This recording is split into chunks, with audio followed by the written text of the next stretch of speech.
on the mic from Leo's Paradise. Random stream drop like a Dragon Ball fight. No line, plan stream stacking up, but here's a twist in time. Freestyling on the deck like Luffy's punchlines. Up the channels faster than Zoro sword swings. Gaming pop culture, it's the chaos he brings. Talking movie reboots, superhero hype. Hondo passing the mic, now Bishop's in sight. Cutting clips clean, frame by frame, I align. Laying bass lines heavy, keep the rhythm divine. Dropping 5 videos, can't keep up with the pace. Pass the mic back, Leo's leading the chase. Off the rails, no script, just a freestyle ride. Nerdcore king, let the randomness collide. Planning on Leo's got the flow to entice. It's words of paradise, the chaos comes to life.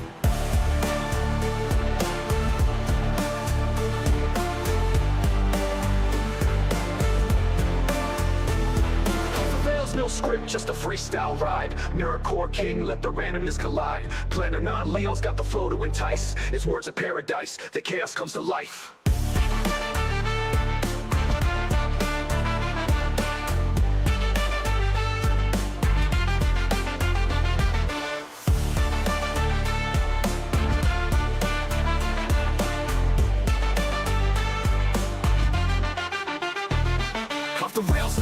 Just a freestyle rhyme. Nerdcore king, let the randomness collide. Planning on Leo's got the flow to entice. It's words of paradise, the chaos comes to life.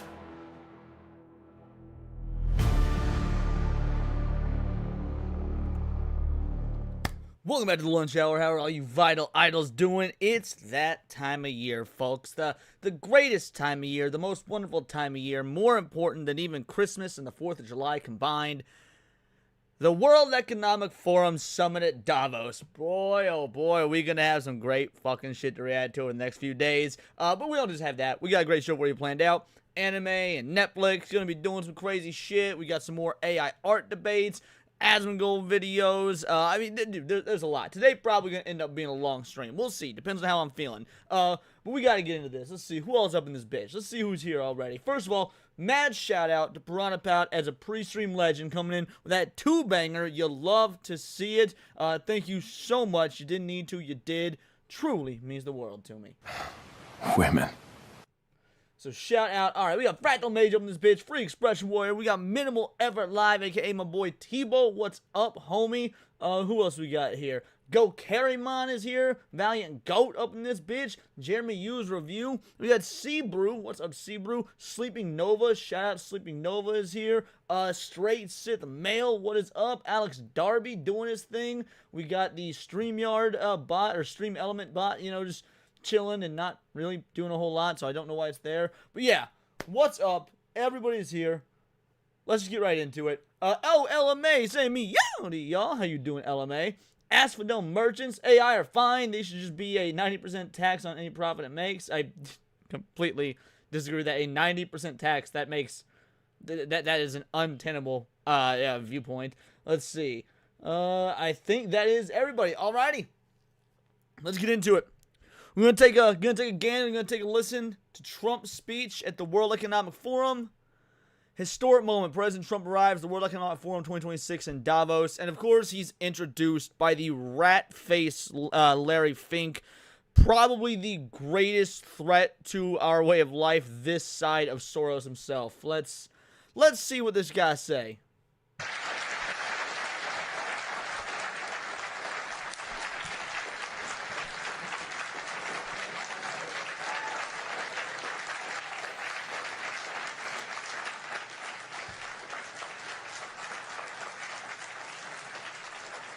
What up, DK Bones?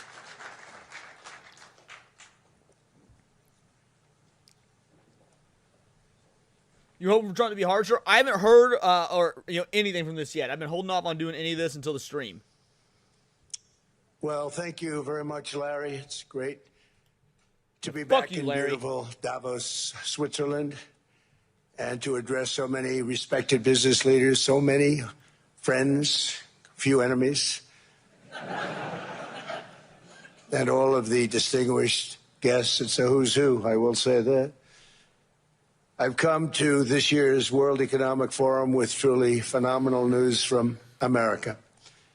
Yesterday marked the one-year anniversary of my inauguration, and today, after 12 months back in the White House, our Economy is booming, growth is exploding, productivity is surging, investment is soaring. And yet, we still don't have the Epstein files, and ICE isn't going hard enough. And look, I'll be real. I do want to hear what he says. I think there have been some good stuff happening under this presidency, under this administration. But for the most part, I'm actually pretty underwhelmed. I think a whole lot more could be done. We still got the dumbass Pam Bondi as the AG. She is absolutely fucking worthless. But sure, go ahead. Tell us more. Incomes are rising. Inflation has been defeated. Our previously open and dangerous border is closed and virtually impenetrable. And the United States is in the midst of the fastest and most dramatic economic turnaround in our country's history. Under the Biden administration, America was plagued by the nightmare of stagflation, meaning low growth, and high inflation, a recipe for misery, failure, and decline. But now, after just 1 year of my policies, we are witnessing the exact opposite. Virtually no inflation and extraordinarily high economic growth. Growth like I believe you'll see very shortly. I don't know. Have you guys seen any of it? I ain't never seen a whole seen lot of before. it. Perhaps no country has ever seen before. Pretty stagnant, if you ask me. Over the past 3 months, core inflation has been just 1.6%. Meanwhile, fourth quarter growth is projected to be 5.4%, far greater than anybody other than myself and a few others had predicted. Since the election, the stock market has set 52 all-time high records. So that's in 1 year, 52 records. Sure. Stock market's doing fine. I ain't gonna argue that. Stock market actually doing pretty fucking good. Unfortunately, that's not how regular-ass Americans, deal with wealth and disparity and whatnot. I couldn't give a fuck less about the stock market in that regard, if I'm being completely honest. Adding $9 trillion in value to retirement accounts, 401ks, and people's savings. People are doing very well. They're very happy with me. Since my inauguration, we've lifted more than 1.2 million people off of food stamps, and after 4 years in which Biden secured less than $1 trillion of new investment in our country. Think of that, $1 trillion. You are asking the correct question, Tebow. Can people pay their rent? Now, I could be wrong. I could be entirely incorrect here. I've not seen any notable difference in whether or not people could pay their rent under Biden versus under the current Trump administration. Now, I get what a lot of people say. I've been saying this for a while now. I've heard this throughout at least since the Obama administration, that the first year is often hampered by basically correcting everything that the previous administration done before them. Maybe that's true. Maybe we'll see a whole lot of good stuff here in the second year. It remains to be seen, though. Substantially less than that. In 4 years, we've secured commitments for a record-breaking $18 trillion, and we think when the final numbers come out, they'll be closer to $20 trillion of investment. That's never been done by any country at any time, not even close. Just over 1 year ago, under the radical left Democrats, we were a dead country. Now we are the hottest country anywhere in the world. In fact, the United States economy is on pace to grow at double the rate that was projected by the IMF just last April. And with my growth and tariff policies, it should be much higher. I really believe we can be much higher than that. And this is all great news, and it's great for all nations. The USA is the economic engine. Alex Darby, I get what you're saying. I'm not saying immigration had no hand in this. Obviously it did, right? Unfettered immigration is absolutely an issue. But this is not, all of these problems are not just downstream from that one issue. There are a myriad, and I mean a myriad of issues that happen under, whether it be the Obama administration, Trump's first administration, the Biden administration. We can't blame all of the woes on that one singular issue, because let's say in a hypothetical perfect world, we were able to just completely fix the immigration issue, axe it, which frankly, I will say that's the one thing that's been done very well under Trump's watch. I think there could be even more done, but that's the one thing that's been done very well. That alone isn't going to solve these problems. So you can't say that it's all a downstream effect of illegitimate immigration. There are a bunch of other aspects. On the planet, And when America booms, the entire world booms. It's been the history. He's correct about that. When yes. it goes bad, it goes bad. You all follow us down, and you follow us up, and we're at a point that I don't believe we've ever been. I never thought we could do it this quickly.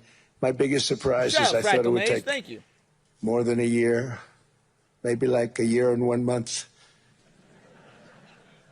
But it's happened very quickly. This afternoon, I want to discuss how we have achieved this economic miracle, how we intend to raise living standards for our citizens to levels never seen before. Exactly, player one enjoyer. So yeah, Biden ordered, printed, and gave free money at the start of COVID because we had hyperinflation, which is that's a great example of something that's happened regardless of immigration. Like, let's say all the unfettered immigration never happened, but the COVID, bubble still happened. That he absolutely would have done the exact same policy, would have shot inflation through the roof. All that money would have been printed. The value would have gone down. That's exactly one of those issues that would happen and did happen regardless of immigration status. Now, you could say that the immigration aspects made it worse because there were probably a lot of illegal immigrants that were also receiving those COVID payouts. And yeah, that definitely adds to the problem. But even without those immigrants, the issue would have been at hand for all the inflation. Correct. Before, and perhaps how you too and the places where you come from can do much better by following what we're doing, because certain places in Europe are not even recognizable, frankly, anymore. Correct. They're not recognizable. And we can argue about it, but there's no argument. Totally correct. Friends come back from different places. I don't want to insult anybody and say I don't recognize it. And that's not in a positive way. That's in a very negative way. And I love Europe, and I want to see Europe go good. But it's not heading in the right direction. In recent decades, it became conventional wisdom in Washington and European capitals that the only way to grow a modern Western economy was through ever-increasing government spending, no problem at all, unchecked mass migration, and endless foreign imports. The consensus was that so-called dirty jobs and heavy industry should be sent elsewhere, that affordable energy should be replaced by the Green New Scam, and that countries could be propped up by importing new and entirely different populations from far away. And there it is. Important new and entirely different populations. Europe gonna be Europe-stan, bro. Europe-stan. That's what we're gonna start calling this bitch. Europe-stan. Away lands. The United Kingdom of Shambhala. This was the path that sleepy Joe Biden administration and many other Western governments very foolishly followed, turning their backs on everything that makes nations rich and powerful and strong. And there's so much potential in so many nations. The result was record budget and trade deficits and a growing sovereign deficit driven by the largest wave of mass migration in human history. We've never seen anything like it. Quite frankly, many parts of our world are being destroyed before our very eyes, and the leaders don't. That's funny, Nissan 86. I don't recognize America anymore either. I hear I'm supposed to carry identification papers around in case the Fed wants it, at least according to the Department of Homeland Security. You want, like, the identification papers we had to carry around in the event that we didn't get a certain, or maybe did or did not get a certain, government-mandated shot in a lot of instances, some sort of medical intervention that was forced upon us by the government.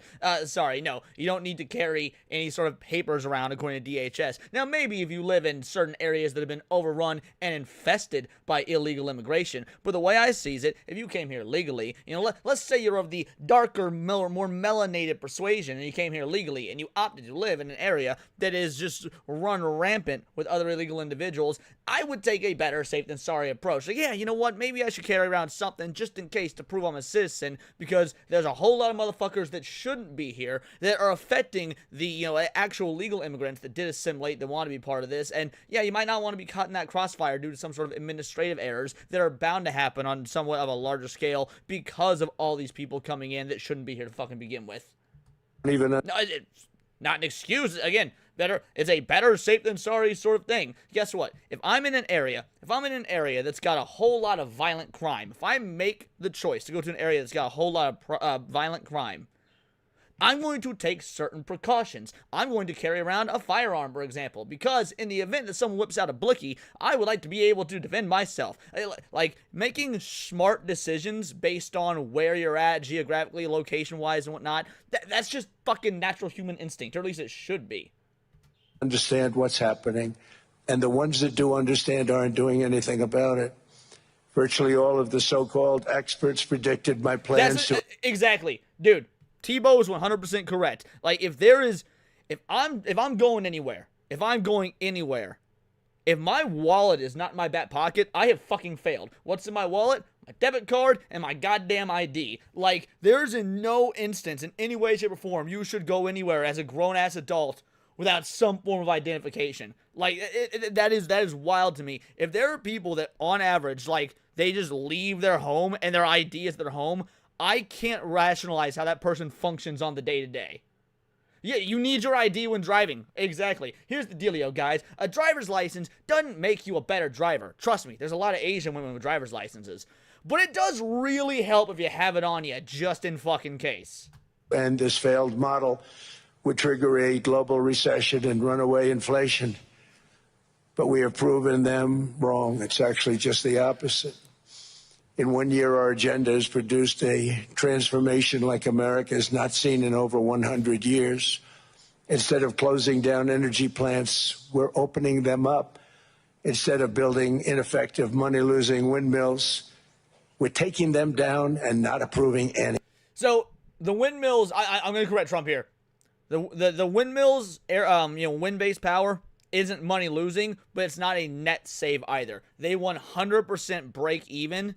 And that's actually without taking into account the negative and harmful effects it has on the environment in about 20 years down the line. I've talked about this before on other shows. My dad's in the energy industry. He and I have had long conversations about this. He loathes wind power. Not necessarily for the financial aspect, because according to him, about the 20-year mark is the break-even mark, but 20 years is about when they need to be replaced anyway. So you're not saving any sort of money. You're not producing any sort of extra power. It is, after 20 years, break-even, but that's not including the costs for disassembly. That's not including when they all go to the landfills. So Trump is, like, partially wrong there, but he's right enough for it to not really matter. Instead of empowering bureaucrats, Valiant. I'd have to ask we're my dad firing about that them, and they're going out and getting jobs in the private sector for 2 and 3 times what they were making in government. So they started off hating me when we fired them, and now they love me. Instead of raising taxes on domestic producers, we're lowering them and raising tariffs on foreign nations to pay for the damage that they've caused. In 12 months, we have removed over 270,000 bureaucrats from the federal payrolls. Good. The largest single-year reduction in government employment since the end of World War II. Nobody thought that was coming, but we had no choice. To make a country great, you can't have all federal jobs. We've cut federal spending by $100 billion and slashed the federal budget deficit by 27% in the single year. It's going to go down quite a bit more from that, driving inflation way down from the record highs of the Biden administration. Every month they went up and up and up. I promised to cut 10 old regulations for every single new regulation, but instead I've cut, actually till this point, 129 regulations for every one new regulation approved. So every time they come in with a new regulation, deregulate. We do at least 10, but so far it's averaging out to 129, if you can believe it. In July, we passed the largest tax cuts in American history, including no tax on tips. No tax on tips is awesome. I think it needs to go further. Tebow said earlier, hey, cut income tax across the board. Agreed. Like, income tax shouldn't be a thing. Taxation in general shouldn't be a thing. Taxation is theft. But I will give some massive credit to no tax on tips. That's awesome. Like, was looking into it, dude, because for example, like, this is just to use an anecdotal example of myself, because I know a lot of y'all, depending on your jobs and whatnot, you'll qualify for no tax on tips. Let me tell you, it's going to be some good shit. Doing, for example, content creation, no tax on tips applies to that. Did you know that when you guys send super chats and whatnot, no tax on tips applies to that? Like, you can write off up to $25,000 just flat out non-taxable in super chats. And that's, I'm sure it's going, so there's obviously a cap on it, but I'm sure there's going to be a cap for, you know, the waiters and waitress industry, Grubhub, Uber Eats, anything where tip-based, with a tip-based economy, I'm sure there's some sort of tax or some sort of cap, but I imagine most people probably don't get enough to hit at that cap, or if they do, not not much beyond it, so you're probably not going to pay in a lot in taxes. Like, no tax on tips was a great start. Now take it fucking further. Abolish the IRS. No tax on overtime, no tax on Social Security for our great seniors. We also provided 100% expensing. That's the one they like. And bonus depreciation for all new equipment and capital investments to help companies expand and shift production to America. They are... And no, tax on tips was not a relatively new thing. Ever since we become a less cashless world, it's been more and more rampant. Because the idea, like, if people were tipping in cash, which to this day, I still tip in cash, just in fucking case. I'm ordering a pie, guess what? I'm putting no tip in that fucking delivery order. Your ass is getting a tip in cash when you arrive. That way, that shit doesn't have to be on taxes. So back in the day, taxes were always more or less supposed to be tipped, but people were tipping so much in cash, like, there's really no way to track it. Once they started doing all their tips on card, there's a paper trail there, so the taxation made it that much easier. So in love with that. They build a plant, they're able to deduct it immediately, the whole thing, rather than waiting 38 to 41 years in the old days. This is a miracle taking place. Nobody thought it would ever be done by any country, but it's done. No. So Fractal Mage says ICE stays. We're still right. No, I'm with Tebow. I am absolutely with Tebow. Once all the illegals are gone, you dismantle ICE. Look, I've said to get rid of all three-letter organizations. That would include ICE. If you want to, as a city or a state or even at a federal level or whatnot, if you want to get private organizations that serve the same function, I'm all for it. Privatize everything. That includes any sort of law enforcement operations. That would include ICE. So no, when I say defund all three-letter organizations, that would include ICE, but they got a job to do first. We can't get rid of the three-letter organizations, especially something like ICE, until their fucking job is done. So you would need something to replace ICE. Like I said, I would be, in my opinion, some sort of private industry. But there does need to be something there. But yeah, get rid of all three-letter organizations. By us was what made my first term the most successful 4-year term that we've ever had from a financial standpoint. And now we've upped it. This is a 10-year program, not a 1-year program. The problem starts back up again. We're having pro-immigration administration. See, not necessarily. So if you've got the idea of something akin to ICE but privatized, there's going to be financial incentives for them to be out there doing their job. So whether it be the federal government paying them through a contract thing, or whether it be the city government, a state government, there's going to be a financial incentive for these private organizations to stay afloat because they need to be getting their money from somewhere. So even if you've got, in fact, this would probably be better. So if we get a pro-immigration administration in the White House or in whatever positions of power, like the idea of the private business, they still got to make fucking money. And there's going to be a lot more red tape for the government interfering with the private business, at least hypothetically, than there would be with something that is owned and operated and ran at the government level like ICE. So if anything, dismantling ICE and getting a private alternative would be even harder for a pro-administration government a pro-immigration administration to fuck with them. But you're allowed to deduct everything in 1 year. It used to be 38 to 41 years. With tariffs, we've radically reduced our ballooning trade deficit, which was the largest. Why is Trump even at the World Economic Forum? The same reason that Javier Milei is there, dude. Like, yeah, you going into the belly of the beast. You going into the lion's den. You know what?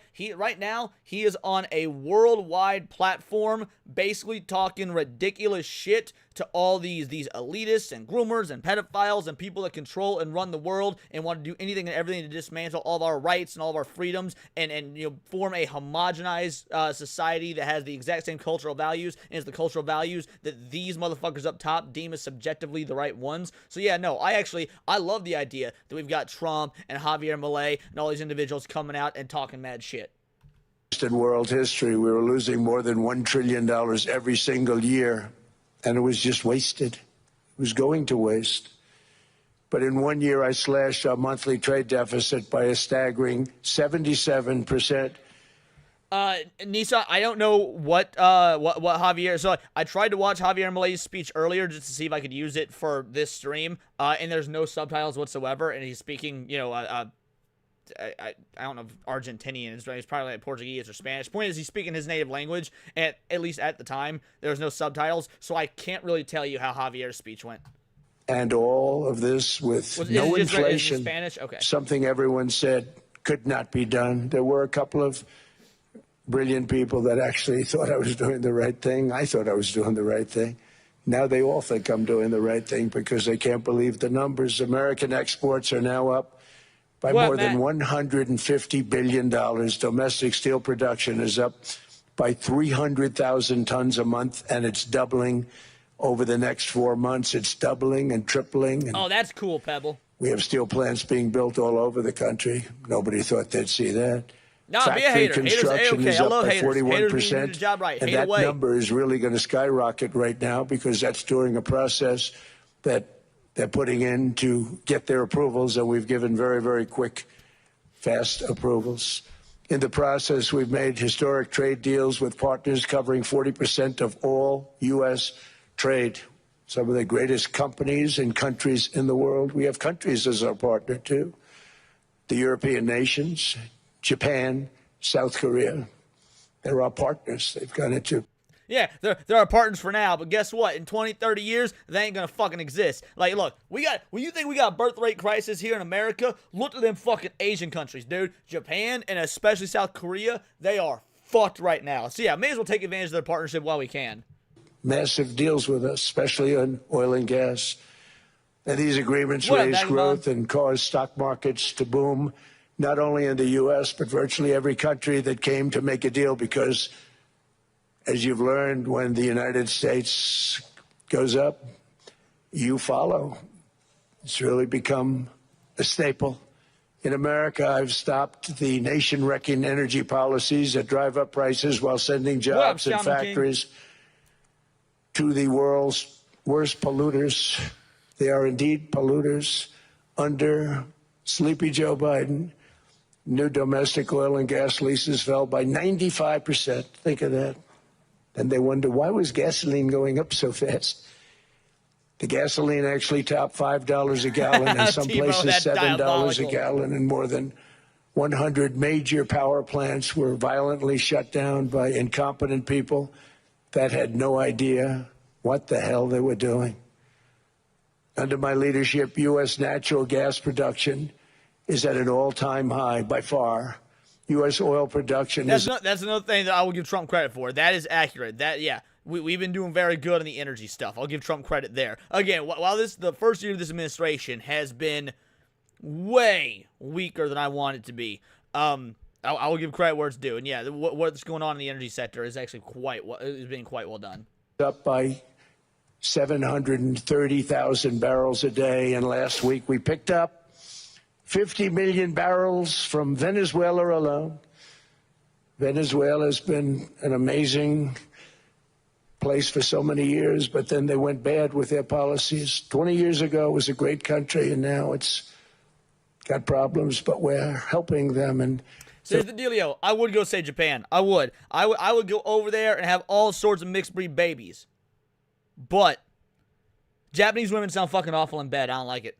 Look, I'm an audio guy. I'm an audio learner, and I don't like the squeak. I don't like the squeak. Like Japanese broads, Asian broads in general, they look hot. They're hot on paper, but once you actually get them into the bedroom, it's just like they sound like hentai. That's not just them overacting. That's how they really sound, and it doesn't do it for me. Those 50 million barrels, we're going to be splitting up with them. And they'll be making more money than they've made in a long time. Venezuela is going to do fantastically well. We appreciate all of the cooperation we've been giving. We've been giving great cooperation. Once the attack ended, and they said, let's make a deal. More people should do that. But Venezuela is going to make more money in the next 6 months than they've made in the last 20 years. Every major oil company is coming in with us. It's amazing. It's a beautiful thing to see. The leadership of the country has been very good. They've been very, very smart. The price of gasoline is now below $2.50 a gallon in many states. This is correct. Yeah, I filled up yesterday, the day before yesterday. I think it was $2.47 a gallon, something like that. I think it was $2.47 a gallon. $2.30 a gallon in most states. Then we'll soon be averaging less than $2 a gallon In many places, it's already down even lower, $1.95 a gallon. Numerous states are at $1.99, numbers Shit, that I nobody want that, has heard son. for years. Actually, since my last administration, we got it down to around those numbers. I've signed an order directing and approval of many new nuclear reactors. We're Good. going heavy into nuclear. I was not a big fan because I didn't like the risk, the danger, but they have the progress they've made with nuclear is unbelievable. And Well, not only that, the risk and the danger was never really there. Oh man, you get one or two meltdowns and people start freaking the fuck out. Those are so rare, bro. Nuclear meltdowns and whatnot, that's just rare as fuck. Now, when it does happen, it's catastrophic. Don't get me wrong, that shit be catastrophic. But by and large, you're looking at a like 0.0001% chance that shit going down. The risk, or the reward, far outweighs the risk. So yeah, like going all in on nuclear is a good thing. Now, to be fair though, there are some issues with nuclear that a lot of people don't talk about. We do still need coal. We do still need, natural gas, and that should probably be like our what we're hedging our bets on, our main focus, at least for now. Because there are some issues with energy, like regulation, and I don't mean regulation as in like the government aspect of regulation. I mean literally how the energy itself regulates itself. There are some problems that we still have with that when it comes to nuclear. I'm not going to get into the weeds of it because that would just completely change the course of this discussion, but the point is nuclear does need to be majorly funded, needs to be our number 2 source. It needs to be something that we invest heavily in while still putting natural gas, coal, stuff like that numero uno. safety progress they've made is incredible. We're very much into the world of nuclear energy, and we can have it now at good prices and very, very safe. And we're leading the world in AI by a lot. We're leading China by a lot. I think President Xi respects what we've done, in part because I've allowed these big companies building these massive buildings to build their own electric capacity. They're building their own power plants, which when added up is more than any country anywhere in the world is doing. I read recently an article in the Wall Street Journal that China's creating so much energy, and they are. I got to hand it to them.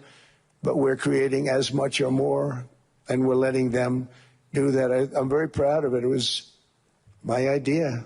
I said, you can't create this much energy. We needed more than double the energy currently in the country just to take care of the AI plants. And I said, we can't do that. I don't know much We have about an old geothermal grid either. system. I have to ask my dad. And I came up with the idea. I'm sure he'd love to tell me all about it. Brilliant. You have a lot of money. Let's see what you can do. You can build your own electric generating plants. And they looked at me. They didn't believe me. All of the names that are, I think, in the room right now, if you want to know the truth, they didn't believe it. And I said, no, you can't. They came back 2 weeks and they didn't have the plant. They said, we thought you were kidding. I said, no, not only am I not kidding, you're going to have your approvals within 2 weeks. I always say nuclear will take 3 weeks. But most aren't going that. They're going oil and gas. They're even going coal in some cases. Because of my landslide election victory, the United States avoided the catastrophic energy collapse which befell every European nation that pursued the Green New Scam, perhaps the greatest hoax in history. Agreed. Fuck the Green New Scam, bro. He's absolutely correct there. Alrighty, let's move on to the Q&A. Did a 20-minute Q&A. That speech itself, by the way, we didn't listen to the full thing, bro. We listened to like a 15, 20-minute version of it. It's like an hour-long speech, and we might go back and do more. We'll see. I wanted to get to the Q&A section because I want to see how he actually answers these questions. We're going to throw questions at him. I want to see his competency in that regard. He's always pretty damn good at this, so let's go.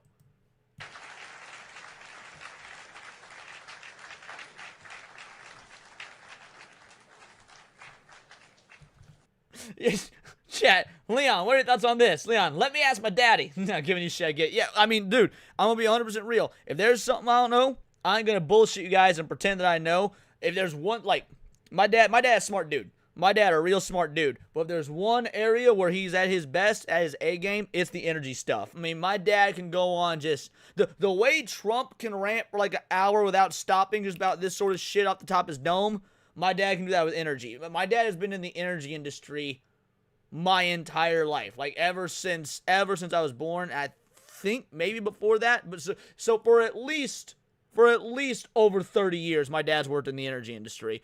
To the point that my little brother does too. My little brother, following his footsteps, works in the energy industry. Like, my dad's real knowledgeable about that shit. That and cars. Like, if there's any time I got questions about energy shit or about cars, bro, I go to my dad. He knows his shit. When we did that tinfoil haters episode about abiogenic oil, before I even did any research into that episode on my own, I called my fucking dad.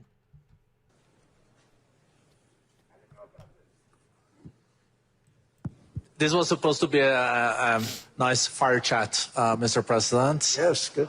I got set up. No, I did, though. You made the job for the moderator really easy. Thank you, Mr. President, for your... Is it true that people who work with the energy know all about the climate, wind stuff? Is BS? Oh, dude, again, like I was saying earlier, my dad and I have had long conversations about that. He loathes the climate change conversation and the wind turbine, wind energy conversation because it's all bullshit.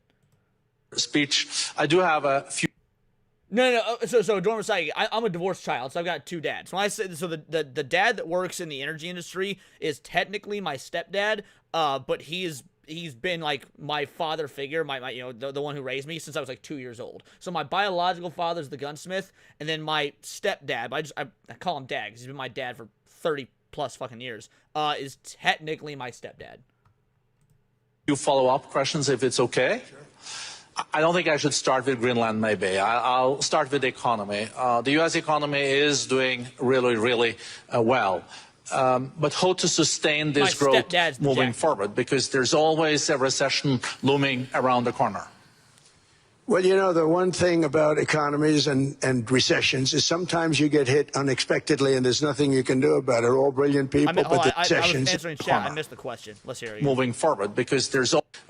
I'll start... So, yeah, I'll check out chat real quick, and then I want to hear the question. 60 years old, I still live with my dad. Amazing man. Dude, yeah, my dad's just shy of 60, and he's fucking Chad. Like, again, if y'all curious what Papa Paradise looks like, hold on. He is just shy of 60.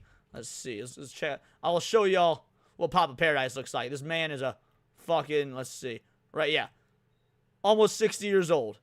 Almost 60 years old. Look at this motherfucker. He's like 58, 59. Hold on, I got another picture of him. Where is it? Come on, keep scrolling. I think it's somewhere around here. Yeah, I mean, dude. Look at this fucking maniac. Look at this fucking maniac. If I've got half this fucking build when I'm his age, I'll be doing something right. Dude is next level. Start with the economy. The U.S. economy is doing really, really well. But how to sustain this growth moving forward? Because there's always a recession looming around the corner. Well, the one thing about economies and recessions is sometimes you get hit unexpectedly, and there's nothing you can do about it. All brilliant people, but there's nothing. One example was COVID. We had an economy going at levels like nobody had ever seen my first 2.5, 3 years. And then I heard the word pandemic, not COVID. They came up with that name over a period of time. He is incredibly correct here, man. So, to give y'all some perspective, I started working in IT in 2017, I believe. 2017, 2018, something like that. I did IT for 7 years. I just quit last year. 25 minus. So yeah, so I started working in IT in 2017-ish, middle of 2017, give or take. And it was 2018. So I started working in IT in 2018, and I started off, now granted, I live in the Midwest. We've got like the lowest cost of living in the country. Our cost of living is you could easily survive, or at least in those days. So in around the 2018 era, you could easily survive on like, $35,000 a year, give or take. Between 30 and 35,000, you're good. You're A-okay. And so when I started working IT, I was making like $16 or something an hour, 16, 18, something like that. And was doing A-okay. Was fucking killing it. By the time Biden took over, and his policies rolled out. Obviously, COVID did some fucked up shit to the economy. Biden takes over. By that point, doing IT, I was making like $22 an hour. So I had gone up, like, I had gotten a notable raise. However, I had less spending power, even with that much more an hour. Like $4 more an hour. That equates to a lot on the grand scale. $4 more an hour. I had less spending power than I was making like 16 to 18 bucks under Trump. Like, COVID and Biden's policies fucked that up to a royal degree. And now, Tebow is correct. Like, Tebow is absolutely correct in that Trump did, in fact, have a hand in the failure of the COVID stuff. Like, not even going to front. Won't get into that. But I heard the word pandemic. And I had a poll come out that was so strong just prior to that. And I was with the two best pollsters, McLaughlin and Fabrizio. And they said, sir, George Washington and Abraham Lincoln, if they came back and ran as president and vice president, they couldn't beat you. And then what happened is the following day, especially if George Washington came back. Oh, like let's be real. If George Washington came back, he would get the liberal vote. George Washington would get the liberal leftist vote because they're the only ones that are going to vote for a dude in a wig. I was told to stay tuned because there's something really bad happening in China. There are bodies laying all over Wuhan. What up, right Tiger around King? that certain building that we talk about. I always said it came from Wuhan. It did come from Wuhan. And they were body bags. We saw it by satellite. And they said, there are strange things happening in China. And so it began. And we ended up with the COVID, and the whole world suffered. We did a phenomenal job. I don't think we got the credit we deserve. We did something that... Nah, bullshit. Bullshit. Operation Warp Speed, shit like that. No, you get all of the hatred you deserve for how COVID was handled. Like, again, I'm more than willing to give Papa Trump, you know, a lot of grace, especially during that first administration. 2016 to 2020 was mostly W's. I got some criticisms, but I would say it's like 75, 80% W's. COVID is not one of them. Operation Warp Speed, which some people say was one of the greatest military feats ever. We did a great job. Used our military, used a lot of people. But sometimes you get hit with things, nothing you can do. You get hit with things like that unexpectedly. And we got through it. And when I left, the stock market was higher than it was previous to the COVID coming up. And I called it a great achievement. But things happen. Bad things happen. The things that we can stop are wars if we're smart. That we can stop. Those are a matter of being intelligent and having intelligent people on the other side. Because wars are the worst of all. Wars are worse than anything. But we can stop wars because that's sort of up to us.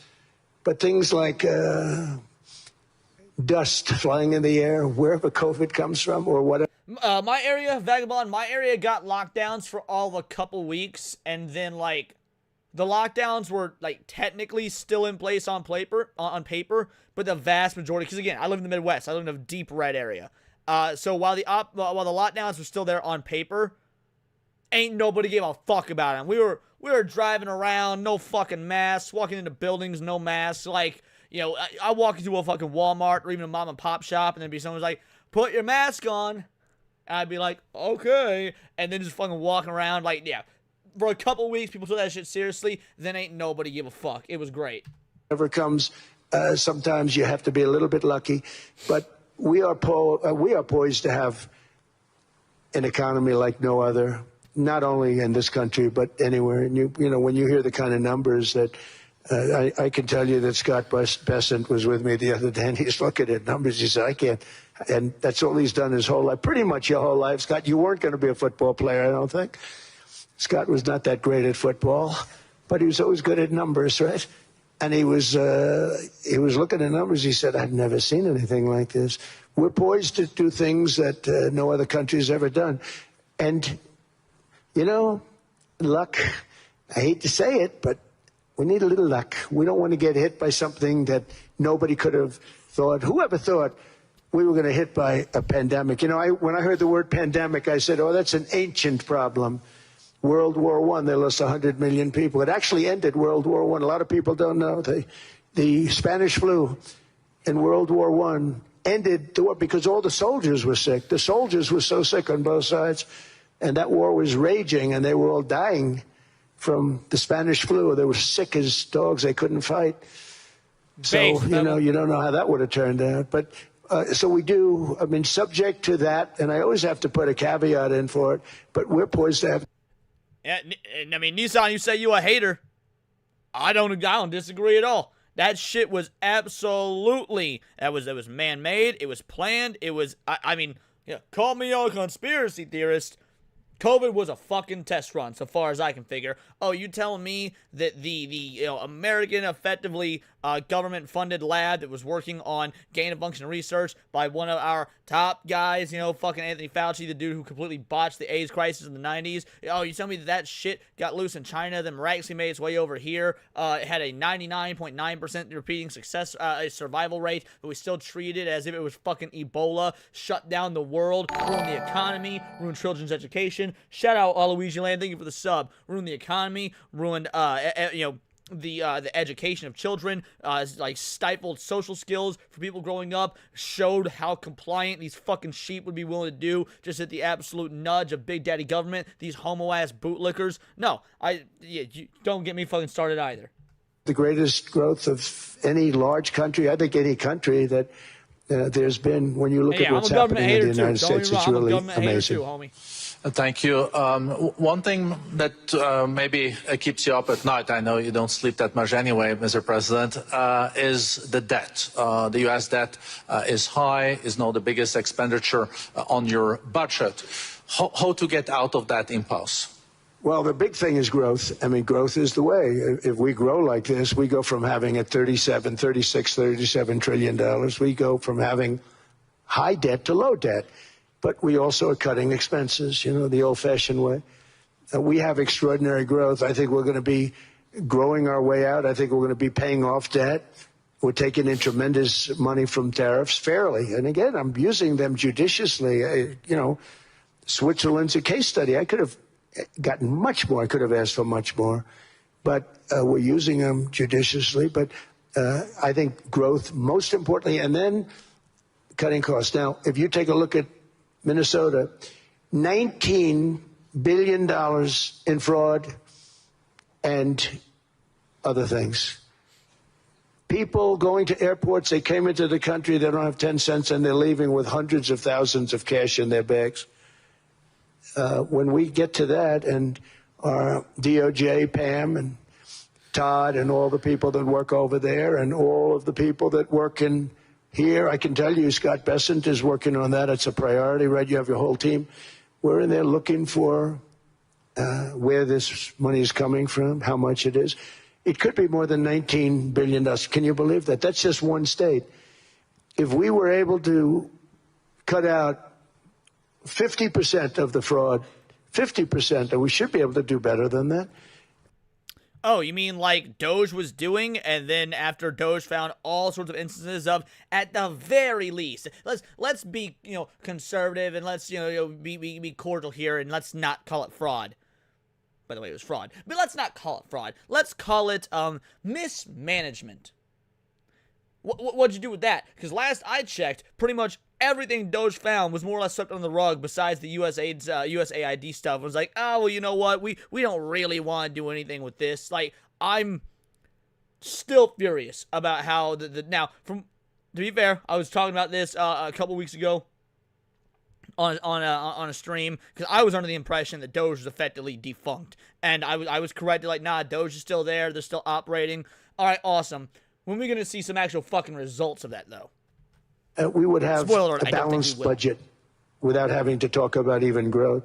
So we have a lot of options, but we're working very hard on that. No. Doge didn't have a 6-month mission.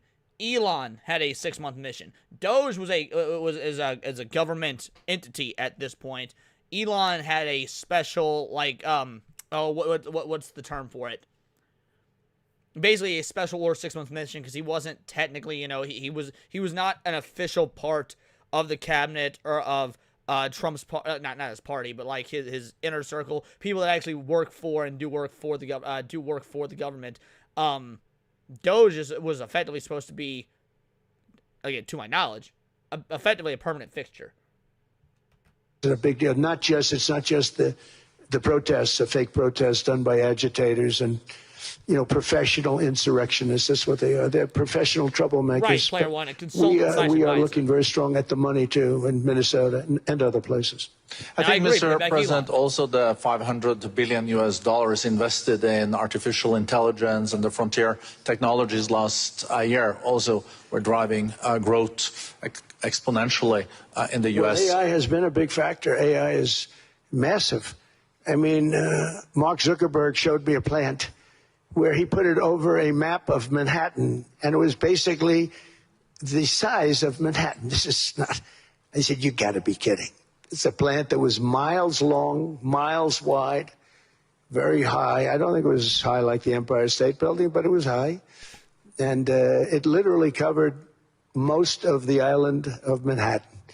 That's called a big plant. And, when I heard they're going to spend $50 billion building, and I said, if you spend $50 million, you can build a nice little shopping center. If you spend $500 million, you can build a good shopping center. But how do you spend $50 billion? When I looked at this thing, I said, you think you'll be able to do it for that? Here's the dealio. Here's the reasoning. Because if we don't, China still will. China still will. Like, regardless of how y'all motherfuckers feel about AI, frankly, I'm a fan. I'm very pro-AI. Regardless of how motherfuckers feel about AI, if we don't do it, that don't mean China won't do it, or any of our adversaries that also have the same resources, at least comparable resources, even if China is a third world country, cosplaying as a first world country. So it needs to be done. It's amazing when, some of the plants that I see, and I see them all, and again, so big as we're letting them build their own electric generation. This way we have no problem, and otherwise they'd be complaining. There'd be nobody able to be, we have an old grid system. And not only that, they're going to sell at a very cheap price the excess electricity that they create back into our grid. So that'll solve some problems for certain states that don't have enough electricity. We also know that on the AI, there is fierce competition between the U.S. as the largest economy in the world, 27% of the global GDP and 5% of the global population, not doing that badly, and China. And we know that competition is very tough on AI. I know you're heading... I completely disagree, Tebow. I completely disagree. You say AI usage is a fad? Nah, man. Like, that would be like saying the printing press was a fad, or CG, use of CGI in movies is a fad. No, it is a tool that is here to stay. Now, the usage from, like, the average private citizen, maybe that'll just slow. But from an industrial standpoint, it is not going to slow at all. To a state visit to China in April. How do you see the U.S.-China relationship moving forward? Are you able to combine? Right, but the individual person is not doing the vast majority. Like, as much as it seems like the individual person is doing so much AI usage, like on X and stuff like that, as much as that seems like the case, that's not the case. The vast majority of AI usage, even now, is being done by government and private industries, like to insane degrees. It's tough competition, but also collaboration. So I've always had a very good relationship with President Xi and with President Putin. Talk about, the larger powers. But I've always had a very good relationship with President Xi of China. He's an incredible man. What he's done is amazing. He's highly respected by everybody. Under threat of and violence. I do now. I mean, now I have good. It was very severely interrupted by COVID. I used to call it the China virus, but he said, do you think you could use a different name? And I decided to do that because why should we have a problem over that? But I would do that, and they were. You're a true diplomat, huh? I became a diplomat for the first time. Well, who taught me that? Marco Rubio. He said, let me teach you about diplomacy. Hey, any guy that gets approved by 100% of the votes, think of it, he got liberal Democrats and radical right Republicans to approve him. He's the only one. The next one was lost 45 votes, right? But he got all 100 votes voting for him. And at first I wasn't happy about it. I said, wait a minute, I don't like that. And now it turns out that the Democrats probably wish they didn't do that. And Marco has been fantastic. Marco, stand up, please. You have done a great job as Secretary of State. No, Hugo, my new rig isn't up and running. Me and ABF were going to finish it up yesterday, but between Tinfoil Haters being as big a stream as it's gotten in terms of like the link, because we used to do Tinfoil Haters like for about an hour at a time. Now Tinfoil Haters is getting to where it's like an hour and a half, 2-hour stream, and then ABF has to be on Irwin's politics show. And so me and ABF were talking yesterday, and we're going to see, now that at least temporarily for the time being Gooch isn't streaming anymore, we're going to see if we can finish the rig this coming Sunday. He's going to go down as the best Secretary of State. And Scott, and we have Susie, who's the first female Chief of Staff. Nissan, I agree with 2/3 what you're referring to. I agree with 2/3 what you're referring to. I don't give a fuck if Russia keeps Ukraine. I could not give a shit less. As far as us getting Greenland, agreed. By all means. I'm all for that. I do not think that China should get Taiwan. Not the slightest. I think that would be wholly detrimental. And she's the best Chief of Staff, too. And I see Howard Lutnick, who I know spoke. And Howard's fantastic. Some of the deals we're doing are great. And I want to pay particular attention because we have Chris. And Chris, you got up and spoke, I think. He's a #1 oil man in the world, because I was going to put Doug Burgum, who's fantastic. I don't know if Doug's here. Is Doug here? Doug Burgum is fantastic. He said, sir, there's one man better than me. And he introduced me to Chris. And he turns out to be. So we're drilling more oil. Matt, you're confusing diseases with viruses. You absolutely can cure and eradicate diseases. You can't viruses. Unless I'm wrong on the science. If I am, someone in the chat correct me. But as far as I'm aware, if I remember correctly, because there's a distinct difference between a disease and a virus. A disease you can cure. A virus you can't. Viruses you can mitigate, but not cure. Gas now than we ever have by almost double. Is that right, Chris? And on top Catch of later, it, Dex. we got a lot coming out of Venezuela. So anyway, so we're doing great. The country is just doing great. We have great people. Thank you. And I see other people. We have Steve Witkoff. We have Jared. I got so many people. I'm in trouble because when I go back, they're going to be people with long faces. Sir, you didn't introduce me. I got so many people. And we have a lot of the greatest people anywhere in the world. I know them all. So I won't continue because we'd be here all day. Thank you, Mr. President. We also know that you're a deal maker, and then maybe coming back to Greenland and Ukraine. What kind of deal in the end do you see between the U.S. And Denmark?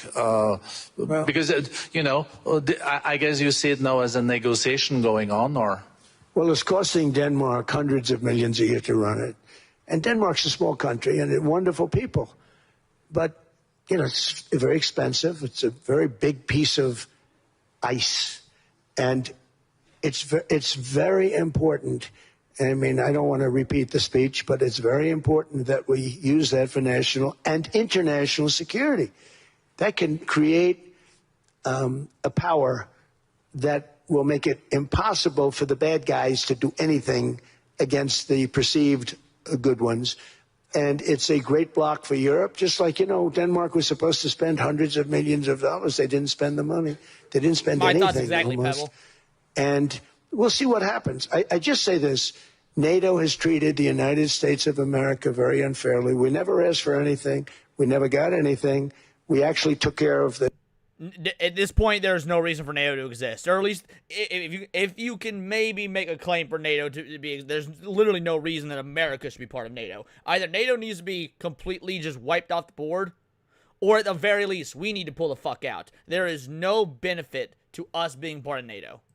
The needs of NATO for years and years, which I felt was always unfair, so I got NATO to pay, because they're rich countries. But I think it's time that NATO step up. We're helping them with Ukraine. Without us, I think Putin would have gone all the way. I think we have it. I think Putin, exactly, I think there could have been a World War III, if you want to know the truth. If Kamala was elected, or Joe, any one of those, you know, those thinkers, I think you could have ended up in World War III. And I will say Steve Witkoff has been dealing incredibly with. But we're not going to have World War III. We want to get it stopped, but we're not going to have World War III. I think if I wasn't elected, I think that could have evolved into World War III. It was a You know what? That's another thing I'll give Trump credit for. I will.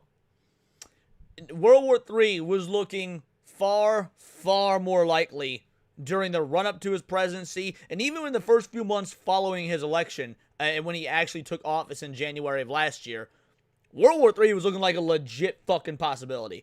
I at this point, I don't even think about it. I'm not concerned about it in any way, shape, or form. I don't remember the last event that was like, oh man, this could be World War III. Like, I think that those talks have more or less petered out. Now, again, we still need to get the fuck out of everything that's going on in all these foreign countries. We need to say the fuck out of Ukraine, let them do their own thing. If they get taken over, oh fucking well, that's their fault. We need to get the fuck out of Gaza and Palestine, Israel. That ain't our fucking fight. Look, let the brown people like glass each other for all I give a shit. I'm very tepid on China and Taiwan because there is some real concerns there that actually does affect us in terms of like communist ideology, in terms of the cost of goods and the production of goods. Like I still don't like the idea, but it's the one I'm at least the most willing to hear an argument for. But yeah, by and large, World War III concerns at this point are, I got none. Very, very bad situation. And it still is, but it's not that kind of bad. It's bad because so many young people are being killed. How close do you think there is on an agreement on Ukraine? I had the pleasure of speaking with Steve Witkoff and Jared Kushner yesterday. I know they're working hard on it. I know that they're also traveling now. Do you see this very close or still? Well, I hate to say it. I thought that was going to be so. I settled 8 wars plus. And I thought that was going to be one of my easier ones. Not the easiest. Some I settled in a matter of hours because I'm good at that stuff. You know, the United Nations should be doing this. I shouldn't be doing it, but it doesn't matter. It's got to get done, saving a lot of lives. We're saving millions of lives. With Ukraine, Russia, there's tremendous... I don't think so the UK very possibly. The UK very possibly in terms of the Civil War. Or if not a civil war, at least a civil uprising. Whether that escalates into a civil war or not, you know, it's hard to tell. I don't really think the UK can do a civil war because, unlike in America, they don't have anything to fight their own military with, like the average populace, due to gun control, due to all the insane laws and rules and regulations. They also just don't have that fighting spirit. Like on the countrywide level, there are individuals that do. I have a lot of people in my chat that are from the UK that loathe the way it's going. They're all We Heart Amelia. They're down.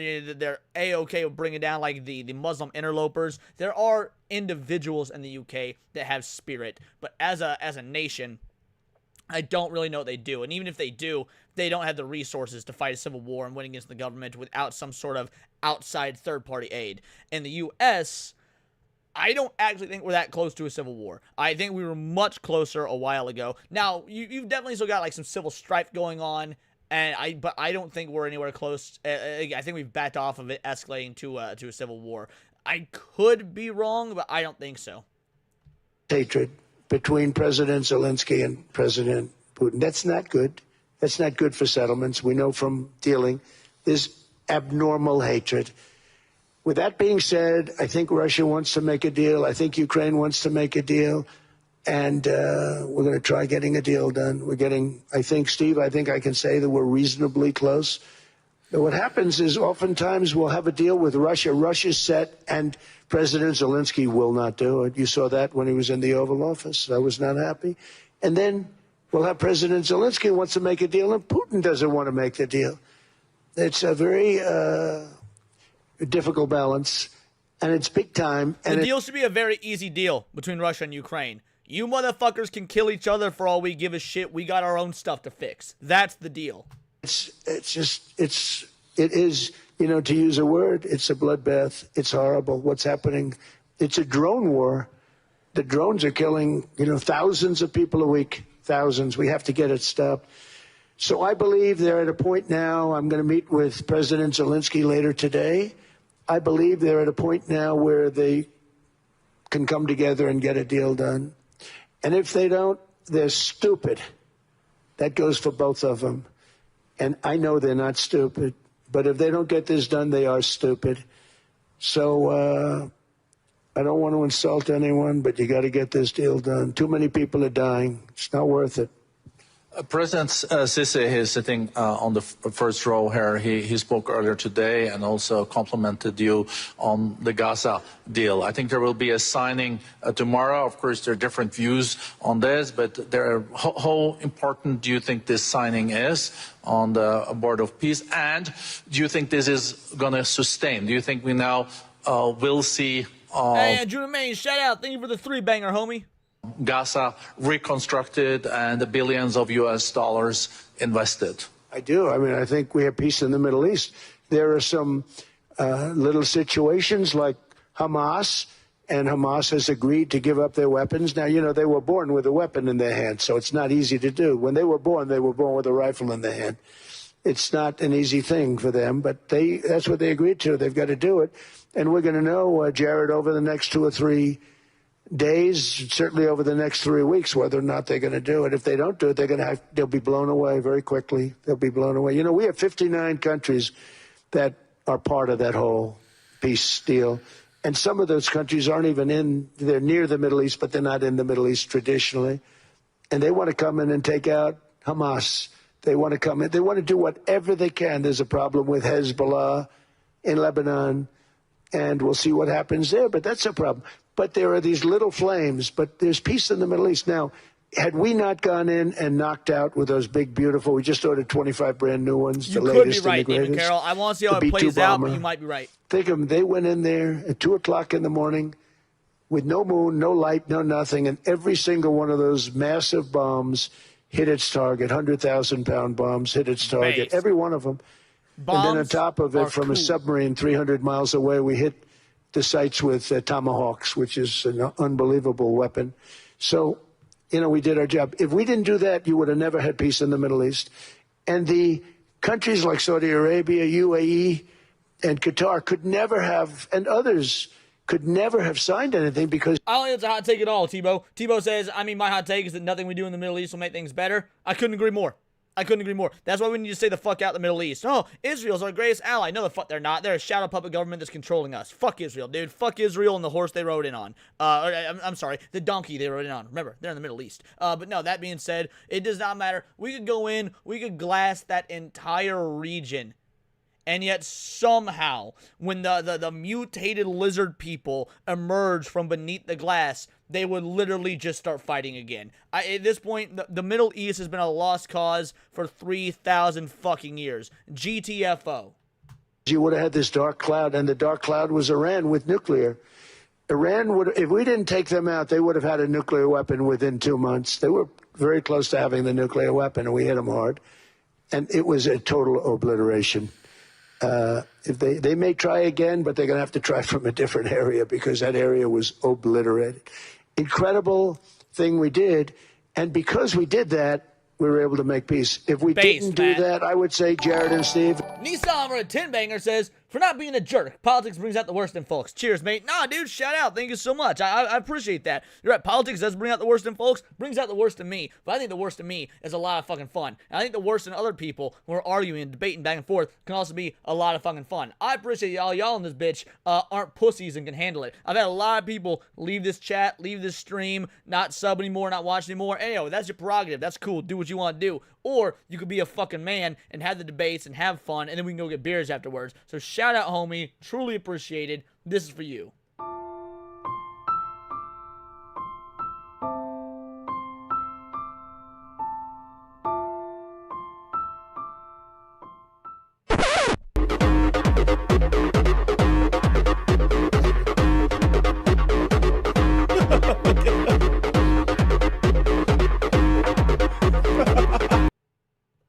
How y'all like that new clip? I had that new clip's a lot of fun.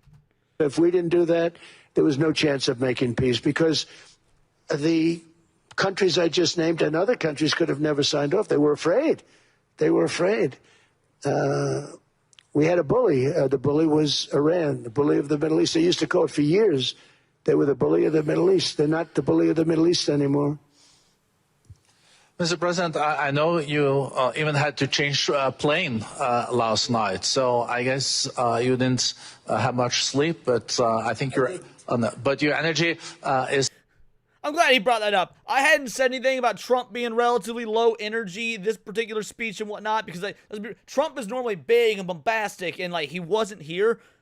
But if you heard about the emergency landing that Air Force One had to do last night, I figured that was why. So I thought, you know what, I'll cut homeboy a little bit of slack this time around. Still there. I know you have several bilateral meetings. I know you're also hosting a reception. So thank you so much for coming back to Davos. Thank you so much. It's highly appreciated. Well, thank you very much. Thank you, everybody, very much. Thank you. Thank you. Yeah, so that's that. That was the World Economic Forum meetings for Donald Trump. Again, pretty interesting stuff. I do think that it didn't go near as hard as I wanted to. I do like the way he answered a lot of those questions. I think he answered them in a very diplomatic way, which, to be fair, I like Trump when he's fiery and when he's agitated, when he's antagonistic.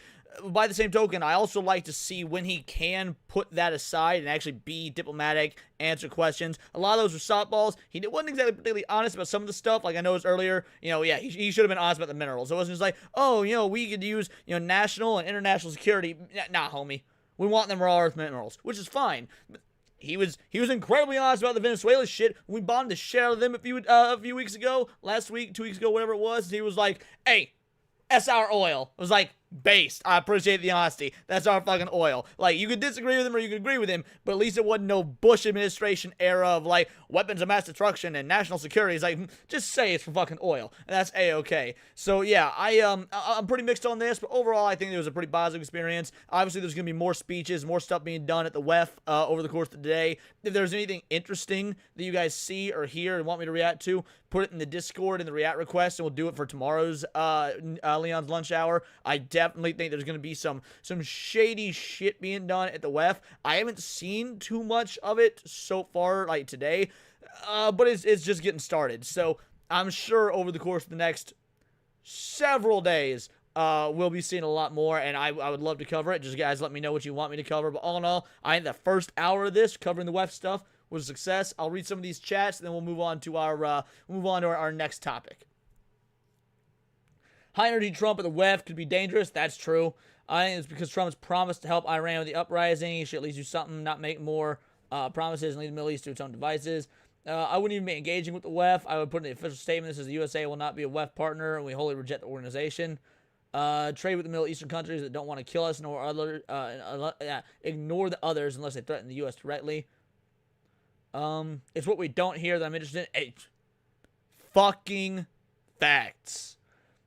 Dispensing of the public appeasing excuses is what any empire needs to do for an efficient operation. I completely agree with that. I would much rather dispense with pleasantries and just fucking say it as it is. That's why I think that despite being low energy, Trump's post-Venezuela speech, which to be fair, he was fucking up all night during that operation, was an overall good speech because he completely did dispense with the pleasantries. And he was like, we're there for oil. We bombed the fuck out of them. We got Maduro. Like, it was good shit. Here the OpenAI might shut down by the year 2027. That's not true at all. OpenAI is not shut. Here's the deal. I want you all to understand this because I was going to make a tweet about this, and I forgot to. I actually got the tweet bookmarked. I'll probably still make the tweet about it, but I'll go ahead and just say it now. OpenAI isn't going anywhere. And the reason is very similar to what I said earlier when Trump was talking about AI. Yes, it is true that OpenAI is in massive debt. We're talking, if I recall, literally billions of dollars, like $27 billion in debt or something like that. The reason it's not going anywhere is because if we stop AI production, China won't. Our enemies won't. Even our quote-unquote allies that also have financial gain won't. Like, whether we like government bailouts, whether we like subsidies, don't matter. That shit's going to come. The AI industry will be treated just like the housing market, just like the automotive industry. OpenAI is going to get some sort of bailout. Now, I don't like it, but truth is truth. The idea that we would sacrifice our growing and burgeoning AI industry, which could give us untold advantages over other countries, foreign nations, frankly, enemy nations, is absolutely bananas. So OpenAI isn't going anywhere. Nick Shirley testifying before Congress. Wait, right now? Hold on. Let me Google that. Is he doing it right now? Nick Shirley testify before Congress 2 hours ago. Hold on a sec.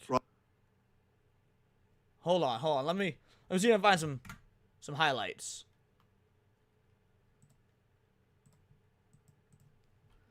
Nick Shirley testify. Yo, this was not on the docket, but we'll check this out. Mr. Shirley, you're recognized for your opening statement. Awesome. I'm here today to speak on behalf of all hardworking, law-abiding, tax-paying citizens here inside of the United States. I've helped bring to light widespread fraud that's happening inside our nation, and we the people have had enough of our hard-earned money going towards fraudsters as if it's no big deal. As I speak here, I want to ask everyone... You know, I like Nick Shirley. I do. I think what he's doing is incredibly important. He's also kind of a fucking idiot. And like, because two things can be true. He can be doing good work, and he can also be just an incredibly poor speaker. This is very similar to Kyle Rittenhouse. Like, after the Kyle Rittenhouse trial was over, he started going on all these podcasts and started doing the media rounds. And dude was a fucking retarded speaker. That's the vibe I get from Nick Shirley. His heart's in the right place. He's doing good work. He probably has a competent team of people behind him helping with that work. But when he's put on the mic, it is fucking weak sauce, bro. A question, how much do we trust when we pay our taxes it's going to benefit our nation? People erupted during the Boston Tea Party over just a few percentages as they believe they were being taxed without representation. Nowadays, we have the representation, but do we trust our representatives? Well, okay, again, we don't have the representation. We have a facade of representation. My name is Nick Shirley, and I made a 41-minute video that I posted on platforms like X and YouTube. My video received over 100 million views, and it created instant change within our government. As the federal government launched investigations in departments such as Health and Human Services, froze over $185 million in child... Like, listen to the way he's speaking. Now, I know I got no room to talk, bro. Your boy got that Midwest mush mouth, right? But I'm over here running a fucking YouTube channel, running a podcast. I'm chillaxing, chit-chatting with chat. I naturally, I slur my words and stuff. I get super fucking casual. If I'm going before Congress, if your boy got to put on a fitted suit to speak to the heads of the nation in front of, let's see, how many? So far, 45,000 people. Probably more, depending on the different sources and whatnot. I'm going to consistently and be cognizant of enunciating my words and making myself sound like I know what I'm talking about, because it will be very important if my message is to be taken seriously. And you want to know what? We can say all we want about Obama. I will say some ridiculous shit about Obama. Dude was a traitor to this nation. He was one of the worst presidents we ever had. He a good speaker, though. Obama was a good fucking speaker, though. How do you think he was able to win over so many motherfucking conservatives? Because he was. I know a lot of diehard conservatives, Republicans, right-wingers, whatever you want to call them. They bought what Obama was selling hook, line, sinker. Why? Do a good speaker. So if you're going to be in front of Congress and saying the shit Nick Shirley's saying, which is, by the way, objectively true, you got to be cognizant of your speaking ability. This is rough. Childcare funding until businesses can prove they are legitimate businesses. I actually became aware of the fraud that was happening in Minnesota in June of 2025 as I was there for a separate video, and Minnesotans started reaching out to me, asking me if I was making a video on the fraud. I said, well, what fraud? And this lady, she was a real estate agent, and she says, well, I'm having a hard time selling my properties because people are curious about these assisted livings that are popping up next door to some of the houses that we're buying, or the home health care clinics that are popping up, and we don't know who's next to these houses that we're trying to sell. And I said, well, I'm not going to come and make a video if I don't have any proof. So therefore, I left Minnesota, and I continued to look for fraud in the best way I could. And as I was getting my own information, a man by the name of David reached out to me, and he said, hey, I have been investigating this fraud for years now. I have been driving by these child care centers. I have never seen a single child, and I have received the information from the state of Minnesota as to how much money these places are receiving. I said, great, let me come to Minnesota and we'll make this video about potential fraud that was taking place inside of Minnesota. We go to a daycare, and I'm instantly surprised by what we see. We arrived, and it was an industrialized building, and there was 2 daycares registered at that building. And the first thing I noticed is all the windows are blacked out, and there's no footprints in the snow of any children. There's no playgrounds or anything that would make it look like it's a child care. But above me, a sign read, open 7 a.m. to 10 p.m. But there was nobody there. The doorbell did not even work. And then we continued to go to other daycares, and we noticed the same pattern. No children. You keep talking about the daycares, and it is important. Like, the daycare stuff is quite important because that's obviously blatant fraud. But what about all the insurance companies and real estate companies? Like, people are focusing on the daycare aspect, and I would wager a guess they're focusing on the daycare aspect because people are immediately emotionally manipulated when children are involved. And again, it should be taken care of. It should be investigated. And frankly, again, all these people need to get the fuck out. This is blatant fraud. But it's more than just daycare centers. When he's talking about going into these industrial buildings that have 37 fucking offices, and half of them are real estate and oh my god, what was it? Real estate and like insurance businesses. This is a multifaceted issue. Blacked out windows, and one daycare, a learning center, spelled Quality Learning Center instead of Quality Learning Center. They had received $1.9 million, yet with that $1.9 million, they could not even spell leering right on their sign. Governor Walz has said he's been fighting fraud in Minnesota since 2019 and said the buck stops with him. Right, Governor Walz says he's been fighting fraud. What he means is he has been fighting for fraud because it helps line his pockets. However, how long would it take for you to notice $1 million leaving your bank account and not knowing where it's going? That's essentially what had been happening in Minnesota for years, as billions of dollars has been misplaced. And meanwhile, while people like Governor Tim Walz call people like me a white supremacist, delusional conspiracy theorist. See, like, again, I like Nick. I do. I think he's doing good work. But when you say white supremacist and not white supremacist, it's going to be hard for people to take you seriously. Like, I don't know what his IQ is, but I immediately assume he has got room temperature IQ, if we're being honest. And then I just misspoke right there. The runaway vagabond for a five-banger, not only the money laundering with the theft, aka taxes, with useless nonprofits that do nothing actually productive. Every single 99% of nonprofits don't do anything productive. You're 100% correct. Yeah, base, runaway vagabond, this for you, homie. I know you've done absolutely nothing productive today, but who gives a shit? You're just a weird little gay boy doing the best you can, and I'm proud of you for making it this far in life as a gay little weirdo. Keep shining. And I don't, so again, thank you so much for the five-banger, dude. It means the absolute world to me. Truly appreciated. I don't necessarily think it can all be chalked up to nerves, because even when he's talking in his own videos, he sounds like this. I'm sure the nerves make it worse, but he's just not a good speaker in general. He actually decided to drop out of re-election because, I believe, of how deep... Okay, Young.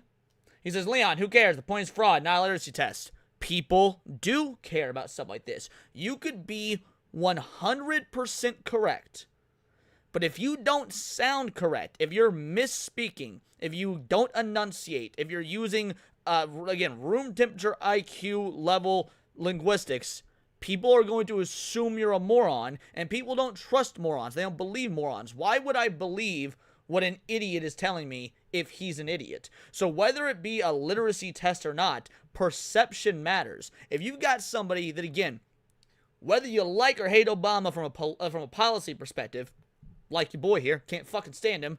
Dude's one of the worst presidents we've ever had. He was a fantastic speaker. He had that skill. gift to gab. Dude is an incredible speaker. You can mostly say the same about Trump as well. So if you're going to put somebody in front of the American populace to try and give out a very important message, but he sounds like a fucking retard, people on one side of the aisle, the right side, are going to tune him out because, like, yo, why would we listen to this moron? And people on the left are going to attack and try and discredit him because he sounds like a moron. Your perceived competency is incredibly important in swaying the hearts and minds of the people. Knock for a 20, whatever the fuck that non-American form of currency is. Should have had Asmongold there. He's better with words. He is.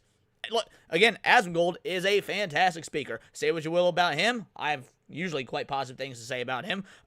He is a great speaker. He very much knows how to put on a show, entertain an audience, speak for long periods of time. You can say the same thing about Nick Fuentes. Nick Fuentes' policies and politics and beliefs and morals all aside, dude knows how to speak. Thank you so much for the 20 knock.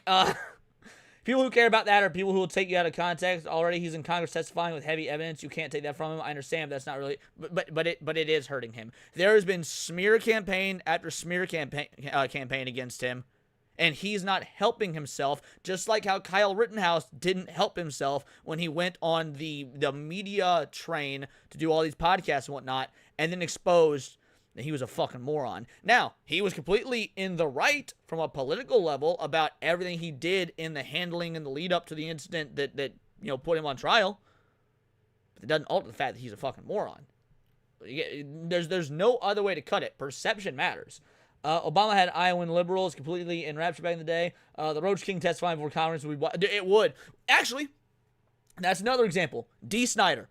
When D. Snyder rolled up into Congress, or before the Supreme Court, whichever it was, I'm blanking, back in the 80s, and he rolls up in with his fucking tight, 80s metal jeans, his hair everywhere, and the ripped up fucking tank top, people are like, oh my god, this guy's gonna be retarded. He whips out this, folded up speech in his back pocket, yo, what is this joke? And then he gives one of the most impassioned, eloquent, beautifully written speeches this side of the country's ever fucking seen. That shifted people's perception real fucking quick.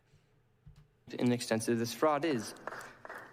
Thank you very much. Exactly, Tito. You don't have to like the perception is important for it to be HHS true. department froze over $185 million, and to this day, not a single business has been able to prove proof of legitimacy. How fast would you be proving that you are a legitimate business if you have children to actually feed and to take care of? You'd be sending in that paperwork instantly. I made this video to document the widespread fraud that has been taking place, as I truly believe all fraud is bad. And what up, ABF? People like me, my generation, we're sick of seeing tax dollars go towards fraud. We just want to have the same opportunities that... No. I get what he's saying, but I'd phrase this a little bit differently. Because we're not sick of seeing tax dollars go to fraud. We're sick of not seeing it. We're sick of the obfuscation. We're sick of the hiding and the games and the loopholes. We're sick of it having to be some major, massive expose that it turns out there's millions, if not billions of dollars in fraud happening that's been happening for years, and we're only just now learning about it. We are sick of the lack of transparency from these dipshit politicians that want to do nothing but usurp our rights on both sides of the aisle. Our fathers and our grandparents had. And when you see people making millions of dollars by committing fraud, it upsets everybody from all age demographics. And so I hope today we can... Right, okay, guys, you're missing the point of what I'm talking about. I'm not saying that nerves aren't playing a part or making it worse. Obviously, the dude's a 23-year-old who basically skyrocketed to accidental fame. Obviously, he's going to be nervous. But if you look at his videos and watch his videos and whatnot when he's in his element... this problem is still there. Now, you could say this problem is being, very much embellished by the nerves, but this singular issue is an issue with or without the nerves aspect because it's just part of who he is and how he speaks. Act for another 20 knock. Is Nick related to Lex Friedman? Both talk weirdly. So, Lex talks weirdly, but he speaks competently. And obviously you're making a joke, but yeah, no, there's no relation. Either way, thank you for the 20 knock, brother. Have a good conversation, and I think we can all agree that fraud is bad, and that Thank fraud you, is Tebow. fraud. Tebow nailed it. Y'all are making excuses because you agree with him. And by the way, I agree with him. The reason I'm making these comments is because I agree with Nick Shirley. I have a problem with the inability for him to speak because I think it will hurt the good work he's doing and hurt the message. I do agree with Nick Shirley, but Tebow is exactly correct. You're making excuses because you agree with him. You need to think from the perspective of people who don't know him or don't agree with him. Look, yes, his video got viewed 145 million times or whatever across the world. Where there's 8 billion people in the world, there's over 300 million people in the US. This right here could be the first time people are hearing about him, seeing him, watching him. And think for a moment, just hypothetically, if what you're seeing right now was your very first exposure to Nick Shirley, and you've not heard about any of this fraud stuff, you have no idea who he is, if this was your very first exposure to him, and you heard him speaking like this, would your first thought be, damn, this guy's making some good points, what's with all this fraud? Or your first thought be, yo, why is he speaking with the cadence of a fourth grader? And I wish the best for our country, and I think that's what needs to be happening, is to crack down on all forms of fraud. So thank you for having me, and God bless the USA. Information. All right, so that was that the entirety of his, because the testimony, I saw an hour and a half video. Yeah, exactly, Miss Molly. You only get one chance to make a first impression. Nick Shirley agreed that fraud in California may be worse than what he uncovered in Minnesota. All right, let's just see what this says. Thank you, Mr. Chair. Mr. Shirley, thank you for your testimony today and the work that you've done. Americans hear these numbers of the fraud that we have, and whether it's 10,000 or 10 million or 10 billion, sometimes the... Okay, Young, I'm going to try and explain this one more time. You say, no, I don't make excuses because I agree. I just don't, I just not gaff and give a fuck about people who will still demonize you even if you check the boxes. He has evidence and more well-spoken than the majority, but he's not more well-spoken than the majority. That is an objectively false statement. He is not more well-spoken than them. Also, you're looking at this from the wrong angle. It's not about whether or not they'll still demonize you, whether about the people that will demonize you. It's about the people who don't even know who he is. It's about the people who have no idea who he is. Like Miss Molly said, and she was entirely correct about this, you only get one chance to make a good first impression. So if there are people coming into this who might agree with him, who wouldn't disagree with him, who would actually very much fight for what he is fighting for, but if he sounds like a moron and they think he's a moron, they will be less inclined to agree with him, to fight for his cause, whatever it may be. This isn't just a one side against another side thing. There is a subsect of people in the middle who this might be, and likely is, their first time hearing about any of this. Because let's be real, it's not like the media covered this a whole hell of a lot. The vast majority of mainstream media outlets didn't touch the story, or when they did anything and everything they could to downplay his work, to obfuscate what was going on, to make him look worse than he is, all this sort of stuff. So you've got a lot of people that don't even know what's going on. He needs to be doing his damnedest to look like somebody that they should listen to, should be trusted for the masses that might not be informed. We're in this bubble of people who know, because we pay attention to this sort of stuff. But that's not everybody. It could the reason that people cover the same story multiple times, or whatever it may be, because it could always be somebody's first time learning about it. And if somebody it's their first time learning or hearing about something, or learning about something, then you need to do your damnedest to get them on your side from the jump. Numbers, you almost become desensitized to it. And so the way that your video was able to show people the fraud sort of in real life actually happening, I think opened a lot of eyes. And Walking Pebble, whether you like it or not, style over substance, you can call it that, no, both matter. But there is a reason that you are statistically almost guaranteed to lose a presidential race if you're under 6 foot.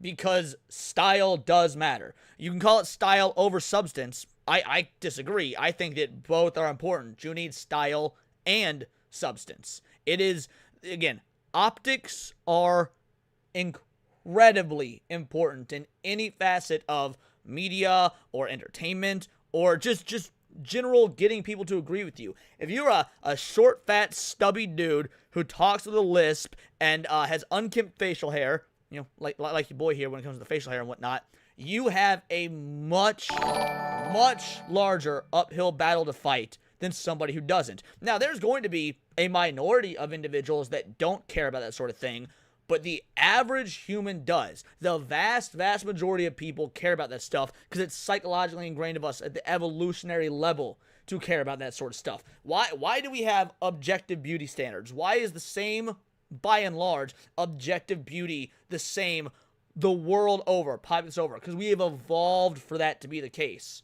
Now, that doesn't mean there won't be outliers, but if the vast majority are going to look at things a certain way or feel a certain way from the jump because that's their immediate predisposition evolutionarily, then you need to do everything you can to fall in line with that. Runaway Vagabond for a 5-banger says, a good example is trying to watch a quartering video without fast-forwarding or tuning out entirely. That is an excellent example, actually. It sounds funny, and it sounds like we're roasting the quartering, which we are, but that is an excellent example. Yes, shout out. Thank you for the 5-banger. You can't disregard the fact that uninformed retards are still allowed to vote. Bingo, bango, bongo. Correct, Tebow. So no President Keita, for sure. Dude, Keita could have the best policies in the world. But the moment his 5'4" ass walks up the podium and needs to step on a step stool, he will immediately be tuned out and taken less seriously by 50% or more of individuals. Knock for a 20, Ack for 20 knock. That's why RFK Jr. never had a chance in the primary. Exactly. RFK Jr. never had a chance because of that right there. And has helped to catalyze a level of scrutiny that we really should have had before. So you mentioned in your testimony that you think that what you discovered in Minnesota, that this is not isolated to that state, but likely exists in other parts of the country as well, correct? Correct. What makes you think that? Well, now you're seeing, since I've posted that video, lots of other people have started to go to other locations, for instance, in Ohio, or in Maine, or in California. They're also seeing the similar fraud take place in other daycares, for instance, in a lot of other locations. Yeah, I have a particular interest in California, being from that state, and we know that there's been a lot of fraud. There was $32.6 billion that's been confirmed in unemployment insurance fraud. There's 1.2 million fraudulent community college applications. Have you gotten any sense, or have you seen any signs there that sort of are similar to what aroused your suspicions in Minnesota? Yeah, and fraud in California might be worse than the fraud in Minnesota. What makes you say that? Well, $24 billion went missing for homelessness. Like, before we even get into the numbers, like the actual hard numbers of like how much fraud happened in California, one of the main reasons that fraud would be worse in California is you've got more people. Like, if you have more of these, whether they be illegal immigrants, whether they be legal but through via loophole purposes or whatnot, point is, if you've got a mass influx of individuals who would be perpetrating these frauds on a much higher, this fraud on a much higher level, then obviously the amount of fraud is going to be worse. If you've got 10 people in one state doing fraud, and you've got 30 people in another state doing fraud, odds are the 30 people are going to be committing a lot more fraud because there's more of them. Like, that's just fucking simple. They've been trying to build this train for years, yet there's hardly anything to prove for that. Fires. Yeah, those are good points. So you look at let's run through a couple of those. Because I mentioned the areas where we have confirmed fraud, but then you also have these areas where you have so much spending, and then we look at what results from that spending, and there's nothing. So $24 billion in homelessness, and yet the homeless population went up, and a state audit found that they couldn't even figure out where the money went or what the outcomes linked to that spending were. Is that something that is kind of a red flag for you? Yeah, it's a major red flag, and you don't even have to be smart to be able to know that that's a red flag. Well, unfortunately, our state legislature... See, that right there, I've been ragging on the way he's been speaking. That was good. That was calm. That was funny. Like, he threw a joke in there. It was very casual. That one clip of him saying that in response to this rep, if he could maintain that for the majority of his speaking, I think that he would be exponentially better off. Legislators haven't managed to figure that out, or at least the governor hasn't. So what are you saying about him? They're not smart. No, but yeah, I mean, it's so obvious, and that's what we saw in Minnesota is how complicit the government has been in enabling this fraud to happen. Quality Learning Center had over 90 violations, yet they continue to give that daycare $1.9 million. Look at that. That was good. He just went on a string of multiple sentences with almost everything correct. He was, again, calm, casual. His demeanor was, at least comparatively to before, he was relaxed. This is a much better image of Nick Shirley than what we had in the previous video. I hope people would rather see this first as opposed to his actual testimony, because this, I think, would do far better for him. Yeah, that's a great point. That there's the political accountability just hasn't been there, and that's what enables it to continue. So then you mentioned the high-speed rail as well. So there has been about $18 billion spent so far. No track has been laid, and not a single passenger has ridden the train. So when you spend $18 billion on a train and there's no train, does that raise suspicions for you? Yes. So you think that might be something worth looking at? For sure. We also Now, I'm going to maybe, and I say give benefit of the doubt to California. It sounds like me being nice or charitable. Really, this is a backhanded compliment. I don't know that the $18 billion for the high-speed rail that never actually got completed and whatnot in California was fraud. More so just straight-up fucking government incompetence. Now, it could be fraud. Don't get me wrong. It absolutely could be. I'm not discounting it. But if you had to ask me which was more likely, I would be willing to say that it's actually more likely that, yes, exactly, Tebow, that it was ineptitude before it was fraud. had a $650 million 911 service that they scrapped after 6 years, so absolutely no value from it. Maybe that's another example where there might at least be questions. I think you got a lot in California. All right, well, we'll look forward to seeing what you find. We're certainly trying to use whatever tools we have here to bring more accountability in California as well. All right, that was good. That was interesting. Let's see. If there's any more of this that could be interesting. All right, this is. All right, that's just his testimony again. Oh, what's this? Citizen journalist and American hero Nick Shirley testifies in Congress today on the rampant fraud allowed on Minnesota Democrats. All right, let's check this out. I think I saw the video. We watched it, and it looked like it was a number of facilities like in the same building. Yes. So in one building, there was, I believe, 3 daycares, and there was no children. And they were all receiving CCAP funding for separate daycares. There's one daycare we went to that one day it was closed by the government, and then that same day it was reopened underneath another name. And they both received CCAP funding. I think I saw the video.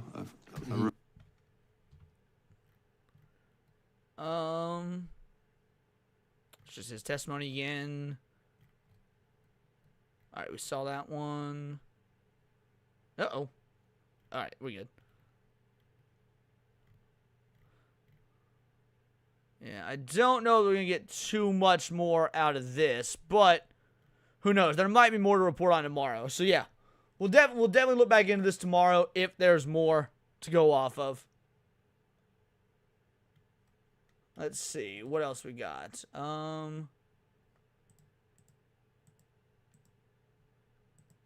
Is there... Yeah, do not confuse with malice. Would obviously be stupidity. Yeah, never attribute to malice. What could be more easily attributed to stupidity. Yeah, exactly. I completely agree with that. All right.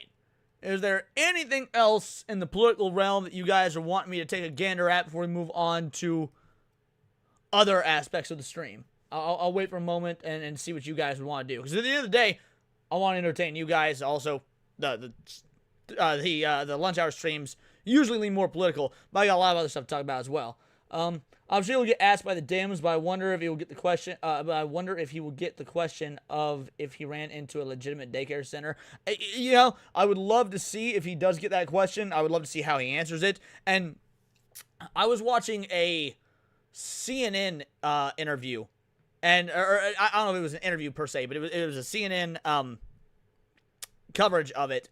And even CNN, and they tried to play it off as if it was a W, because it's fucking CNN, but CNN was like, yeah, and we reached out to multiple of these daycare centers, and only one answered and confirmed they were a legitimate business. Like, Okay, you're really emphasizing that they were a legitimate business part. You're not really emphasizing the you called multiple centers and only one answered part. That's interesting. Yeah, also define legitimate. That's another great, there's like, if, let's say all of them answered and they said they were legitimate businesses, you guys are journalists. You should kind of look into whether that's true or not, because what sort of fraudster is going to be like, CNN, you got me, we doing fraud. Like, Olivari found 3 out of the 16 went to... Excellent, man. So glad I was able to get the rest of that out there. CNN bit of the phone, real journalism at work. Yeah, Con News Network, Common News Network, the Legitimate Businessman's Club. Let's be honest, the quartering looks and sounds like a moron, and he managed to get 1 million subscribers. So here's the dealio when it comes to the quartering. It's an interesting case study. There was a time when the quartering was a legitimately good content creator. In fact, before he was the quartering. So I was watching the quartering back when he was unsleeved media. Because I'm a Magic the Gathering player. I'm a competitive, or at least I used to be. I haven't really gone any tournaments in a couple of years. So I've been focusing so heavy on doing YouTube. But for a long time, I was a competitive tournament playing Magic the Gathering player. And he had a Magic the Gathering oriented channel called Unsleeved Media. This is, I mean, we're talking 2015, something like that. So I mean, I was watching him all the way back then. And then he rightfully called out a lot of very nasty issues with the Magic the Gathering community. And he got ostracized from that. He got banned from the game, the whole nine. And he went into doing culture war stuff. And we're talking like Gamergate, OG Gamergate era culture war stuff, 2016, 2017, whatnot. He would have the political aspect in there, but it was mostly movies and TV shows and video games and a lot of the stuff that we do now. And his coverage was really good then as well. And then as he grew and as he got more and more financial backing, as he got, basically complacency set in. And I don't, look, it's not like I know the guy, so I'm just going off of the vibe check, as they call it. It seems like Jeremy didn't quite understand how to handle the growing YouTube audience and fame and money and things that came with that. Squandered a lot of business opportunities, didn't really evolve his content, took some completely avoidable L's, if I had to wager a guess. Did you know he got beat up by a tranny? I did not know that. Found the quartering during COVID. I figured the guy could make videos and get views. Why not me? Now I barely watch shit. Yeah, again, that's... There was a time when the quartering was a legitimate content creator, but even went on the come up, even on his rise, he was, if you were around during the OG Gamergate era, we're talking 2014 to 2016, you had, the original anti-woke content creators. They weren't called that yet because woke wasn't really a term yet, but they were like the anti-SJW content creators. You had Armored Skeptic, you had Shoe on Head, you had Chris Raygun, you had Some Black Guy, folks in that realm. And they were making banging content, dude, banger. And the majority of them were lefties. The majority of them were lefties that hated how the left, what the left had become, and they were basically making this anti-left-wing content as a way to say you're giving the left a bad name, you're ruining the left, things to that effect. The vast majority of them don't make anti-woke content anymore, or anti-SJW content anymore, because a lot of them attribute it to, by the time the quartering and Yellow Flash and Geeks and Gamers and whatnot rose up into that same space, they thought it was poisoned and they backed out. The only one of them that still does videos that are any fucking good, that still get views and traction, there's 2 of them, is Shoe on Head and Sargon of Akkad. Now, Sargon of Akkad, he went from being like a sort of middle ground kind of dude talking about culture war stuff to making the shift to full-on politics. Shoe on Head more or less makes the same videos she's always made, but her social perceptions have radically shifted. Beyond that, nobody else really does it anymore. The only ones that really continue to do stuff in that same sphere with any sort of legitimacy are Sargon of Akkad and Shoe on Head. Yeah, dude. Sargon's Gamergate era was peak. But no, they weren't grifters at all. Like, that's the thing, is you could say that, Nacho Ninja, but they weren't grifters. And if they were grifters, they would still be doing it and trying to get that bag. But no, they stopped when they felt that the message and the things that they were trying to do were, had gone in a way that they really couldn't follow. Like, look, I find Chris Ray Gun to be fucking insufferable nowadays. Absolutely insufferable. But he also don't make videos or anything anymore because the audience that he had built doesn't align with the views and values he has that he consistently said he had back then. If anything, he's the opposite of a grifter. He's stayed consistent.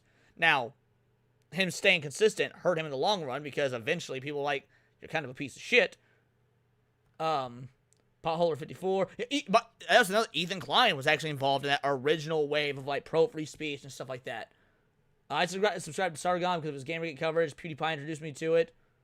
I wasn't watching PewDiePie at the time. I didn't know that was a thing. ABF, imagine if Jeremy quit drinking. Yeah, no kidding. His vendetta against Aeneas Sarkeesian was peak. You're telling me. A facade breaks eventually. Well, it's not even the facade broke with a lot of these content creators. It's that it got... I hate using this word because it's such a bullshit word, but it actually does apply here. Things got quote unquote, toxic in that in that space because you had a bunch of people rise up in the space that was initially a small niche that had clashing values, ideals. There was just a massive oversaturation of the content with a lot of clashing personalities, and so a lot of them said, "Fuck it, we're done." Now, some of them shifted hard in other directions. Some left content creation altogether. Some went into different areas of content creation. Like, from what I've heard, Chris Ray Gun, some black guy, and Tom Sweeney still have a podcast. I ain't fucking listened to it. I think I stopped listening to the Snart Tank when they were like 4 or 5 episodes in, and that was years ago. From what I hear, the Snart Tank's still going, but I couldn't tell you what they fucking do or what they cover. I still like the quartering, as I hate YouTube. It's killing my channel videos all the time. Even that, though, isn't... Not only is that not true, and so people are right to hate it, I don't think that the quartering gives any... I don't think the quartering gives any value to the things he covers that other people don't give better. Like, when the quartering covers something, I can good goddamn guarantee you Asmongold's covered it better, or Hypno's covered it better, or fuck, that I've covered it better. There's nothing that I can think of that the quartering adds in terms of value that other people don't do better. Let's see. Fupa Ethan needs to come back. I never watched a whole lot of Ethan Klein back in the day. I would only really watch like the podcast and whatnot when someone interesting was on, like Jordan Peterson. So I don't really know. Like, I watched, like, way back in the day, he would do, like, these sketch comedies. And I watched those. And then we switched to the podcast format. I stopped watching him unless it was, like, an interesting guest. Jeremy made fun of him on Tuesday Night's Main Event yesterday. Dude, Jeremy going at the quartering has been funny as shit. Raygun podcast with Colin Moriarty? No fucking way. That's hilarious. Whatever happened to Melanie Mack? Is she still making videos? Not on her main channel. Bro, we ran her off her main channel. She still does shit on her gaming channel. And I think maybe on her Bible channel. Her main channel has been dead for like months. Like 6 months. It's fucking funny. They bullied the Daily Stormer girl. Their reasoning was she was a white supremacist. Rumor reason that she turned down some black guy. I don't know who that is. That rings a bell. I don't know who that is. Missed the sketch comedy skits with John Tron that he did. I followed him when he brought the news on Apex Legends because I love Titanfall. After that, I kind of realized he was boring as fuck. Yeah, and that's the thing. The quartering's just not entertaining. Like if you're gonna be a talking head style YouTuber, like your boy here, if I'm being honest, you got to be able to entertain a crowd. Now, hopefully, you guys find me doing that entertaining. You find Hypno doing it entertaining. I can't, for the life of me, think of something that Jeremy does better than what, like, the SNH crew does. Jeremy has screwed over a lot of people, started a news company, fired everyone, plus his coffee company, which is just someone else's white label coffee. Shouldn't she have went pro-censorship? Made me think that she born again fake Christian. Well, I mean, yeah, that's exactly what she did. She was pro-censorship, and again, I think Melanie Mack is an actual grifter. Melanie Mack is, in my opinion, if we're going to be using the term properly, is an actual grifter. He also put up a lot of Tim Pool's sloppy seconds. Oh, dude, aim into that. Yeah, Jeremy definitely was dick riding Tim Pool until he, figured it might be more opportunistic to not dick ride Tim Pool. When you say a Nazi, I don't know who you're referring to. Leon knows of all. The reason I know of all the streamers and whatnot is because even though, this isn't my first channel. My first channel started in like 2016, 15, something like that. I was doing a gaming channel that's no longer around. And then I started another channel after that, and I only got 3 videos in, and then my apartment got broken into and robbed along with all my equipment and whatnot, and I had very nice equipment. So I took years off doing YouTube. So this is actually my 3rd channel. It's obviously the only one that's actually been successful or anything like that. But the point is, I've been involved in like the discourse and stuff since the Gamergate era, 2014. So like, now again, I wasn't making content, but I was on Facebook and on message boards and doing stuff on an old X account. And like, this is all stuff that I have been following for about 12 years. I just didn't start actually doing my own content about it until about 3 years ago. So yeah, the reason I know all these streamers and all this history and shit is because it's stuff that I have been actively following for like 12 years now. Yeah, exactly, Tebow.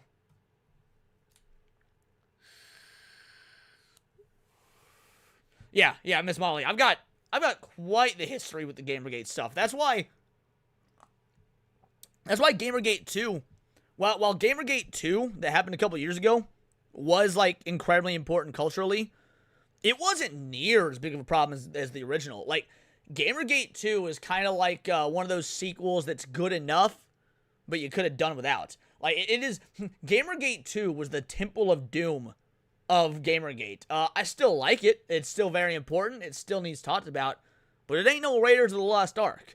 So, yeah, OG Gamergate was one of the most culturally impactful things that has ever happened in the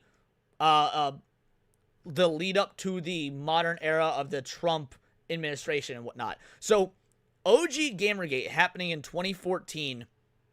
First of all, I did a video on this and it didn't get any views. But when the USAID stuff broke last year, it was proven what many of us have been saying for fucking 11 years at that point, that there were government hands in certain pies that made the Gamergate stuff what it was. And USAID, turns out, did have involvement in the original 2014 Gamergate. Shout out, thank you for the raid, 48 Empress. How you doing, girly? Appreciate you. Love ya. Hope you're doing A-okay. Yeah, that's what I was saying. So, Gamergate 2014 was such a culturally significant event that was so disgustingly handled by the mainstream media and all the lies and obfuscations that went along with it. That is what directly led to Trump's to Trump winning the 2016 presidency. Like, that is where the dominoes began to fall. Even though it seemed like such a small thing, that's where the dominoes began to fall.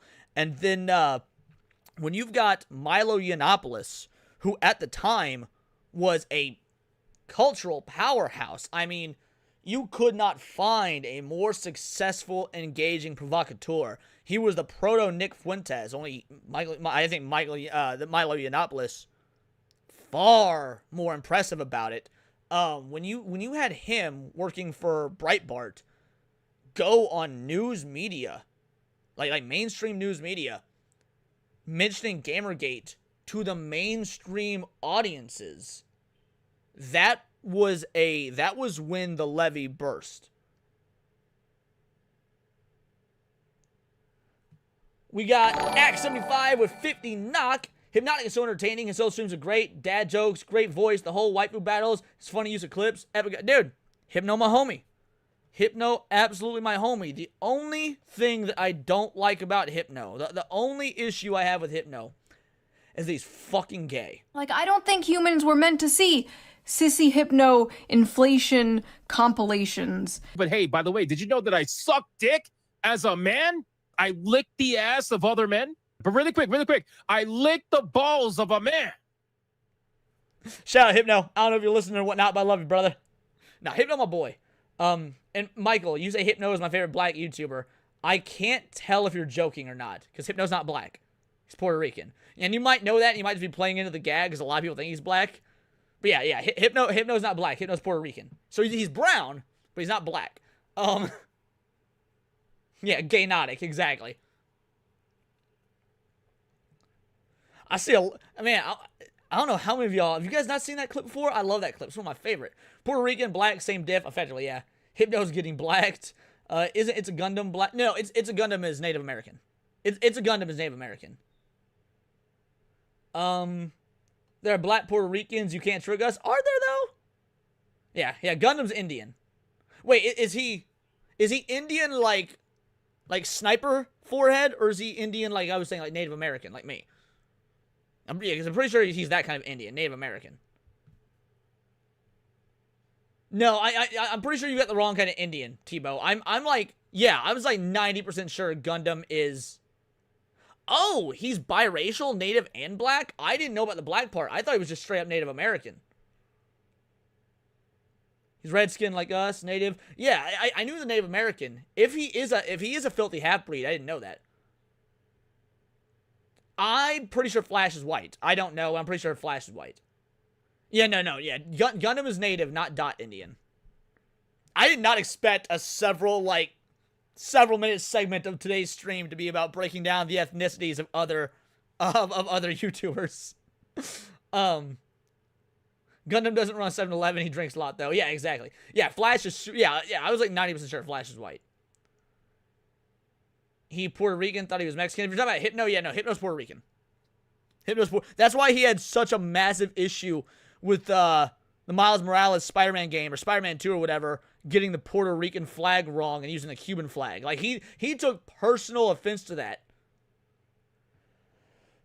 Yeah, I thought Flash was white. Jeremy Diaco was black from the waist down. Same here, though. Same here. Yeah, ABF, it's funny. So ABF and I are in the same boat, because I am also a non-binary Native American. Yeah, according to YouTube, I'm a non-binary Native American. Hypno's white because he's actually drunk 3PO. Let that meme die. Before anyone asks, I'm white. My 3/4s got excommunicated from the black community. I've hung out with Vagabond in person. I barely remember it because we were drinking, but we've hung out in person. He is not white, but my God, does he think like a white guy. So I will give him the pass. I will give Vagabond the crack a pass. Because he has got the brain of a white guy. Alrighty. Alright, let's see. What one do we want to do next? Let's go ahead and do this one. Andrew Wilson shuts down trans activists with one question. Debate ends instantly. So, I fucking love watching Andrew Wilson debate. I've never actually reacted to any of his debates on this channel. It's something I do to pass the time. But I really was curious about this one. So we're going to do this together, crew. Let's talk about your gender. Could be introducing suggestions that they would not ordinarily have in life. So I think the research shows that, like, they can actually, that most of the time they end up just going back to their original gender role. Yeah, why? Why do they end up going back?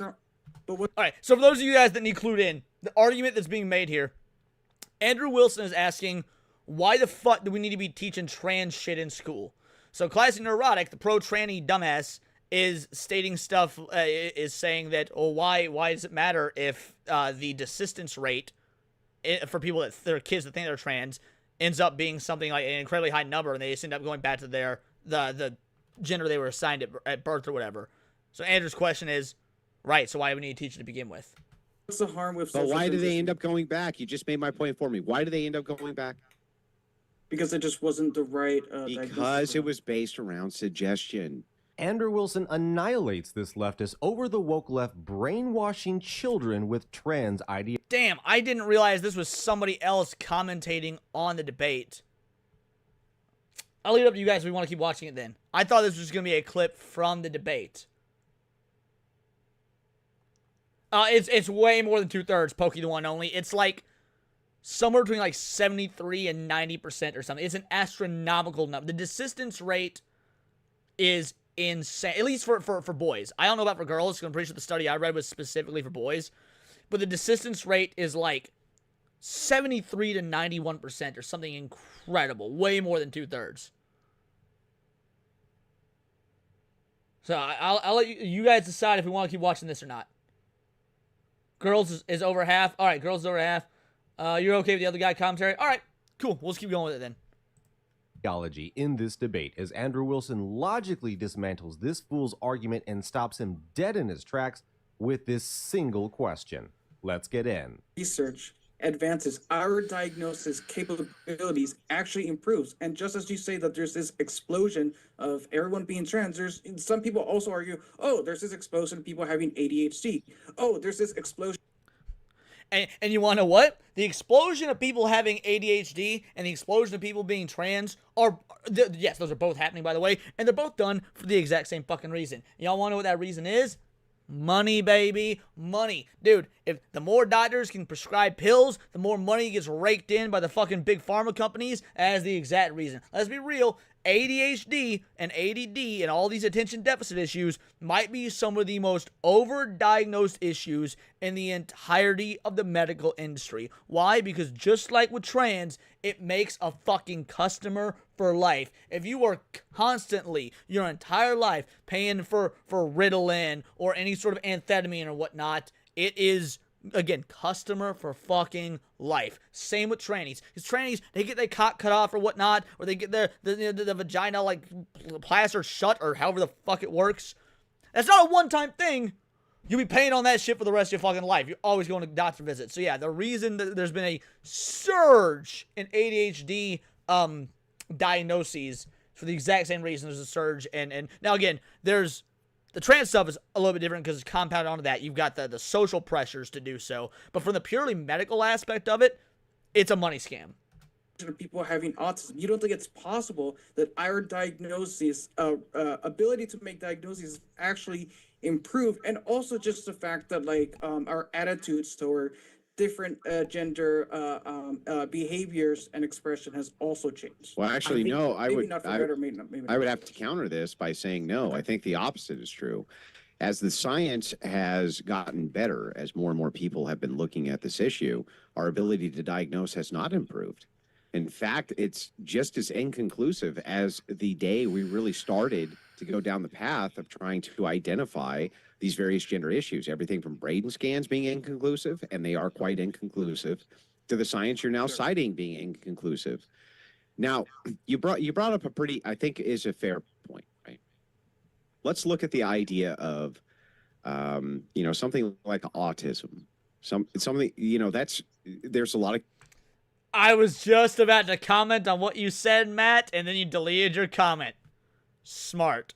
Kids who are diagnosed now with let's look at the idea of, something like autism. There's a lot of kids who are diagnosed now with autism. But the question here becomes, is that even a fair diagnosis? Right. Oftentimes, no. Oftentimes, no. Here's the thing. I do believe that autism is just like gender dysphoria and that it is real, but to a much, much, much, much, much smaller degree on a percentage-based level than what we're led to believe.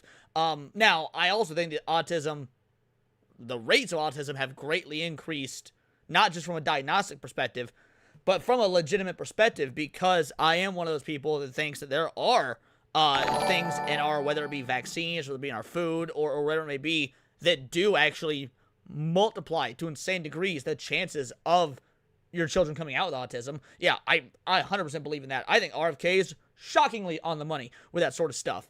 But that being said, even people that are not actually autistic, I think, are often diagnosed autistic, because if you've got this thing that exists on a scale, well, then you just keep expanding that scale to keep raking in money and people who are dependent on said diagnoses and whatnot. Miss Molly coming in for 249. Shout out, says, take this, you fluffy animals. It's stupid. You're stupid. Stop being stupid. No, I'm joking. Thank you so much, Molly. I truly appreciate it. Right? Is it the case that they're being diagnosed with autism and they actually have it or not? Well, a lot of that's inconclusive too. So we have to be very careful, right, when we go down these different pathways. But I will say that there's more. No, Junebug, John Cedar is not doing the trans gimmick. In fact, his grift now is actually being super hyper masculine and straight and like a red pill dude bro. And his claim is that the trans thing was all a bit to bring people to awareness to how stupid the trans stuff actually is. Now, I don't believe it for a moment because I said John. Sorry, Josh Cedar is an actual fucking grifter. But yeah, that answers to answer that. For science, at least, that would affirm the idea that you're autism or that you have autism, then science that would affirm that your brain somehow maps onto that of a brain of a woman. There's not any good conclusive evidence for that. None. Zero. So the question I have for you is just this. You're a materialist. As a materialist, how can you make the claim that the wrong soul is stuffed into the wrong body? So I didn't know going in that Classy Neurotic was a materialist. That is a fucking devastating question. That is gnarly. So a materialist or a naturist, you know, depending on how you use it, believe that nothing exists beyond the natural world. It's a very atheistic worldview where the only things that can be measured that are real is what does physically exist. It negates the need for God, it negates the need for souls, the whole nine. You believe that the only reality is physical reality. So exactly, Dormant Sight, they don't believe in souls. So by immediately saying your ideology and your worldview, shout out, thanks for the sub, Robert Payne. Your ideology and your worldview is built entirely on the concept of physical reality being the only aspect of reality. You cannot, in good faith, make the argument that the idea of transgenderism is real, and you believe that you're in a different body or whatnot based on being born in a different soul. That negates your entire worldview. That's diabolically evil, and I fucking love it. Well-placed question. You would have to make the claim instead that you're developing along the pathway that you're supposed to be developing along. There's no other way around that. So if that is the case, as a materialist, why is it that we should affirm any of this with inconclusive science? Why? I'm not saying it's conclusive, and I'm saying my argument is that this should. I want you all to go back for a moment, and I want you to just think about or watch how long he thought about his answer, because it's almost not at all. And the reason I want to bring that up is because he's about to regurgitate talking points and try and weasel his way out of a hole that he put himself in, because he has never had to think about this question before. He has never even considered his own worldview and his own ideology before to be able to answer this question if it's posed to him. That we should affirm any of this with inconclusive science. Why? I'm not saying it's conclusive, and I'm saying my argument is that this should be an option. As Why? This could be Why? one pathway. Why Because should it be an could work. option? Yeah, but it Because could the benefit also not outweigh the work. risk. But it also could not work. And if it could not work, it could do amazing amounts of damage, even from a utilitarian worldview. It could do huge amounts of damage to block a child's pathway to puberty. Like, I can't even think, like, can you imagine your dad comes into you one night and he says, we're going to block your pathway to puberty. And you go, well, that could be helpful. I'll grant it. Maybe it could be. But you have to grant the other way that it may be extraordinarily harmful. If that is the case, so even if you could grant that it can be helpful, let's say that, because again, gender dysphoria is real, but it's such a minute, 0.007% of the world population on average, that even if it could be useful, does the statistical weight of doing it outweigh the chance for harm? And if you're just looking at the numbers, then no, because like it could be helpful, but the odds that it will not be far outweigh the odds that it would be. Don't make medical decisions that way. You need to have PK the one and only. Yes, I did get those. I meant to respond to you and I totally forgot. I was wiped after that stream. I was exhausted. I forgot to get back to you. Thank you. You need to give me some degree of certainty here. Some degree of certainty. You know, when I take an ibuprofen, I have some degree of certainty that shit's going to get rid of my fucking headache, okay? I need something. Give me something. I just want to say that. Hang on. Let him respond. I don't want him to feel like he's railroaded. The 2v1s kind of suck. You know, I get it. I don't want you to feel railroaded. Please answer my question, sir. I don't have a response. You don't have a response. You don't have a response. Again, just with that one question. That single question that shot his entire worldview down. He cannot hold those two beliefs in tandem with one another. They conflict at the very nature of the belief system. And I'll give Classy Neurotic credit. Rather than making up some bullshit answer, he at least stated that he doesn't have an answer. There is that, I suppose. I just want to say, me and Andrew are taking the passive position that we shouldn't allow people to mutilate their kids. Because of that, the onus is not on me and Andrew to prove anything. The onus, I think Andrew and Classy would agree, is on you guys, the proponents of child mutilation and body mutilation, to prove that there is overwhelming evidence that justifies it. You have not done that. You have tacitly admitted you can't. And I just want to reiterate, you are taking the extreme position that we should be in favor of mutilation.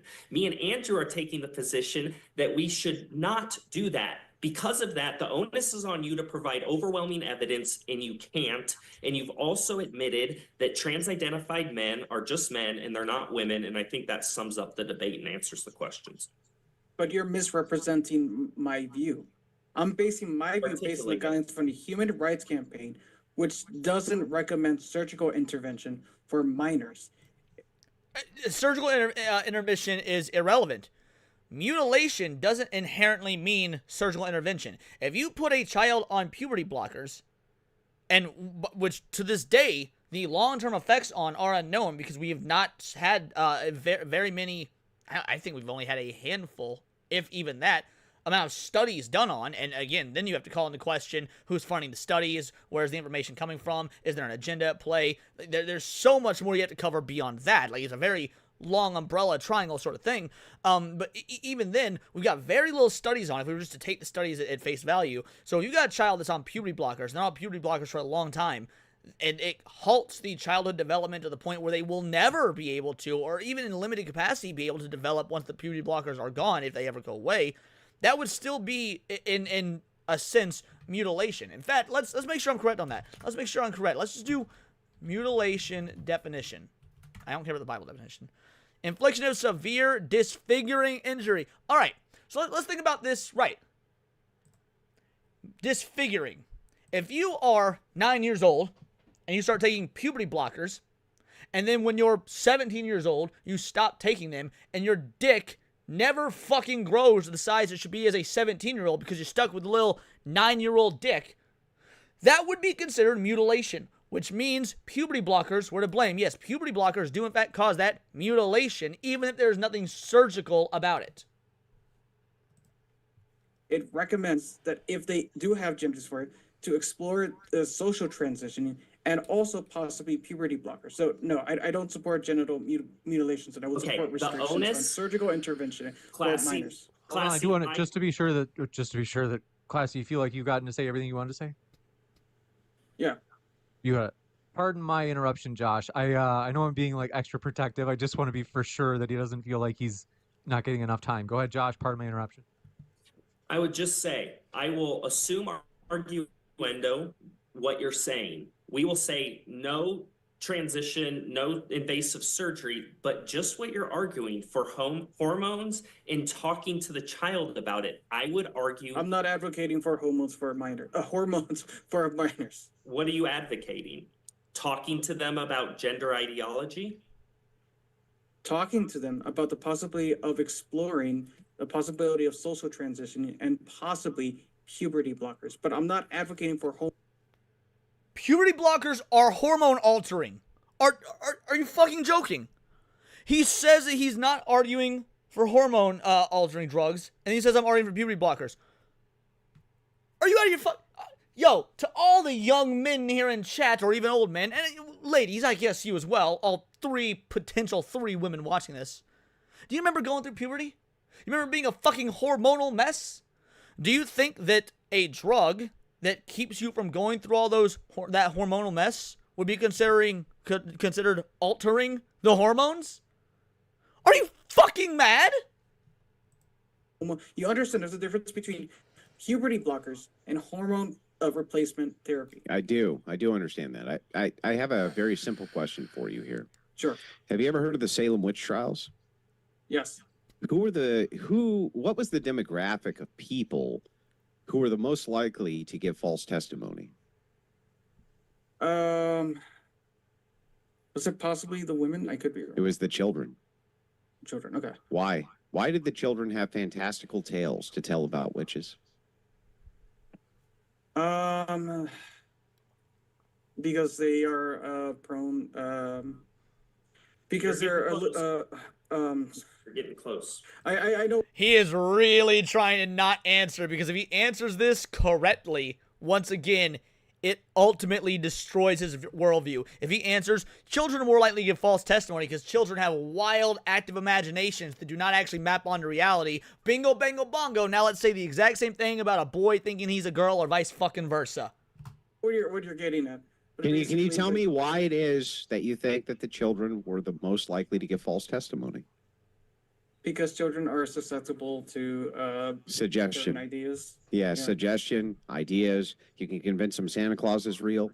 You can convince them werewolves are outside the door. Now, Dormant Psych, to be fair, the debate was lost the moment he took the position that you could even socially transition children. Or you can convince them of everything under the sun. And those of us who have children know this very well. So I need to ask you again, if you have no conclusive scientific data, and you're giving this suggestion to a child that the child may not be what the child thinks it is, then you perhaps could be creating a suggestion that that child may never have had. Yes? Let me know if you agree with Andrew Wilson that it is insane to take a huge risk to your life without a certainty that what you are doing is actually going to work. Referring to... I'm going to disagree with commentator guy on that. It is not insane to take a huge risk to your life if you're not certain about something. That's why we've got the risk versus reward scenario. If you want to start a business, that is a huge risk to your life. To go into business for yourself instead of the stability and comfort of being in business for someone else, that is a huge risk to your life and livelihood. But it doesn't make you insane for doing so. Andrew Wilson's earlier question that this leftist was completely unable to answer. I mean, literally saying, I have nothing. He concedes the point. And now when Andrew Wilson is also asking him about suggestions, I've literally spoken to an individual who worked with children specifically in this field. And they described it like this. When you ask a child repeatedly the same question over and over, what she did is she worked with abused kids that needed a professional or a psychologist in order to come in and talk to them. And what they find is when you repeatedly ask children a question over and over again, to them, they think they are giving the wrong answer because you keep asking them repeatedly. So over time, I will say the commentator's 100% correct about this. There's this very interesting story took place in the late 80s during the Satanic Panic. There was this daycare center. This is a 100% true story. There was this Christian daycare center that they threw. So it was ran by a mother and her two children, I believe, daughter and son. And the son was accused of inappropriate acts with the minor. With zero basis for the accusation, by the way. Zero basis for the accusation. He was immediately arrested. Then the cops started interviewing, so there was no evidence he committed any of these acts. And there was no witnesses to any of these acts beyond, or any of these alleged acts beyond the people that worked at the daycare center, which was his mother and his sister. And so they couldn't be trusted with their testimony and whatnot because they had, it was a conflict of interest. So the only people that could be interviewed by the cops were the children. And so the cops interviewed these kids, and the kids not only denied any sort of inappropriate behavior or whatnot, they were asked so many times over and over that the kids began saying yes. And the cops then ran with the children's testimony to get this guy in prison for, I believe, like 5 years before it finally got overturned. Because, again, there's no evidence of it or anything. And they tried to link this Christian daycare to a satanic pedophilic cult. So what the commentator here is saying is 100% correct. This has actually happened. It happened in America in the late fucking 80s. They start to change their mind. They start to create a different reality because they're trying to give the individual, the adult, the information that they're asking for, because otherwise, why would you keep asking them the same question over and over? It's kind of a mental trick that happens in the mind of a child. But yeah. By the way, this doesn't just happen to, what he's referring to doesn't just happen to children. This works on adults. You just have to work a lot harder at it. You have to continue asking the question, continue rephrasing it, and eventually you will get adults to do the same thing. And it's a lot easier with kids because they've got more malleable minds.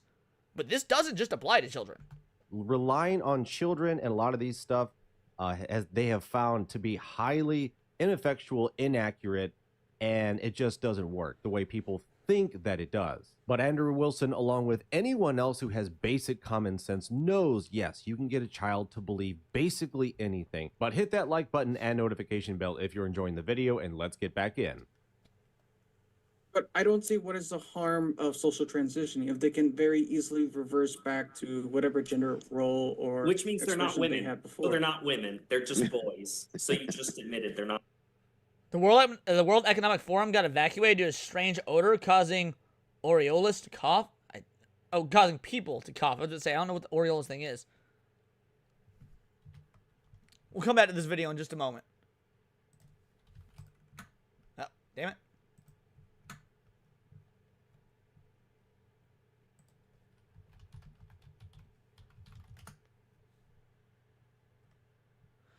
Davos under fire. Reports of the World Economic Forum Conference Center has been evacuated amid an emergency response. Firefighters everywhere. Helicopters overhead. Local media site fire nearby hotel. LA 7 reporters seen it's full of firefighters. It's an evacuation emergency.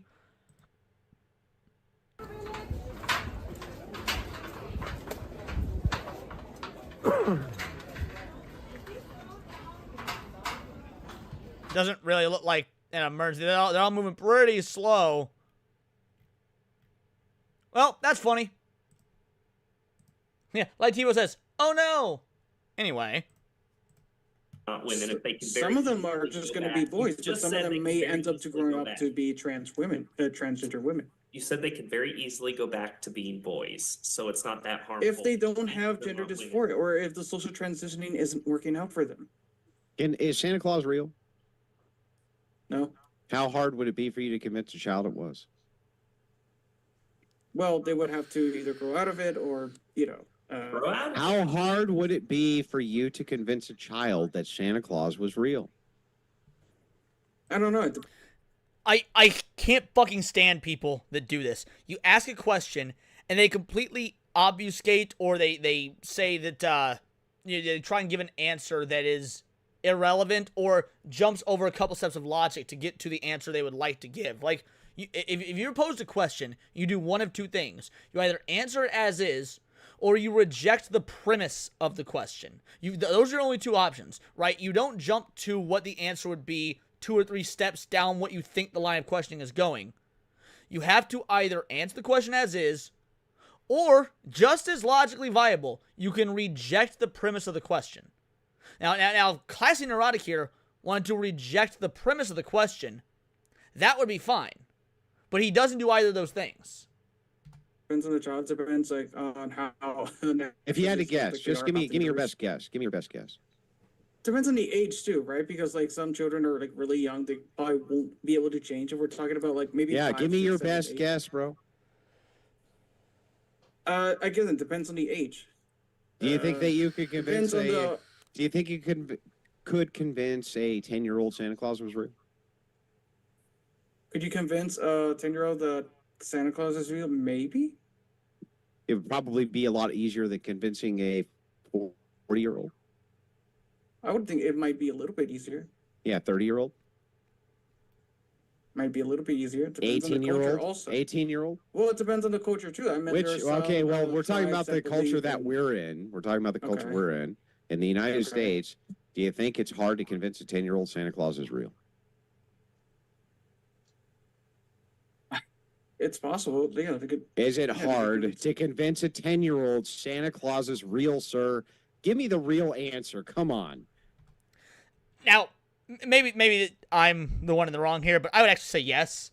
I think that I would honestly answer yes to this because by most children, by the time they're 10, know that Santa's not real. They do.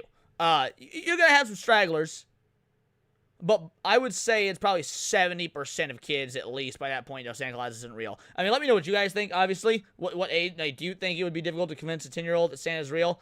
I think the answer is yes. I think that the cutoff for convincing that kids that Santa is real, on average, is probably closer to like 7 or 8 years old. Right, exactly, Tebow. On some level, they've certainly heavily questioned it. I by 10, I agree. I think that 7 to 8 is probably the cutoff for it being a relatively easy task. How many kids trust the person running this trans on them? How many kids understand the risks? I mean, that's irrelevant to the question I'm asking. Stop believing in Santa when I was 6. I'm going to say around 7 to 8. If it's by someone they trust or not. Yeah, but even, like kids trust their parents, but even then, they're like, by 10, they're like, yo, Pops, Ma, Tooth Fairy, Santa, Easter Bunny are bullshit. And then you're like, hey, don't use words like that. Santa isn't real. OMG, I thought he was. Just died. Don't bullshit me. How hard would it be to convince a 10-year-old that a big fat guy who has elves in the North Pole flies around all year and goes down the chimney and leaves Christmas presents under your Christmas tree? How hard is that? It can't be hard because almost every child in the 1950s, 60s, and 70s believed that bullshit. Almost all of them believed it. Again, not 10-year-olds, though. I would have gone younger with this line of questioning if I was Andrew. I would have said 7 or 8. Because kids are totally suggestible. So the question becomes, how much of this that you're talking to your child about becomes suggestion? When is it that they think, well, Daddy thinks I'm a girl. Daddy thinks that I'm not correct. They look to you for guidance. You can convince kids of insane shit. In fact, I'll give you a story. Very quick story. It's an anecdote. You can dismiss it, but very quick story. Fucking with kids is hilarious. Okay, don't get me wrong. It's really, really funny to convince them of shit that is absolutely not true. I'll give y'all an anecdotal story, and this is gonna make me sound like a fucking moron. It's gonna make me sound like a fucking moron, but I trusted my dad. I believed my dad. When I was in first grade, my dad told me, maybe I was kindergarten. Either way, it doesn't really change the story. My dad told me that your navel, your belly button, is where all your skin is tied together, and if that ever comes loose, your skin will fall off. I had no reason to doubt that. I had no reason not to believe that. I was a fucking dumbass kindergartner, first grader, whatever. I didn't truly question or think about that until I was like 12 years old. For like 7 years, I just thought that was fucking true. Didn't even consider that my dad was fucking with me until I was like 12 years old. It's like, wait a sec. Your skin isn't tied together in your fucking navel. That's not how that works, because some people got outies, not innies. Andrew, be right here. Like, for instance, one time it was one of my kids was about 5, and I was like, "Don't go down into the basement." She said, "Why?" And I said, "Because if you go down there, a vicious, evil monster is going to eat your face, and I'm going to laugh because I was the one who told you not to go down there." And she was like, "Fuck that! I'm not going down to that basement." Was there ever a vicious monster in the basement? Of course not. Of course not. Did I find it hilarious that I was able to convince this 5-year-old of this? Did I pat myself on the back? Absolutely. But the point is, you can convince kids of all sorts of irrational, nonsensical things. Their minds are like sponges. So I need to ask you, if you take into account how suggestible kids are, don't you think if you have inconclusive science that you as the parent, by just simply saying to them, let's talk about your gender, could be introducing suggestions that they would not ordinarily have in life? So I think the research shows that like they can actually, that most of the time they end up just going back to their original gender role. That's not the fucking question. Yes, the desistance rates are incredibly high. We get that. The question is, are children susceptible to adults telling them things that aren't true? Regardless of whether the desistance rate is high in later years, the answer to this, which by the way, he's actually saying yes to, and he just doesn't realize it, because if they have to go back to their original gender, then that would mean the answer is yes, because at some point, due to the suggestible nature, they were convinced at a younger age that they were not what they said they were. Yeah, why? Why do they end up going back? But what's the harm with But social why do they transition? end up going back? You just made my point for me. Why do they end up going back? Because it just wasn't the right diagnosis. No, I completely disagree with you, T-Bo. I completely disagree. You say these people aren't worth debating. I completely think they are. Not because you will convince them. That's not the point of the debate. So the point of a debate is never to convince your opponent. The point of your debate is to convince the people watching. Not even necessarily that you are correct. Oftentimes, the point can be to convince the people watching what morons or what ideologically invalid individuals are that are opposite you, right? So debating people on these sort of public forums or whatnot is incredibly important because it gives the viewers an idea into the mind of how stupid and irrational the people on the opposite side are. It was based around suggestion. To Andrew's story, messing around with kids can be good for a laugh, but yeah, it absolutely proves the point that you can get kids to believe anything. Muslim terrorists do this to kids, and then they use them as bombers because they tell them, oh, the blast will go out and away from you and you'll be fine. So yeah, you can do horrible things to kids. And if you actually extrapolate on this, it's scary to think about. When you see all of these crazy woke people, trans people all over around, you know, to Andrew's point about suggestion, this is a reflection of all of those kids' parents. That's how many messed up parents there are on the left who allowed or suggested all of this nonsense to begin with. Like, they were absolutely irresponsible in what they did, and they created all this mess. And just goes to show how many lunatics and messed up people really are on the far left. But thanks for watching. Let me know down below in the comments what you thought about it. That was a fun video. That was a fun video. I was hoping to be a lot more explosive. I was hoping to be fiery. I was hoping that Mr. Casual Neurotic or whatever his name was would have been even more retarded. But it was a good line of questioning. You like seeing it. Alrighty. Asmongold released this video today. This is sad, and it's about a situation I've been seeing on X, but I'm not super up on. So let's check this out. She was talking shit to him. She was degrading him, calling him a loser. But now whenever they face accountability, now they're the victim. Nope.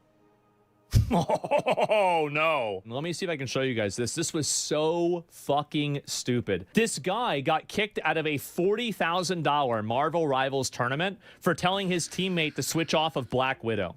Yes, I know. We're going to get to it. I know it's taken me some time, but we're back at it. All right, here we go. Let's look at it.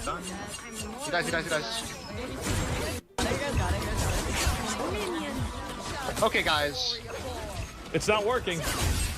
Case and point proven right now. Do you understand? No, it's well, you've been making me feel like shit. Of course I'm gonna How play do you not see the problem right now? Wait, first of all, it's that ass Kingsman, like, shut the fuck up. Okay, bro. You're doing.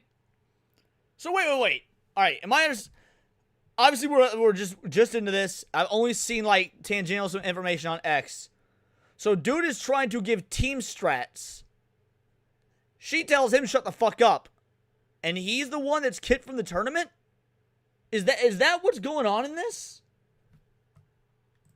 Lucy's not even on Invis. Second of all, you're So toxic. So rude. What a nasty bitch. Yep, 0 and 5. Yep, there it is. Oh, is that Black Widow? I guess that's a scan. I'm not really familiar with it. Yeah, I guess it is. So 0 and 5. Wow. And then she's telling this guy who's 18 and 2 to shut the fuck up. So wait, so she's the Black Widow player. I had this misunderstood. When he said get off Black Widow, I thought he was saying to his team, stop focusing on the enemy's Black Widow player. There's more important things to do. Like stop focusing on the enemy's Black Widow. He was telling his own player, who was playing, his own team member who was playing his Black Widow, dude, you're playing like trash. Do something else.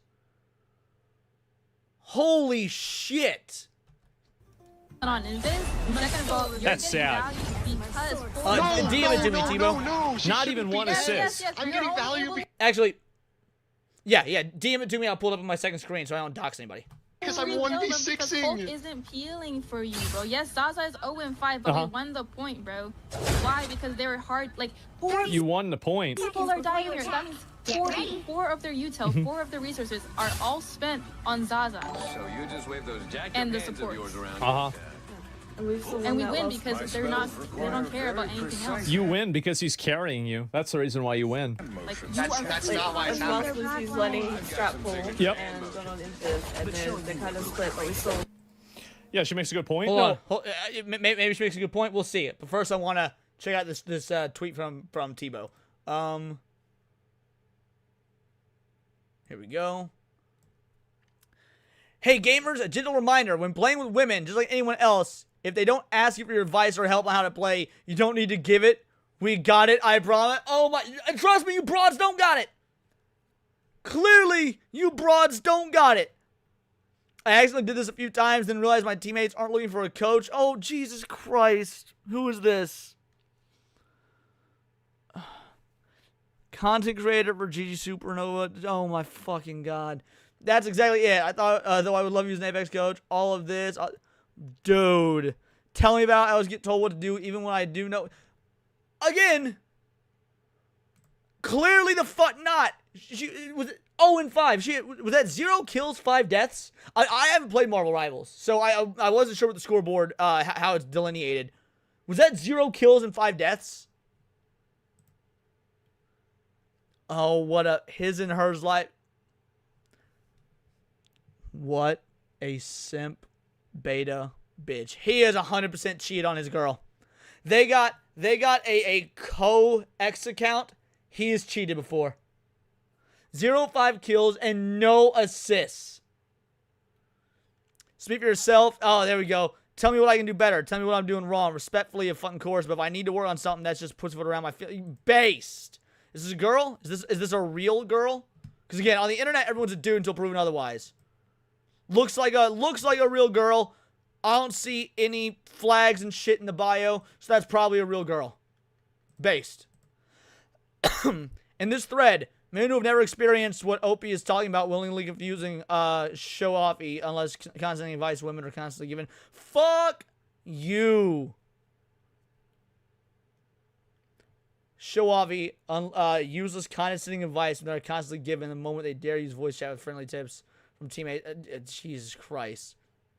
If it's a team-based game, communication adaptation are required. It has nothing to do with your gender. Correct. Exactly. Communication is key in a team. All right, I'm glad it seems like more people shouldn't say the co-accounts are massive flags. Dude, they really are. The layout is KDA. Okay, cool. That's why I assumed. I just wasn't sure. There's being helpful without being distracting. This is cool. People go overboard, become either controlling and condescending. Okay. In a normal pickup game, sure. Fair enough, Weeb has no name. In a $40,000 fucking tournament, I think it's okay to get a little condescending if your teammate is 0-5-0. How you even get in to a 40K tournament if that's the way you play? It's a common thing that happens to everyone. You shouldn't get offended if it's a better player tells you what you should do. Exactly. Holy dude, these broads are mad dumb. Broads be mad stupid. Only if you don't understand the game. Like, very clearly she's not. I mean, absolutely not. Yes, and then so here we go. And then this is the girl. Kingsman telling them that they need to triple support since everyone else will be running. Okay, here we go. Of course they're going to do that. It's a $40,000 tournament. No, they're not. Talk some sense into these guys. They're not. I would say the guy, what were his stats for? It was like 18 kills, like, was it 2 deaths? I didn't even see the assists. I would trust the dude with 18 kills over the bitch that had 0. Gonna run triple support. There's no way they'll do that. Talk some sense into these guys because they don't want to run triple support. But every team will. Hold on. Let's go back to when he had the stuff up. Ah, fuck. Okay, it looks like it's all 0. This must be early in the game. Every They're running triple.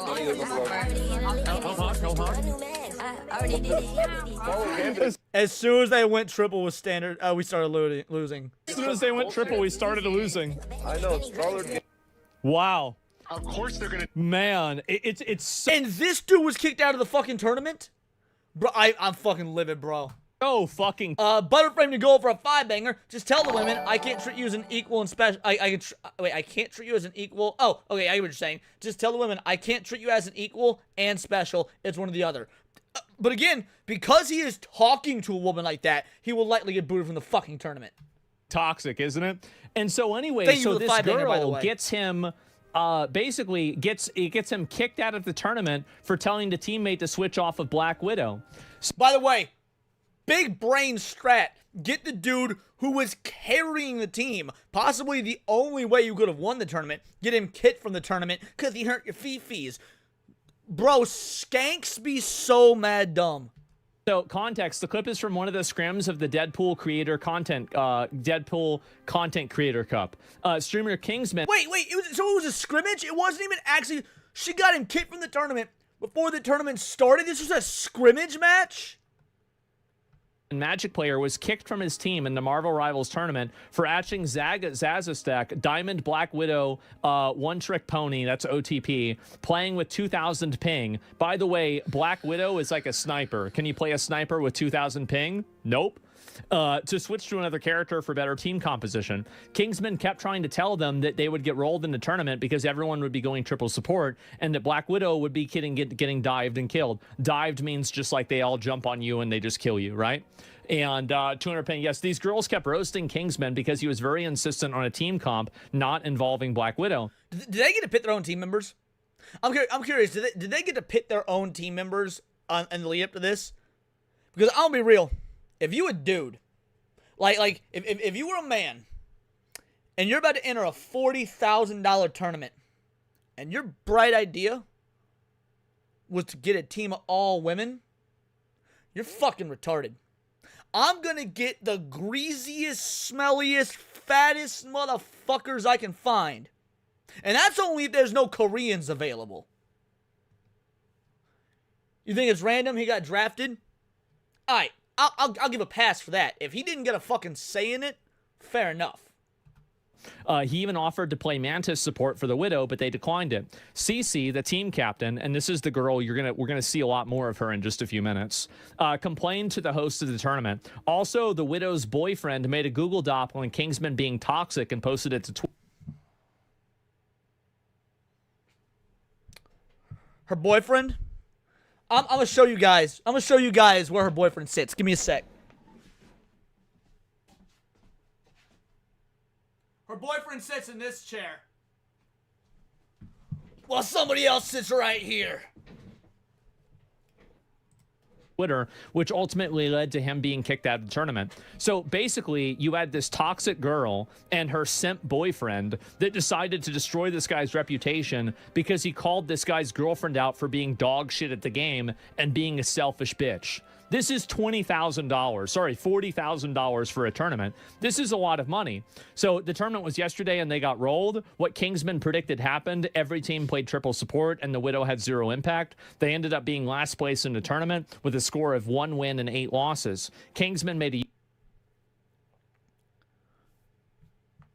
1 win and 8 losses. And again, he was kicked out of the tourney, right?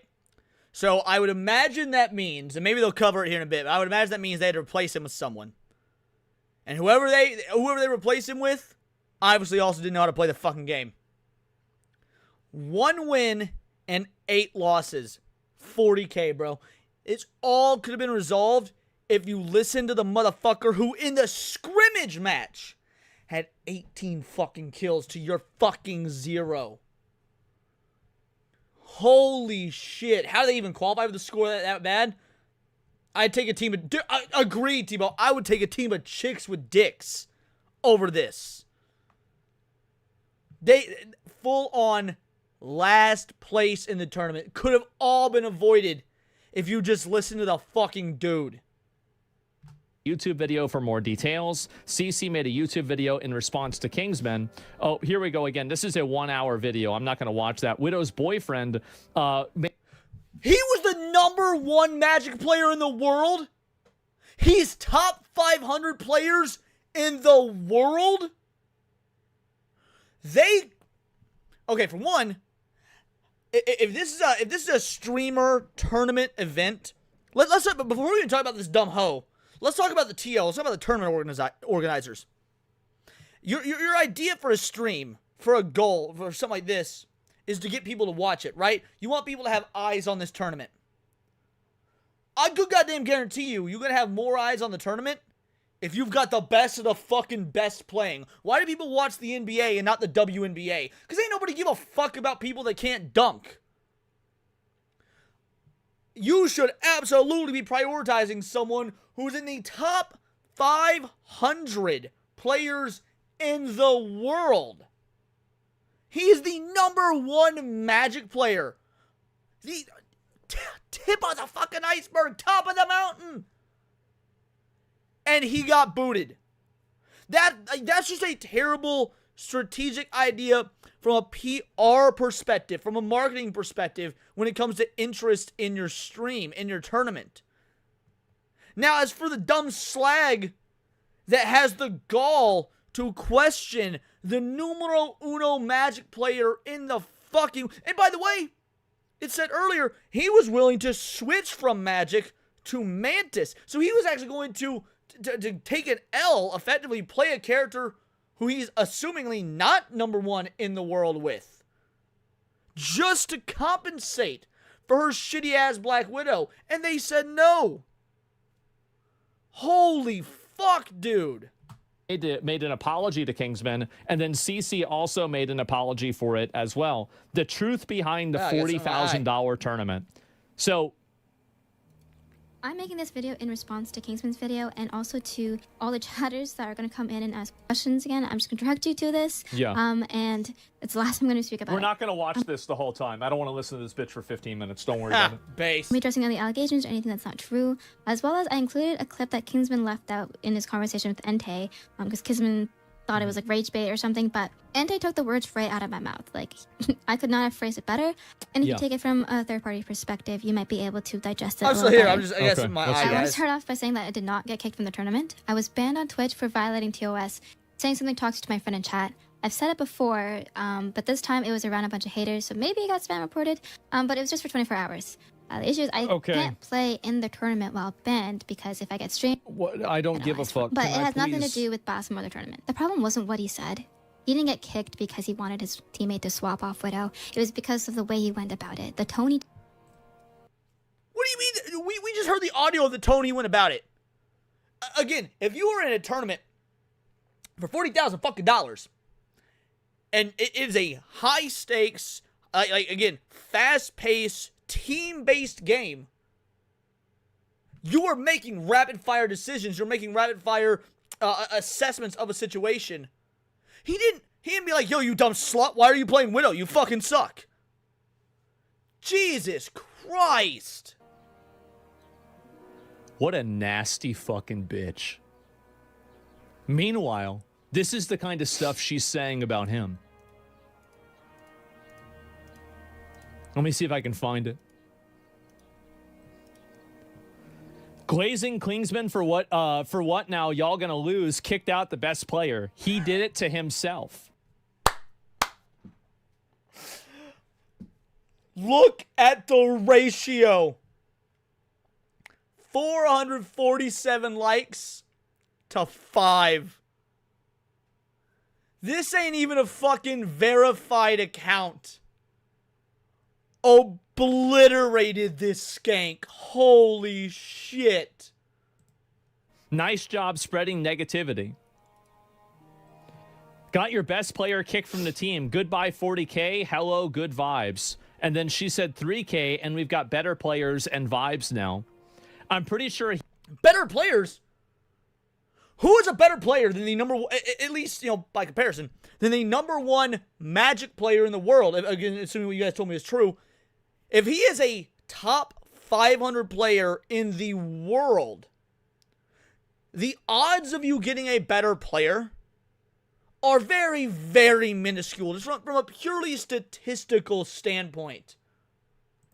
He spent 20 years of his life inside playing video games, which is why he lacks social skills. Social skills are whenever you disagree with her. That's right. That yo Kingsman cocksuckers screenshot this. Y'all think Jesus Christ. Stop trying to talk like it's so fucking cringe. Oh my God. Just stop it. You guys think I don't see a toxicity in the Kingsman Discord? W not spreading hate from the mods or the Kingsman community. Oh, here's another one. Let's see if there are any more of these. No, this is just more bullshit. And in the community note, she's continued to bully Kingsman and speak ill of him across social media. CC has a history of attacking other players and talking trash. And so we even have more... Wait. So she's a... By the way, I'm all for trash talking. In the competitive game space, in any competitive space, you talk trash. That's what you do. Whether it be Smash Bros, whether it be play Magic the Gathering, dude, you talk mad trash. Why? Eggs is fun. That's how competition works. B, you could throw your opponent out the game. There's a myriad of reasons to talk trash. But also, so this dumb skank talks trash.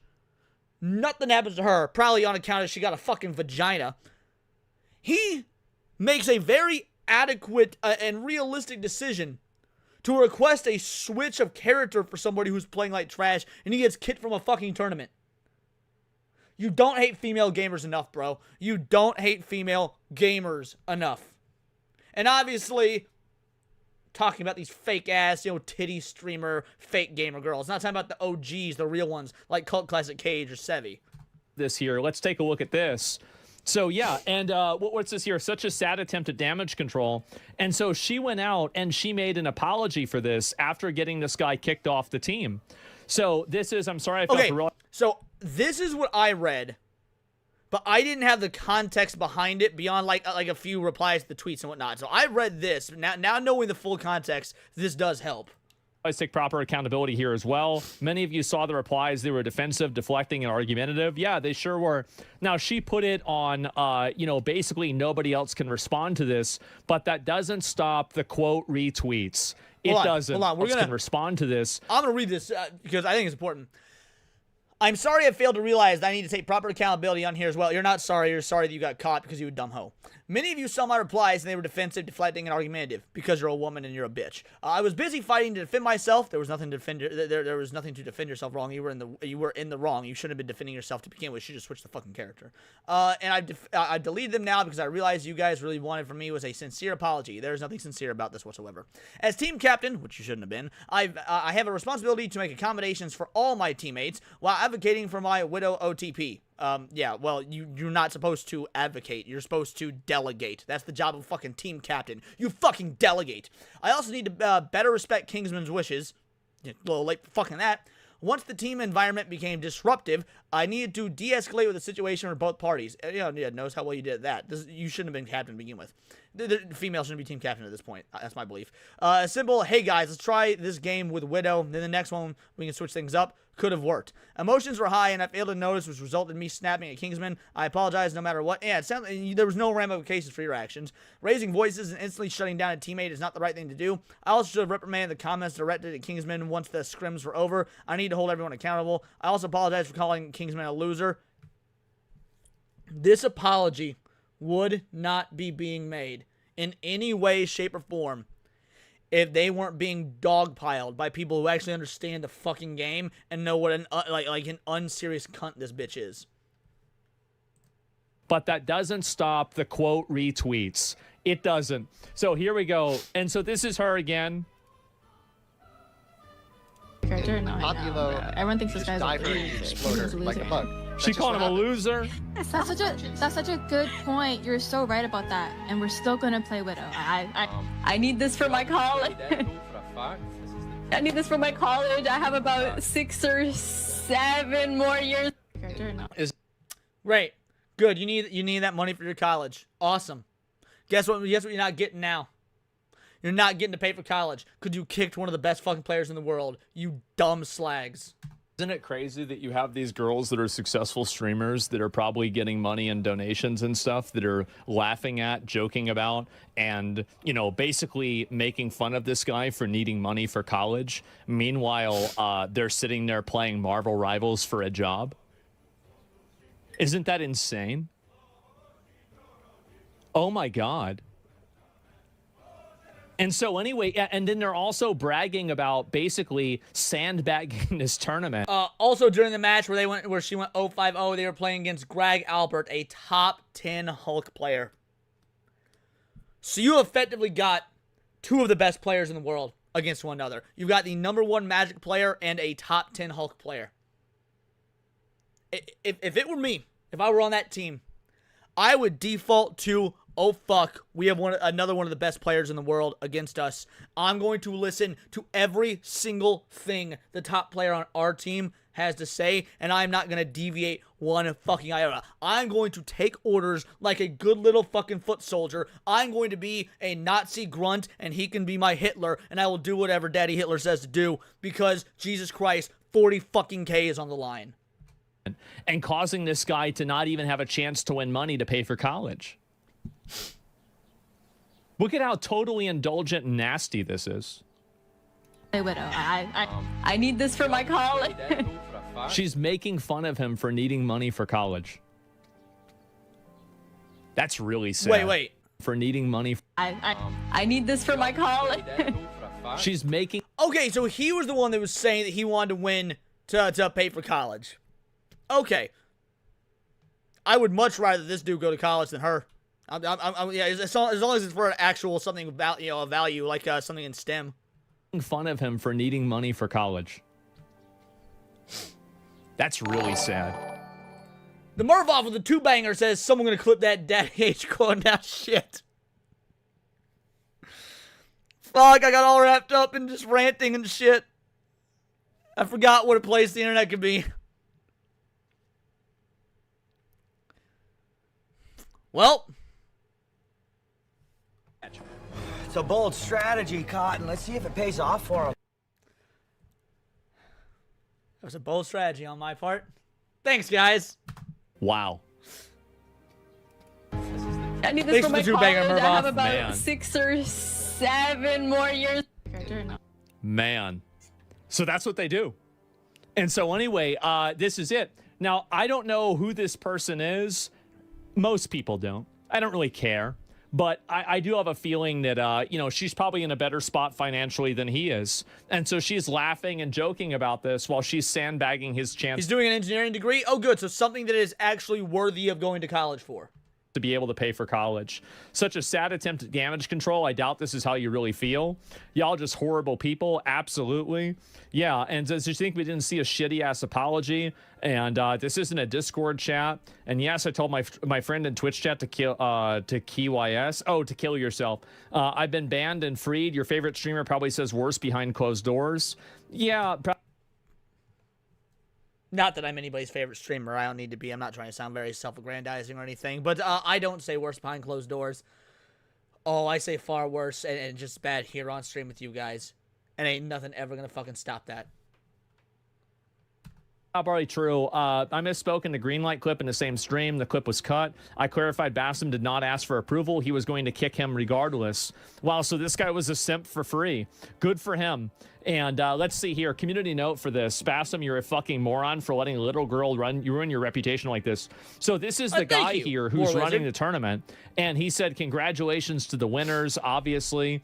And you've got a bunch of people. Hope they never sponsor you again. I mean, the fact that he sided with people that were laughing and joking and goofing around and making light of this guy trying to pay for his college is totally fucking toxic and pathetic. You removed Kingsman for the slightest chance that women might look in your direction. Pathetic. And yeah, W host, address me. Yep, there we go. Why did you remove Kingsman when he was right and the team? And you also think the Venom on the other team was a top 10 Venom? If that's the case, that's insane. Told him to shut the fuck up. Dude, it sounds like this Kingman fella really got the short end of the stick. Like even before all this went down, he's being drafted into this team of fucking bimbos. And he is the solo single good player on the fucking team. I mean, yeah, pack it in, bruh. Pack it in. You lost just based on luck of the draw. Man, you got sat down with the Susan B. Anthony of fucking games. You may as well just, that 40K is a pipe dream, homie. Exactly. She has proof about sandbagging. Exactly, yes, Pelosi. she does. And so this is what these people do. They're so hostile, so toxic, so rude. They're just nasty as fuck, aren't they? They really are. After reviewing all the evidence and VODs for all parties, that was a horrible decision on your part and it shows clear bias. You swore on professionalism, but didn't penalize the team's captain whenever they were being unprofessional themselves. And congratulations for being the worst Marvel Rivals host to ever do it. Honestly, Kingsman was right. Super fucked up situation that he got removed. Justice for Kingsman. By the way, this is a gaming community W. I think that so many people are so sick of these nasty, toxic people in gaming that are sandbagging this guy. And he says nasty, toxic people in gaming. Guys, let's be real. It's mostly women. It's mostly women, and the ones that aren't women are dudes simping for these women. That's what it is. These nasty, toxic people aren't people. They're not real. They don't deserve human rights. They're cretins. They're goblins. These are all women or dudes simming for these women that will never get them to touch their pee-pee. And making fun of him for not being able to pay for college. To provide clarity on the discourse surrounding my team for this tournament, I was not the team captain. I was invited as a player to be drafted. I had no choice in what to say, who was kicked. Woke up in a massive amount of unwarranted, sexist, hateful comments. Oh, jeez. Oh, God. Yeah, you are who you surround yourself with. Yes, definitely. I'm the victim. Of course, as always. What does sandbagging mean? It means intentionally putting in zero effort to a tournament or to an event in order to not try to win the tournament. Basically not giving a shit about the outcome and then doing so in a way that's negatively affecting other people. So yeah, it's that simple. Throwing a game. Yeah, basically running it down mid, throwing the game, whatever you want to say. But let's see if there's any more of these to look at too, because weird how women manage to ruin everything competitive in these team game. I think this does have to do with the fact that they're women, and I'll explain why. It's because they're being hostile and aggressive, and the moment that somebody responds that way, they claim that it's misogyny. You're using your identity as both a sword and a shield. You're attacking people and you're being passive aggressive and hostile and nasty, while at the same time, when people push back against you, now people are being misogynistic. No, this isn't misogyny. This is accountability.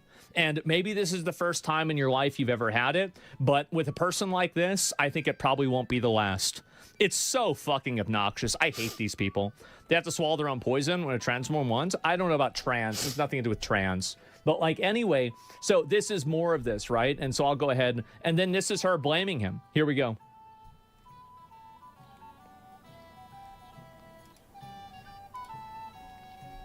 What happened with Kingsman getting kicked? What happened with Kingsman getting kicked? You were a nasty, toxic bitch, and you got him kicked out because he called you out. Because you wanted to do whatever you wanted to do. The mind of a child.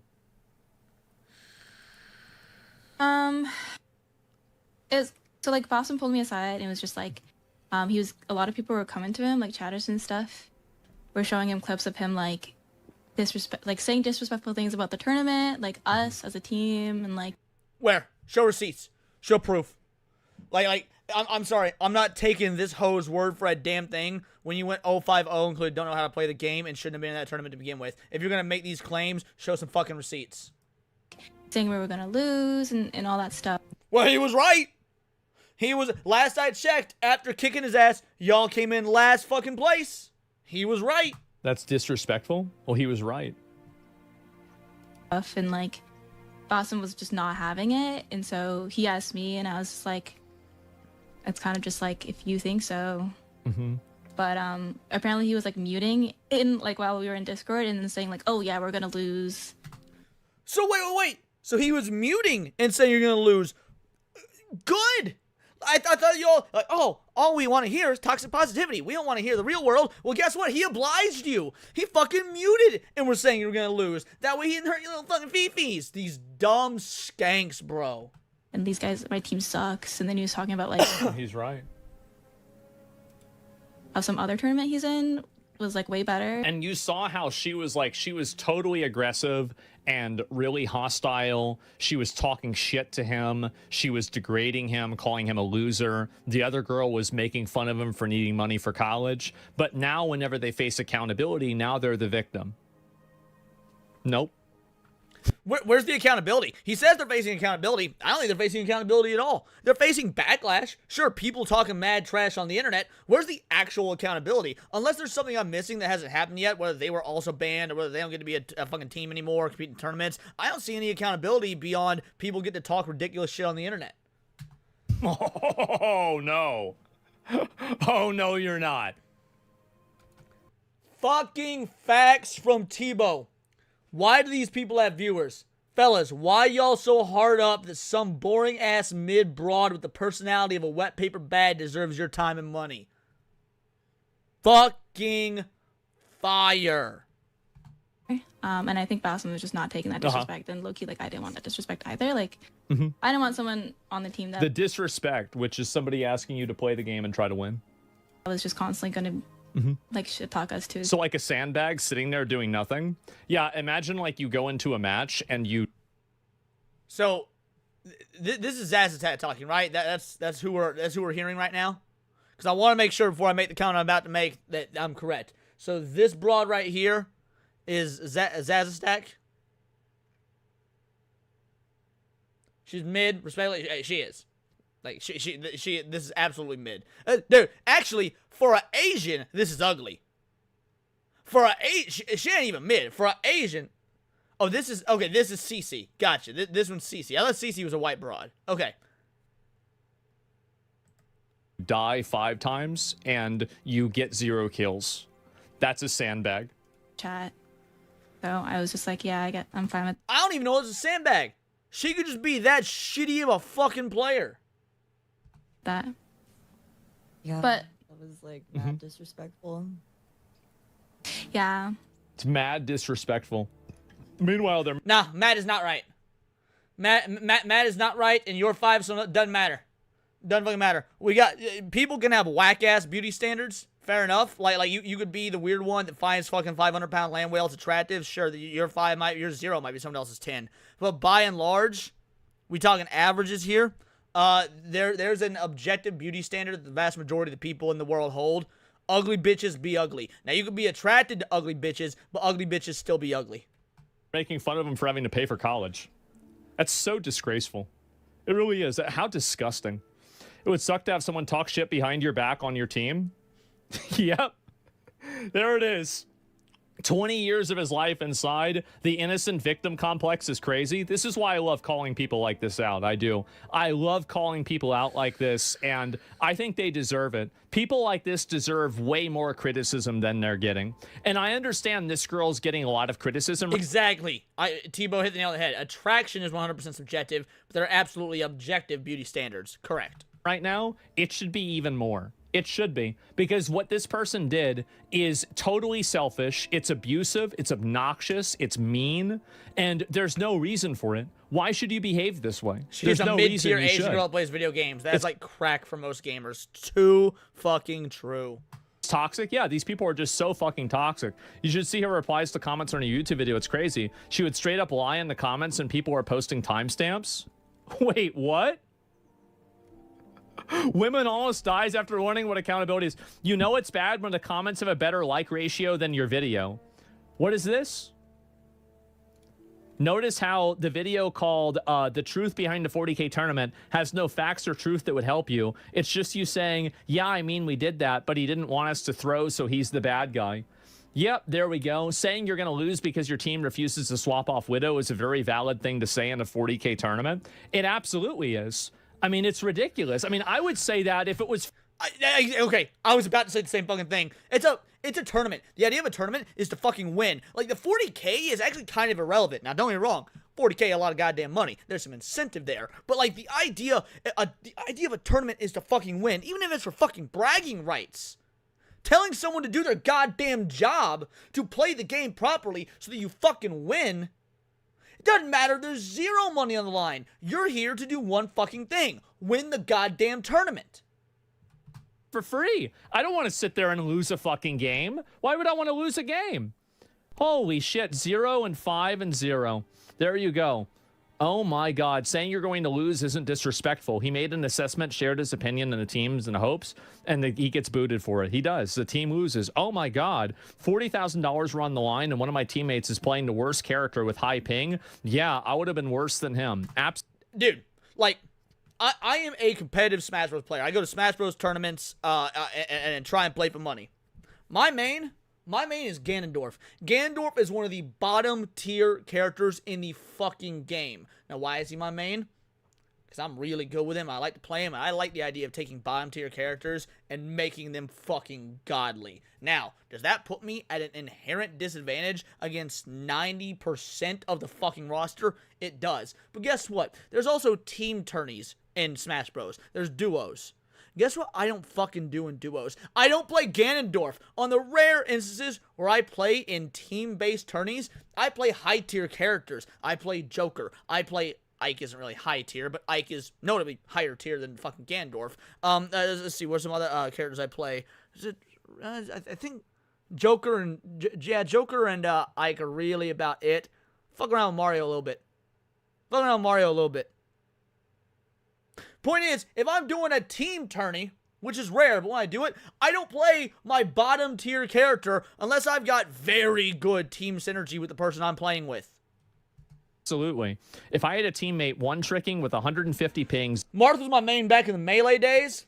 I don't fuck with him near as much in Ultimate. 0 kills, 0 assists, and most importantly, 0 impact on the win condition, I would be saying in /all GG and asking for that person to swap. And these streamers are just so incredibly stupid. I don't think that they're stupid. I think they're insulated from consequences. They're professional victims, and they think they can do anything they want and get away with it. And that includes demonizing, bullying, and basically hurting other people whenever anybody else dares to say no. That's it. It's malicious. Yeah, they're absolutely malicious. Should have saw our TikTok comments before she disabled them, doubling down, and then his video blew up 5x. Dude, if you getting roasted on fucking... Okay, TikTok is a liberal woman wonderland. Like, it is utopia and euphoria abound for liberal women. If you getting roasted on fucking TikTok to the point where you gotta disable comments... You are the fucking villain. You are the Riddler, the Penguin, and by all means, I would say you're the Joker, but you ain't no goddamn mastermind. More out of suddenly and its apologies and panic attacks. Oh, she's having a panic attack?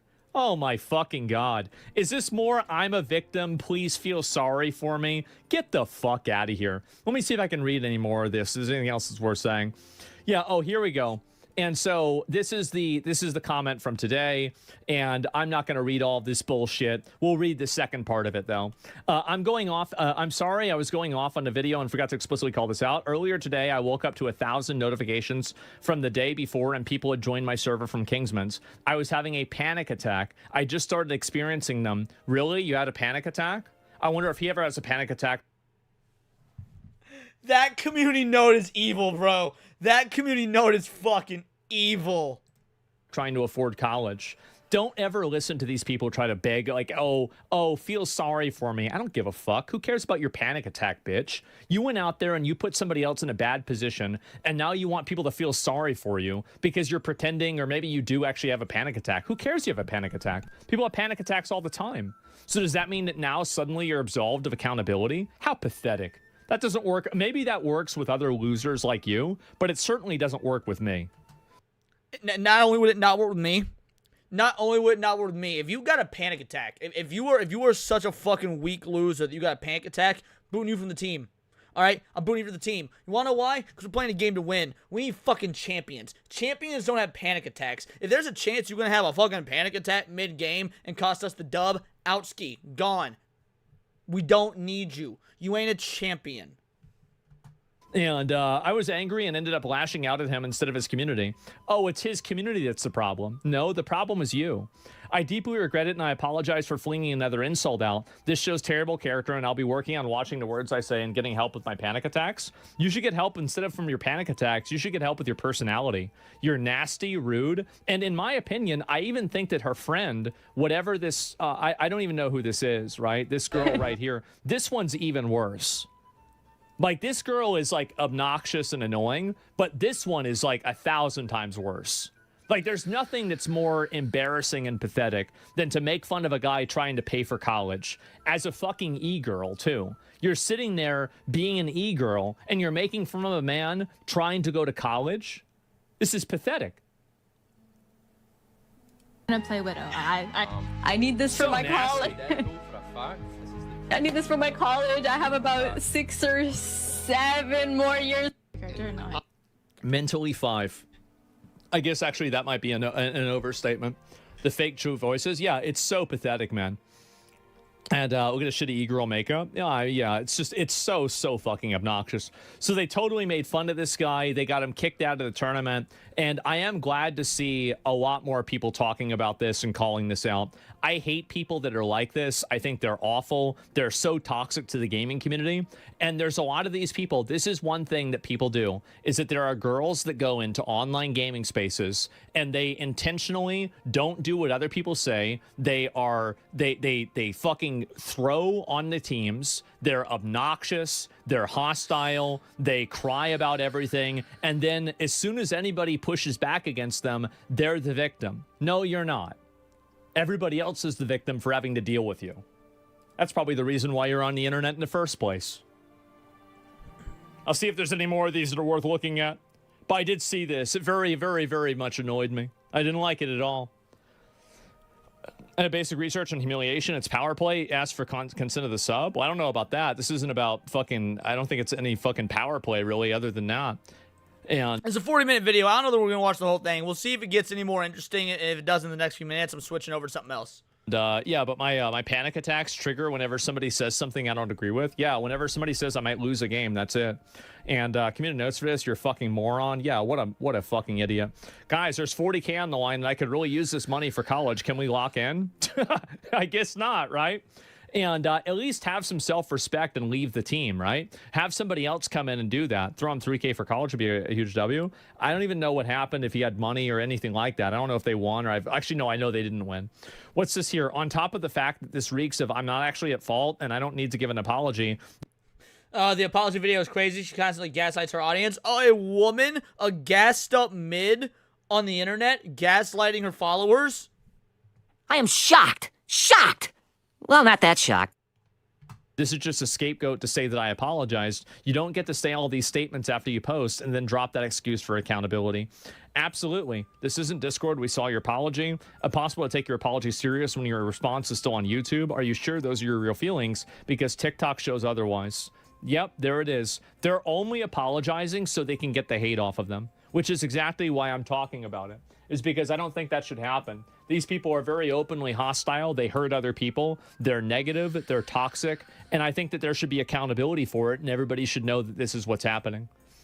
This isn't a genuine apology. She went right back to insulting and talking behind his back. Just accept the fact that y'all are terrible people. Congrats, you made the majority of Marvel Rivals community hate you. Good. Good. That's what you get. That's what you get. Yeah, we're gonna leave it there. That's what you get. That's what you get, you a dumb hoe. We didn't finish the video, so I'm gonna link it to you guys in case y'all want to watch it. But yeah, that's fucking wild, dude. That was absolutely fucking wild. Fuck skanks like that, man. Make gaming great again. And how you make gaming great again? You get these dumb hoes out the fucking medium. They shouldn't be doing it.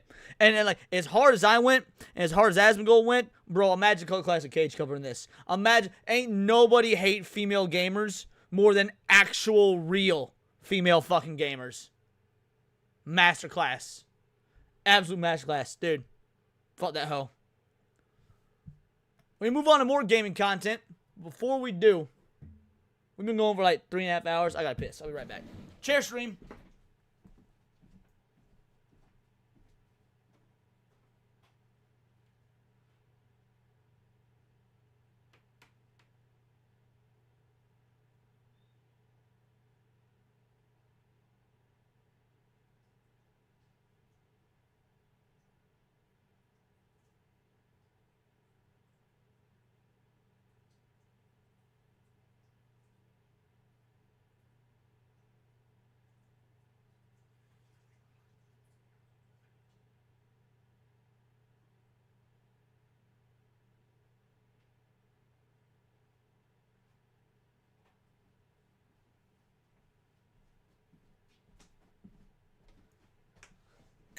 Alrighty, we back.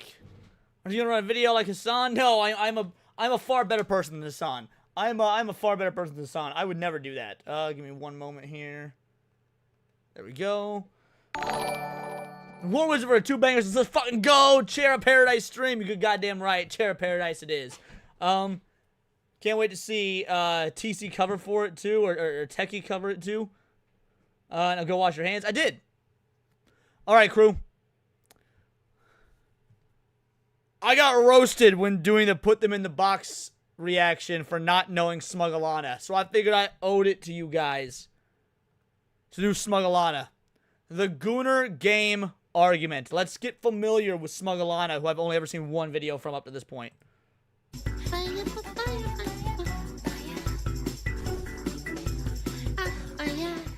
What is this? The Gooner game argument. Gooner game. This is my very first time seeing the white, okay? I'd said before, the only outfit, because I'd only ever seen one Smugglana video, I'd only seen her red outfit, so apparently this is what the white one looks like. Okay. So, yeah. I beat my Schmeat to Lara Croft. What about it? Her polygons turn me on. When it comes to recent and modern discourse surrounding video games, especially newer ones, I like the girl she's reacting to. I've seen this girl before. the focus is often shifted to depictions of women in games. How female characters are designed and what has changed now when we compare them to designs from older games. Older games? Oh, BioShock Infinite is 10 years old. Oh. Are there any of these games besides maybe Tomb Raider? You guys, I don't recognize this one. I'm not sure what this is. I would not consider Bayonetta an older game. I would not consider BioShock Infinite an older game. Like, when I hear older game, what do you guys even consider an older game?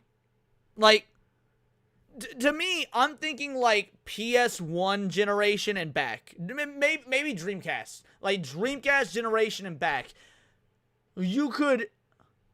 I don't even know if I consider PS2, Xbox, and GameCube older games. It's Alex from Half-Life 2. Gotcha. Thank you. Yeah, no, I didn't play Half-Life 2. I know the reputation, but I never played Half-Life 2. Yeah, I wouldn't consider anything. I certainly would not consider anything PS3, Xbox, and Wii and onward to be older. Oh, when did that game came out? Like 2012? Oh, chat. I think my bones just disintegrated, dude. From older games. If you are at all aware of conversations like these in online spaces like Twitter or YouTube... Wait, she has a necklace of Thunder Fury, Blessed Blade of the Windseeker. She's based as frick. And you know that this is a conversation that gets very heated very fast. I have weighed in on this topic myself several times, and this is something that I like discussing and giving my opinion on because I feel like not enough women in this space feel like they can be honest. And the reason for that is exactly what I just mentioned. The conversation gets heated very fast, all sorts of labels and mean words get thrown around. It's not really something that most people want to deal with, understandably. I've been called an incel and a femcel for wanting to have hot characters in video games and not fat chicks. I mean, fat chicks are gross. That's the objectively correct opinion. Fat chicks are gross. Unironically, like, I've been called by Twitter feminists and Reddit freaking soy boys. I've been called that. Yeah, to pick me. That's also a good Base, one. Steve-O. Femcel, pick me, whatever. Lucky for you guys, I don't really care, so I'm gonna say it anyway. One of the stupidest and most hollow arguments that you will hear when you bring up the fact that there has been a very obvious change in how women are depicted in video games is that you are wrong for criticizing it, and you just want female characters to fit into your hyper-femme fantasy of fuckability. True. True. I do. Women are allowed to look different, and they don't all have to fit into your hyper-feminine fantasy of fuckability. No, they do. They do. Absolutely. Mostly. There's exceptions to the rule. There's, like, villains don't have to. But beyond that, yeah, they do. Now, they can also have awesome qualities. They can have great, strong personalities. I want a good personality in my female character. I want a nice, awesome personality. But they do gotta be hot, for sure. Yeah. Yeah.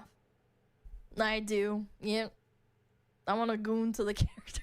Now, jokes aside, it's not about hyper femme fantasy. It's that I don't want to look like, I don't want to be reminded of America's obesity every time I open a game. Right, but here's the dealio. That is hyper femme fantasy. Guys, we live in 2026. You either a troll or you're Lara Croft and Jill Valentine. There's no in between. There's never really been in between. Like, You gotta have that the hyper feminine energy and hyper feminine fantasy and whatnot is just normal broads. I already have to walk outside in my average town in America and I see fat women everywhere. Okay, I'm so sorry. I don't want to see it. Sorry. When I see a hot woman on the street, as a woman, I will look. I'm allowed to look. It's more acceptable for me to look. However, I notice those things because it's like, wow, she's attractive. When I see an attractive character... Yeah, I was at the convenience store earlier. I was getting, like, an energy drink and 5 Hour Energy and shit like that to prep for the stream. And there was the woman in front of me was checking out her ass for very obvious reasons. Like, she was in front of me. I was like, man, this is a very nice ass. And then she turned around, I saw her face, and it was not a very good face. And I still thought, maybe.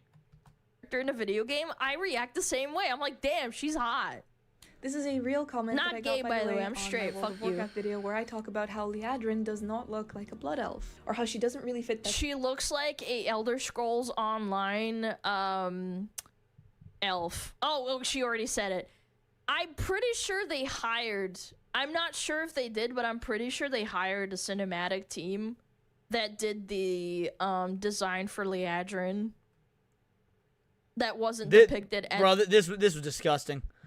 And, like, I only saw non-Warcraft fans bitching about this. All the actual Warcraft fans, male, female, not that there's many actual female Warcraft fans, were throwing a fit about this. It was only the terminally online activist losers. They were like, no, she looks fine. As it was in 2008. In 2008, the elves looked very much different in this. No. Tebow. He says, I'm that weird guy that doesn't need hypersexual female characters in all my games. All it needs is to fit the environment of the game, a character, and a G-string. I didn't say it needed to be in all my games. But in games where you have these badass female characters and whatnot, they need to be sexy. Because in games where you got badass male characters, they're always sexy by the female standard. Like, now, to be fair, gruff. A lot of females consider gruff to be sexy. But at the end of the day, like, look, I'm an equal opportunist, right? If you got a fucking video game, now I'm not saying they need to be hypersexualized. They don't need to all be in G-strings and shit. They gotta be lookers. Look, Jill isn't hypersexualized. Play Resident Evil 1. Resident Evil 1, Jill in a full-on cop outfit, but she's still fucking pretty. Cinematic. I think this is preferable. This is what I think of when I see a blood elf in World of Warcraft. This is what I think of when I see an elf in Elder Scrolls Online. Specific already well-established look that we've grown accustomed to for years. One thing that is said to me over and over again whenever I bring this up is that I just want to pander to gooners, and that unless video game characters look like porn stars... Good. Pander to gooners. Gooners make money. Pander to them. I mean, your game gotta be good. Your game ain't gonna survive just on a sexy fucking character alone. But if you got a good game, like, again, for example, Code Violet, they tried pandering to gooners with a shit game, and look what happened. But if you got a good game, pander away. Make that fucking money, son. They're apparently not good enough for me. I've gotten the same shit for having a hot model. People have told me that my hot character, as in my anime girl, that, like, my VTuber, is too attractive.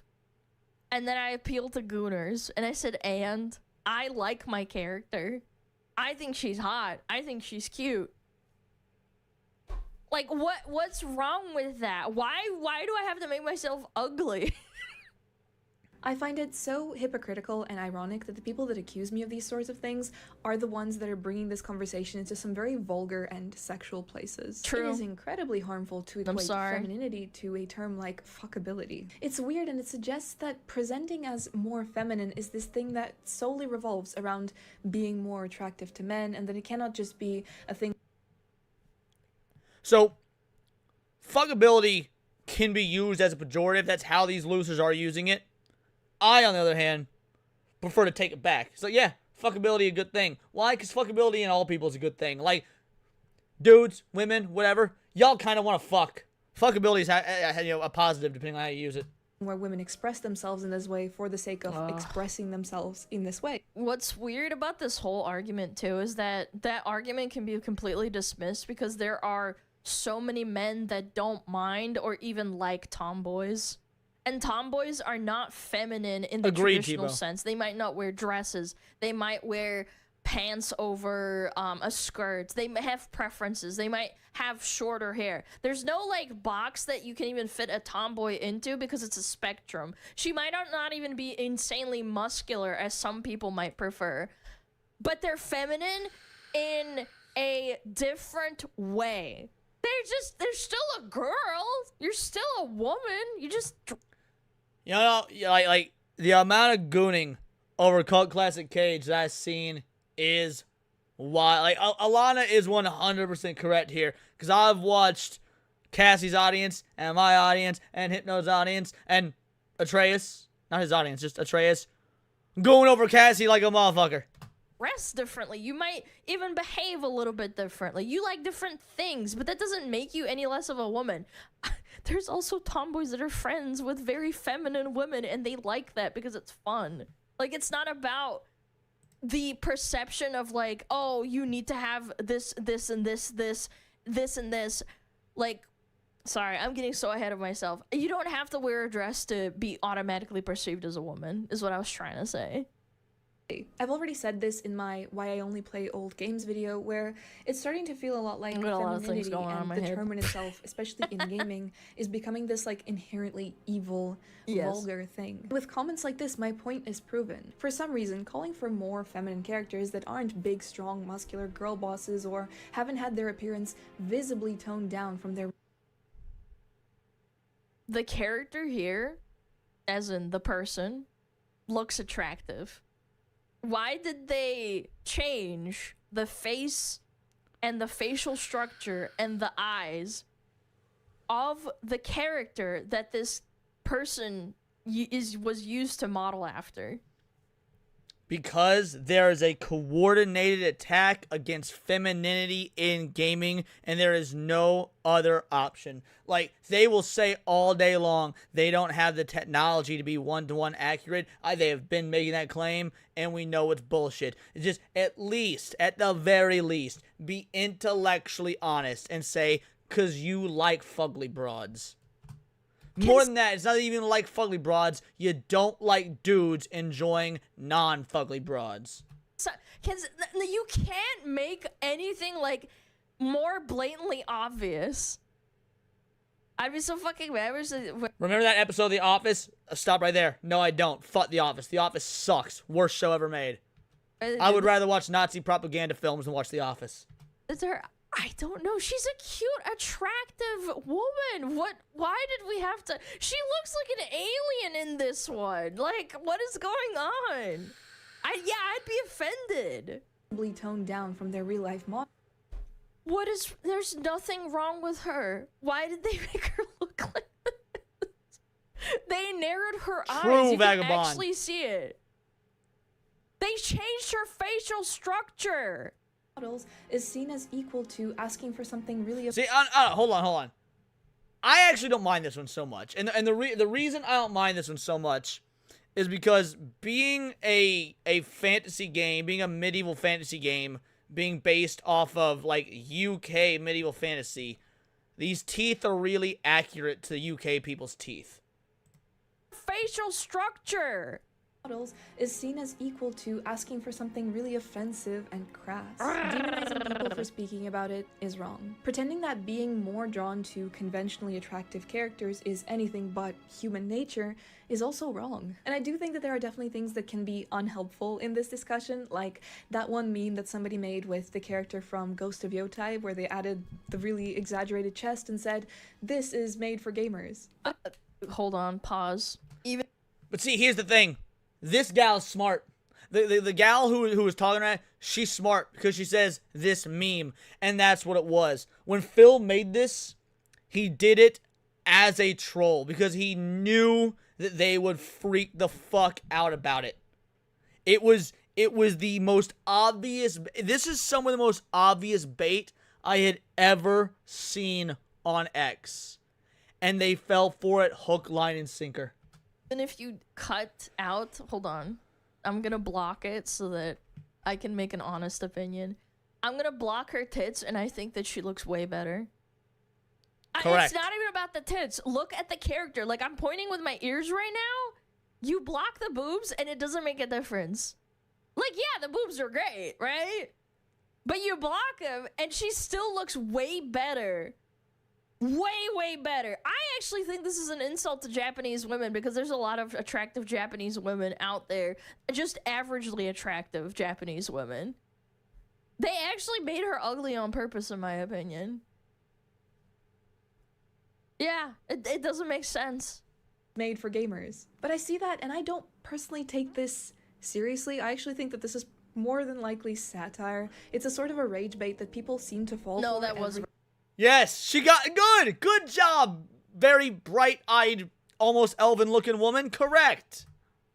This is more than likely satire. It's a sort of a rage bait that people seem to fall for. No, that was rage bait. I just know that. Wait, did she say it was or it wasn't? It's a sort of take this seriously. I actually think that this is more than likely satire. It's a sort of a rage bait that people seem to fall for. No, that was rage bait. Okay, good. A lot of recognize this rage bait. With that one. Now, first of all, conventionally attractive does not necessarily she looks mean old, yeah. sexy. But on the topic of sexy game characters, I did do a video about this very topic a while back. How do women really feel about them in games? So this is something that I actually talked to my mom about as well, but also just based on the comment section from that video, the thing that I've gathered is that what we really want are options. We want the option to be able to run around in a chainmail bikini or go full coverage plate armor, epic medieval knight style. You know this is true even if you look at the sort of transmogs that girls do for their World of Warcraft characters. The most infamous transmog that you can find on World of Warcraft is called the Mage Weave leggings. And they are literally just like a bikini and stockings, and that's it. Even 15 years ago, people were into that stuff. You would know? Yes. Absolutely. I have over 20,000 hours, I would say. No, 18,000 hours on World of Warcraft. Of course I know. I even know who this person is. Because I remember back in, like, Cataclysm, I remember looking up her, like, videos. Yeah, she makes videos on how to make cute sets and skimpy sets. Yep. Alana's blocking my watermark. Yeah, she's earned fair. And you know what? And where to find them? The original Oblivion. Remember my video on censorship in the Oblivion remaster? Yes, I do remember your video. That's the only video of yours I think I've ever seen. Where I showed the changes in clothing and armor. They censored their cleavage! Yup. Oh my god! Look at that! They literally removed it, the line of her boobies. Made to appear less feminine on the female body. The part about them making chests smaller, taking away the things from female body. How can anybody, how can any sane person, even the people that agree with those removing the femininity, not acknowledge that this is a very obvious coordinated effort to do so? Because if it is a coordinated effort to do so, and you're in favor of that, then you should be able to acknowledge it, because you'd be like, yeah, good. Our side's winning. We're removing the sexualization. Now, we have got enough institutional power within the game development scene to get our way and remove femininity. So you should be actively celebrating it as a W, but instead you opt to pretend it's not happening. That doesn't even make fucking sense. Not only did they make the chest smaller, they altered the design because the clothing goes down halfway and then it binds near the chest, whereas this one is completely off to the side and is on one shoulder. They changed the pose too, but I mean, that's like whatever. I'm just talking like in general, like what the fuck? Hello? Away the things from female bodies that we literally cannot help having crazy. In favor of that more androgynous look. One comment that I got on that video was that it's good that they got rid of that stuff, especially the boob armor, because that didn't exist in real life and that doesn't make The boob armor was dumb. any sense. You know what? That's a valid conversation to sit down. Hold on. Before I argue with it, I want to make sure I understood her point properly, because I'm about to go in on this. Look. One comment that I got on that video was that it's good that they got rid of that stuff, especially the boob armor, because that didn't exist in real life and that doesn't. It did, though. Yeah, boob armor absolutely existed. Boob armor absolutely 100% was real. Was boob armor historically real? I can't believe I'm about to go to Reddit, but having looked over 5,000 armor sets from a while back, I've never seen a single piece of European medieval armor designed to emphasize female breasts and medieval landscapes for females wore armor. I'm actually pretty positive this is incorrect, but let's see. If it was ever actually used in real combat, it would have been quite uncommon to my understanding. Accentuating breasts and armor creates huge weak points. Hey, maybe I could be wrong. Maybe I could be wrong. But I'm almost positive it was historically accurate. Physics of boob armor. What's also to do with the story? Perhaps nothing, but then one Renaissance paintings of warrior and gods, 18th century political. All right, to be fair, maybe it wasn't real, but I'm pretty damn sure it was. I have to look into it more, but I'm pretty sure it did exist. Maybe not necessarily in medieval cultures, but it did exist. The boob armor was dumb. Makes sense. You know what? That's a valid conversation to sit down and have, especially if you're going for a game with more historical accuracy in terms of things like armor, and that is something that I can totally get behind. But in taking certain options away, you do just that. You take away options. You see, in the original Oblivion, not every armor set changed on female characters. The steel armor set, for example, was the exact same on both genders. Yeah. But if you really wanted that weird fantasy game look for female characters with the boob armor, you could have it as well. Sure, it's not practical, but none of this is real anyway, and if we start talking about practical, how about we don't mention the glass armor and how that would fare in the real world? The glass. She make a good point. Like, again, you can't use historical accuracy as your argument if you've got fucking glass armor. I mean, again, I'm pretty sure boob armor was fucking real. Armor chains, along with all of the obvious changes to make chests small. What did they do here? Oh no, this is just a statue from the old one. I was about to say, I was like, there's nothing wrong with this one. The obvious changes to make chests smaller and less apparent or covered completely. What my argument is that if chests are bad, like, does that mean femininity is bad? Is that... Yes. Oh my god, yeah, yes, Alana. I mean, okay, obviously, no, it's not. But that is what they want you to believe. That's what they want to force feed you. Is like breastfeeding bad because you pull out your boobs and you're feeding your child? Like, what about large-chested women that are born with large chests? Like, are you just supposed to cover them up? Isn't that, like, not what She said, what about large-chested women that are born with large chests? Guys, I ain't a biologist. I don't think any women are born with large chests. I'm pretty sure that's not how it works. Is about you have the right to like have your boobs out if you want to. Like, we're going into like reverse censorship genuinely at this point. It's kind of weird.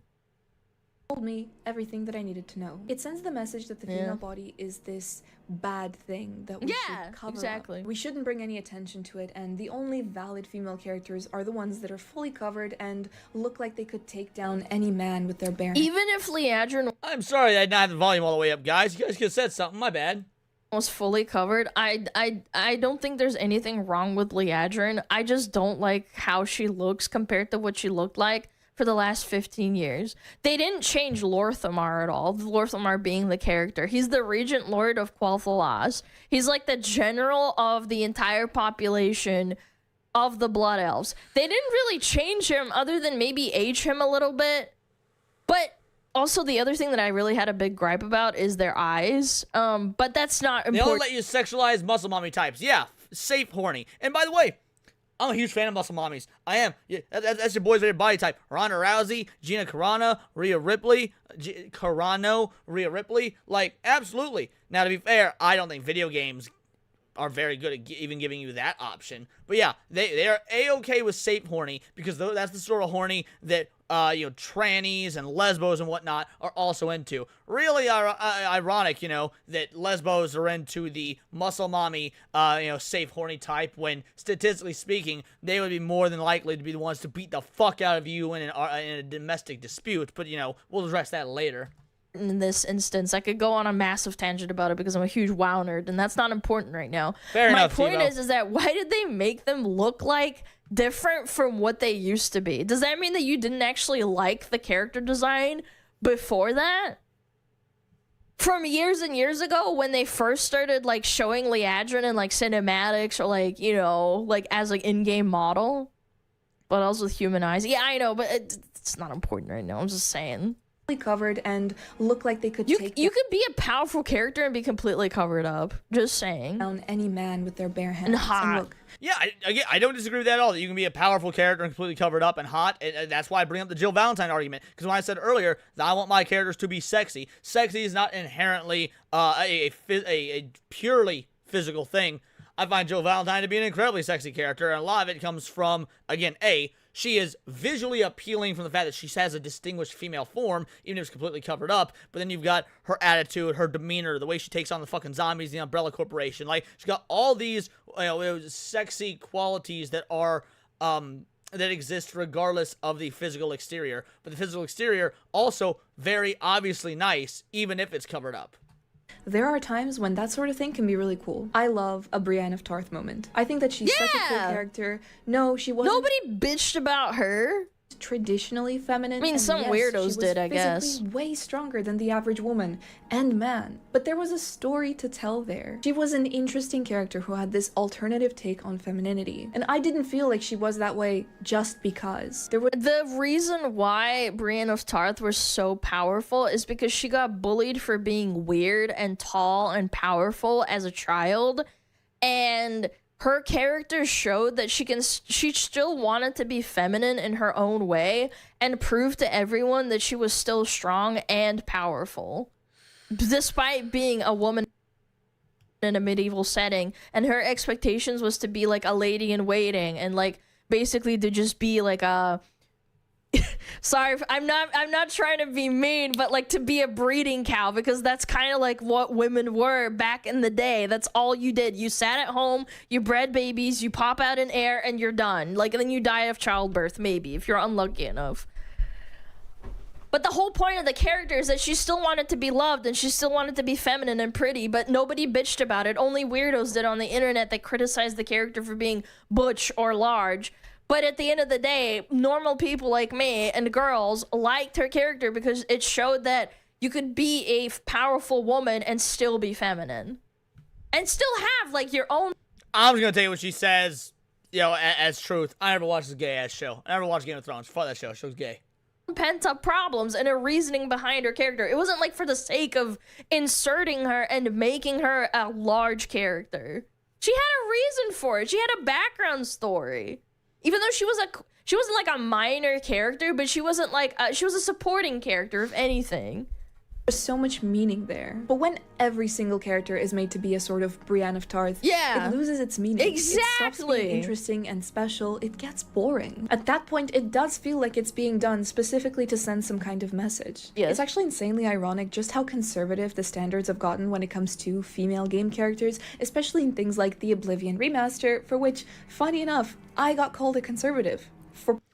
See, the one thing I'm not quite sure about when it comes to this gal, not Alana, but the gal she's reacting to, I can't tell if she truly doesn't understand that there is a concerted effort, because she's saying things like, it's almost like they're trying to censor the female form. Like, yeah, yes, they are. And I don't know if she's softballing her language to seem more agreeable for, like, YouTube standards to make her video more, like, appealing to everybody, or if she actually is ignorant to the fact that this is obviously happening. You can state with certainty that it's obviously happening, as opposed to trying to play this sort of middle ground fence. Because she's saying all the right stuff, but she's fence-sitting on the way she says it. Tebow says she's softballing 100%. That's the vibe I'm getting as well. Like, I think that she actually believes far more, like she has far harsher opinions on this, but she's softballing it for view purposes.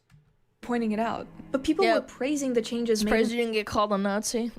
The remaster, as if the original Oblivion was somehow this hypersexual game with a lot of focus on the female body, a gooner game, if you will. But it wasn't. For me pointing out that there was nothing wrong with this, I got labeled all sorts of things. And honestly, yeah, real talk, I bet. if you have a problem with this, then I don't see you as any different than the bottom feeders from over at 4chan who come into my comment section and say things like, I'm prostituting myself for views when I wear a lower cut top in the video. Thank you. Thank you. I get the same thing, but from actual women. I get called... I know she's talking about, like, 4chan incels that just don't like having a woman on a screen kind of thing. Like, there are people who are extreme enough for that. But there are women on Twitter who absolutely shit on me for having a short dress on. And I know a lot of dudes will be like, oh, that doesn't happen. Oh, these girls are overreacting. No, it does. It absolutely does. And you want proof? Dude, go to the Saturday Night Hypnosis videos after we're done with the stream and it just goes up as a video. That way you're able to leave comments. You will see some insane hatred for Cassie, dude. You will see dudes like in the comment section that loathe that Cassie's a member of SNH purely because she's a woman. It's actually wild. These sorts of dudes do in fact exist. Or having my boobs, like, prominently on display. I should be covering them up. And then you think to yourself, like, you're the kind of person that preaches feminism and how, like, you know, how terrible it is that women used to have to cover up and all they did was, like, sit at home and, you know, pop out babies. But then you won't let me be myself. Isn't that kind of ironic to you? And then the fact that you can't even, like, have that self-awareness drawn upon you means that you're low IQ, and then I just automatically dismiss your argument. Like, why am I even gonna talk to you? You're not having an honest conversation about this. New burqa model? Yeah, I mean, I've joked about it before, but yeah. You guys are two sides of the same coin. You're trying to tone down female characters and then having visceral reactions when a studio makes... Oh my god. Holy moly. A character in outfit. What we're actually ending up with are easily forgettable and generally... I don't even know who this one is. Who is this? Like, I could tell you the rest of them. Who the fuck is that? Because, like, this one doesn't even look like... It's not even a matter of, like, sexualization or anything. This is just a really... ugly. Ugly. Like, all of these have been uglified. This one just seems so generic. Black Ops 7, Black Ops 7 actually has characters? The villain from Black Ops 7. Yeah, like, this is just an overall generic design. Like, these are objectively fucking bad. This is generically fucking forgettable. Why did they make her eyes so small, man? Dude, her arms are huge. The more I look at it, the more insulting it is to me because they just don't look like curls. It makes me mad. I bet the characters that the women that are modeled after them look very much more feminine than they do. Bland She's design juiced, for yeah. female characters. It's kind of like studios are afraid to make more appealing female characters. Leandrin is not that bad, but it's still noticeable to me. I think Again, that is easily that bad. forgettable. Not a lot of effort put into their design. True. But even going away from like the revealing outfits conversation, I don't think that an appealing female character. There's nothing wrong with her outfit. How is anything wrong with Zelda? She's completely covered. You can't even see her cleavage at that point. All these characters are completely covered. Right, but again, it's about the female form. They don't even like that even if the character's covered, the female form is accentuated. Again, it adds femininity. And I don't know what it is about these dumb broads, like, and their hatred for their own femininity. But it makes me laugh and makes me happy, and I want to see more women hate their own femininity, because it will give me constant content. And then people say, like, oh, she's just gooner bait. I've seen people say, what's her face from Claire Obscure is gooner bait. How? Explain. Needs to have a. I'll tell you exactly how. Because she a ginger. Because she a ginger in an era of ginger side, and people just like seeing redheads. Like, in an era of Insomniac Spider-Man 2 Mary Janes, we get an Expedition 33. And people are like, yes. Yes, the gingers are back, baby. Super revealing outfit. A character that I always bring up in these conversations is Jade from Beyond Good and Evil. She definitely has a more I've never played this game, alternative take actually. on femininity. She's more of a She's tomboy, 16, yeah. shorter hair, unconventional color lipstick, but she sticks with you. You remember her. Because she's got a standout model character compared to all the other ones around her. And also partly because she looked like Shigo from Kim Possible, and Shigo was a baddie. It's a character that's appealing not because she's this really sexy, hyper-feminine being, but she clearly is a female She's a character that was tomboy. designed by a sexy, hyper-feminine being, but she clearly... Anybody else want to point it out? Bro, they got Kata as a face model for this broad. Like, look at the nose, bro. They made the cat sexier than the black woman. They made the fucking feline hotter than the black chick. Hold on.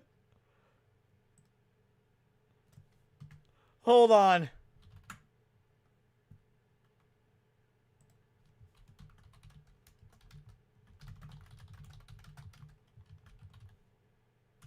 Oh, no, no.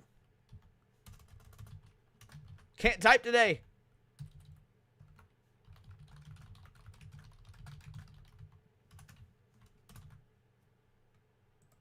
There we go. Alrighty. Alright, y'all know the drill. You know what we're doing.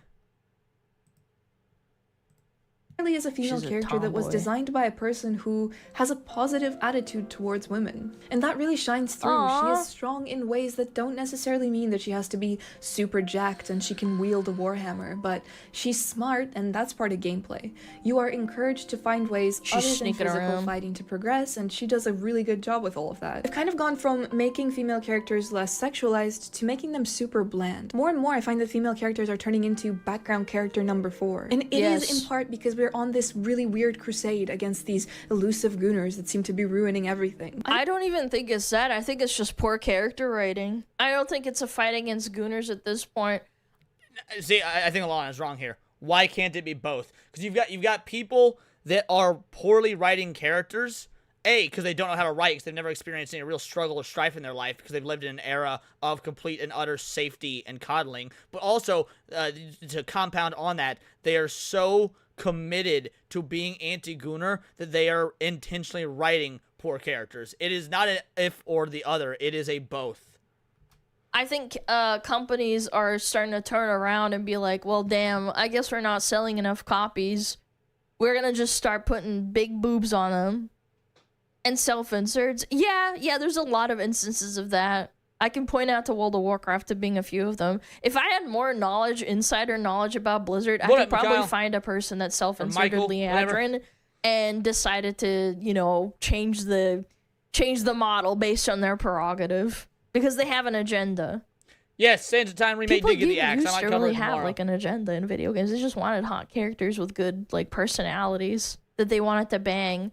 Because at the end of the day, those people want to bang people like that in real life. They want to find their perfect waifu. Nobody wants like this bland, big boobed or like just this stupid shallow person to like pork. People. Well, okay, actually, no. They do. Like, people do, dudes specifically, men do want to bang bland, dumb, shallow broads. What they don't want is to bring bland, dumb, shallow, big poop broads home to mom. Again, like Spose says in a fantastic song, dumb girls are cool at Thanksgiving. I don't want them next to me. So, like, there's a place for dumb girls. And the place for dumb girls is with their face buried in the pillow. But then you want actual not dumb girls that are also attractive everywhere else. Want human connection. They don't want just like a doll that just exists there for no reason other than to like pork. I don't know why I should care that somebody, God forbid, is attracted to one of my favorite female characters. Like, that's none of my business, really. It doesn't affect me that somebody's over there, like, drooling over a particular character. But I'm enjoying it because games are meant to be fun. Part of the fun are appealing game characters, because then you have cosplayers who take... Yes! Yes! And again, she's cute. She's cosplaying the Crusader from Diablo 3. There's nothing wrong with that. She still looks awesome. She's playing a Blood Elf. She looks cute. She's playing Sylvanas. She's playing Deathwing, which is a dragon, by the way. And this is our own version of Deathwing. She's just hot. And you want to know the funny thing about the Mary Jane from Spider-Man 2 being a self-insert Memphis guy? Even that they fucked up on. They even made the self-insert uglier than their real life. Because if you look up the gal that was the self-insert for Mary Jane, in real life, she's prettier. Not by much, but even she is prettier than the self-insert version of herself as Mary Jane. They couldn't even self-insert correctly. On the character and show their interpretation of it. And cosplay is such a great thing in my opinion because it really is open to everybody. No matter your race, no matter what shape or size you are, no matter... Yes, cosplay is open to everybody no matter what shape or size you are, but it shouldn't be. Fat bitches shouldn't be cosplaying good-looking characters. Again, I told this to Cindy the other day, her and I were talking about it, and I'll stand by it. Fat bitches shouldn't be cosplaying skinny bitches. It's gross. What your background is. I remember seeing this TikTok from a plus-size creator who was cosplaying a character from the anime One Piece. Don't quote me on that because I haven't watched One Piece, but I believe she was cosplaying Boa Hancock. Somebody in her comments said, well, actually, you look more like this character and you probably should have done this cosplay instead. Again, I don't watch anime, I haven't watched One Piece, so I'm not sure exactly who they were referring to, but I know that the character that they brought up is fat. The creator responded by saying, just because I'm plus-sized does not mean I always have to cosplay fat characters. Correct. You don't have to cosplay fat characters. That is true. But you don't need to be cosplaying these, like, hotties with bodies that are in super skimpy, skin-tight clothing. There gotta be a line. If you want to cosplay a skinny character, make sure it's a skinny character that wears loose clothing. That, or lose some fucking weight, you hobgoblin. And yeah, she is 100% right, because that's not what cosplay is. This idea that attractive characters are somehow harmful Big and Mom, not for probably.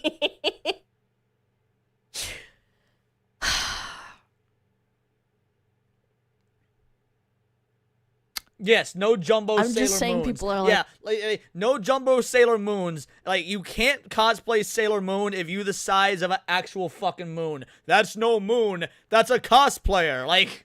To criticize your cosplay choices. If you're playing Roadhog but skinny, people would probably not have as much of a problem for it, but people would still criticize you for accuracy because Roadhog is huge. Yeah. There's people that have cosplayed Roadhog, but the ones that get the most compliments are usually the ones that play him as a fatty. Everybody is absurd. I think it goes Deep down, both all of us ways. want to look good. For me, like, that's I've part of seen the it. appeal of cosplay. Getting a character who's really attractive, dressing up as this character, and seeing myself.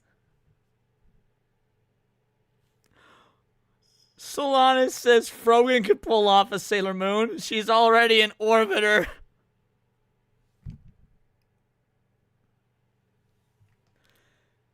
That might be the most legendary comment of this stream so far. Well fucking done.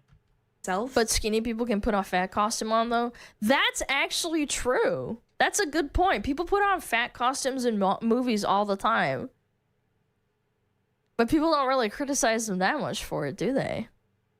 In that character, appealing game characters inspire people no matter what they look like or who they are. By the way, you're right. It is the same with guys. I love Akaza from Demon Slayer, but I don't know who that is because Demon Slayer sucks. He has abs. I don't. Now here's the dealio. If you're thin but don't have abs, you can use makeup to give yourself abs. I've done that for Luffy. If you look at my Luffy cosplay, I had like a little bit of abs, but not anything near defined. So I used makeup and whatnot to accentuate my abs so they looked more realistic. Because at the time I was thin enough to do Luffy. So you can do some tricks and some fakes, but if you a fucking fat dude, if you a ugly ass, fucking fat dude, sorry, you shouldn't be cosplaying most Dragon Ball characters. Jessica Negri did a Roadhog cosplay. Yes, and I'm sure she got a lot of insanely mean comments saying that she's just being a hoe and that she's flaunting her physical attractiveness and doing a Roadhog cosplay, and she's ruining it because it gives more clicks for views and it gets her more attention. I'm 90% sure there's comments out there littered all over that fucking post. It goes both ways. Come up with something, their own interpretation We've seen it.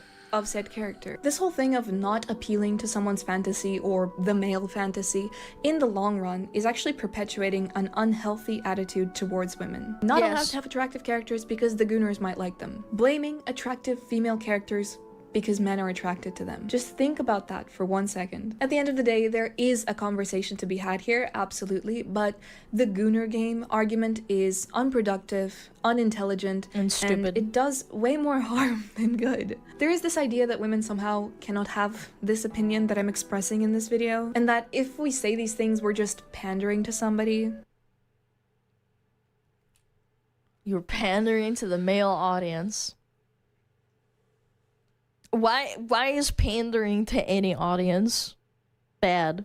Correct. Pandering in general. Like, how do you know I'm pandering and I don't actually hold that opinion? I hold this genuine opinion because I grew up with games that were, made for gamers. Now that the games aren't made for gamers and the game industry is falling apart and there's constant talk about... By the way, Vagabond is correct. Gooners will drop money if catered to both men and women. Dude, women, there's this fucking like... I think it's like a Chinese or Japanese dating sim or something that's been blowing up lately because female gooners been paying for all sorts of sexy male shit. You were 100% correct. How games fail and how they suck and this and that, or this character looks ugly, that's why I didn't sold that many copies, or this character's badly written. It's like... Lovers and Divas, I don't fucking know the name of it. I'm not a fucking like, what bitch. am I supposed to I'm do? not a chick. I don't play the game. That's why I hate the grifter argument, too. It's like, how do you know I'm a grifter? Like, I genuinely hold these opinions, and no matter how many times I say it, it doesn't matter to you because you don't know what's going on inside of my fucking head, and you're just making up shit because you have no argument. You never attack my argument, you just attack my character and say that I'm lying. Because how could I possibly form this original opinion without your permission? Video games are art. Video game characters are art. True. It's also valid to criticize the art for very obviously approaching female character design with that wasn't my pause. That was caution Alana's. against the gooners that in actual fact is creating a hostile attitude towards femininity. Whatever side of this argument you're on. Or masculinity, like men having big muscles, like is that bad for men? Men love complimenting each other for being attractive. Correct. We do. No homo, we do. See a dude that's like been working out, he been getting his gains, he got his rep on. Dude, I tell this to Nick, Plot Strikes Back all the time. Nick sends me fucking gym selfies and shit like that. It's like, yo, check it out. Check out the fucking, I just beat my best weight time. I was like, dude, he killing it. Look at that. I could see the fucking tricep growth. Well done. Like, again, dudes will be lifting each other up when they be doing good, and we bust each other's balls when we ain't. Why? Because get in the gym, you fat fuck. But for some reason, when other women see attractive females, they just start freaking out and being like, oh my god, you're just pandering. You have a hot model, because if you didn't have a hot model, nobody would watch you. It's like, okay. Yes, that is very true. That is true for most women. If you didn't look good, most people wouldn't watch you. Why? Because most women are fucking retarded. Most women are stupid. Most women have bad opinions. So if you didn't look good, whether it be through a VTuber model or IRL or whatever, you're right. You wouldn't get as much views on average because no one cares what you have to say, since most of it is trite dribble. Hey, that doesn't fucking matter, because I want to fucking look at some hot model. Men love big muscles. Women love big muscles. You are entitled to your own opinion. You don't have to agree with me. One thing that I will stand very firmly on is that equating femininity, just the simple concept of femininity without sexual attraction, without all of that, equating it to something really vulgar and using terms like fuckability and gooner game, especially when you're shown examples of something really tame and just like elements that women really cannot help. This isn't Azure Lane where there's like actual ASMR and like slurping glorping. It's just a game. When you use such harsh language to describe all of that, you are part of the problem. That's my take on the situation. I hope you guys enjoyed this video. If you did, please be sure to leave a like and subscribe. I really appreciate it. As always, huge shout out to my channel members, and I'll see you guys in the next video. Be seeing you. Bye. Bye! This is a good video. I like this. What a nice lady. It's got good vibes. I disagree. I don't dislike the gal or anything like that. I do think that she makes some good points, but I didn't really care for the softballing myself. I think that she softballed a lot of that because she wanted to maintain some idea of a middle ground. I don't think that that was entirely sincere. Like, I believe she thinks the way she thinks about this stuff. I do think that the idea... she sincerely holds the belief there's a problem with how females are handling gaming, but I think that if she was asked that in a setting that wasn't public YouTube, if she was just like in a room with a friend and there was no publicity behind her or whatnot, she'd have gone a whole lot harder. Is WoW. Or she used to play WoW. I think she said she used to. Go check her out. Angelica Tosh. Thank you. We all like the hot model. Guys, I made it for myself.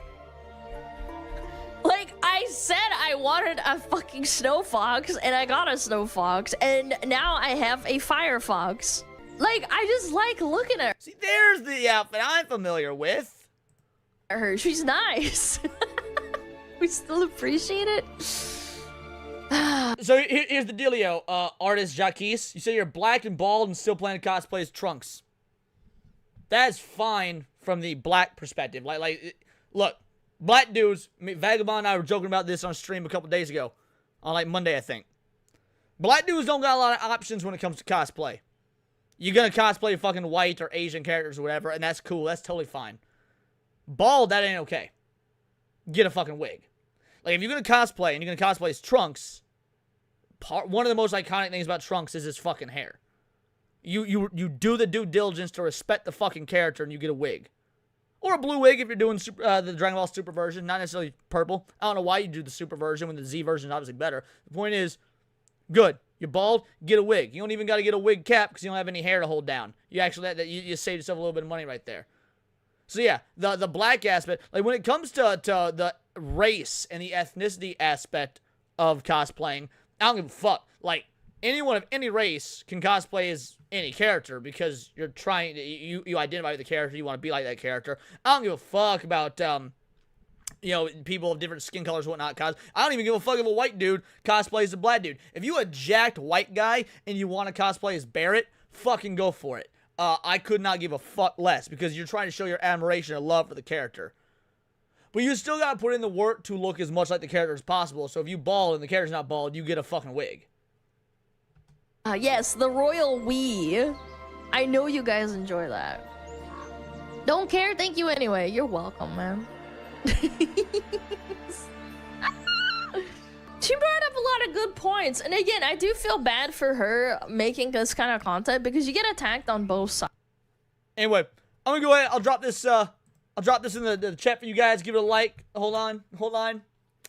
I see an awesome Prince cosplay by a white dude at DragonCon. Prince, as in like the musician Prince.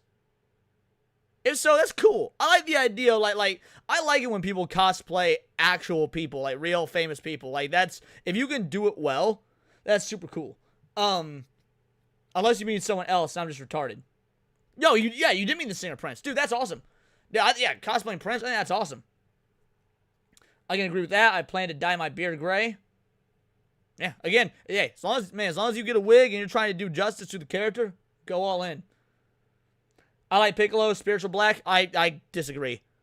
Like, I'll make the jokes and whatnot, that like, Piccolo's black and whatnot, but in all reality, I hate when people try and, like, race bend, not race bend, but, race code characters like that. Again, whether it be white, whether it be black, whether it be Asian, whatever, Piccolo a fucking alien.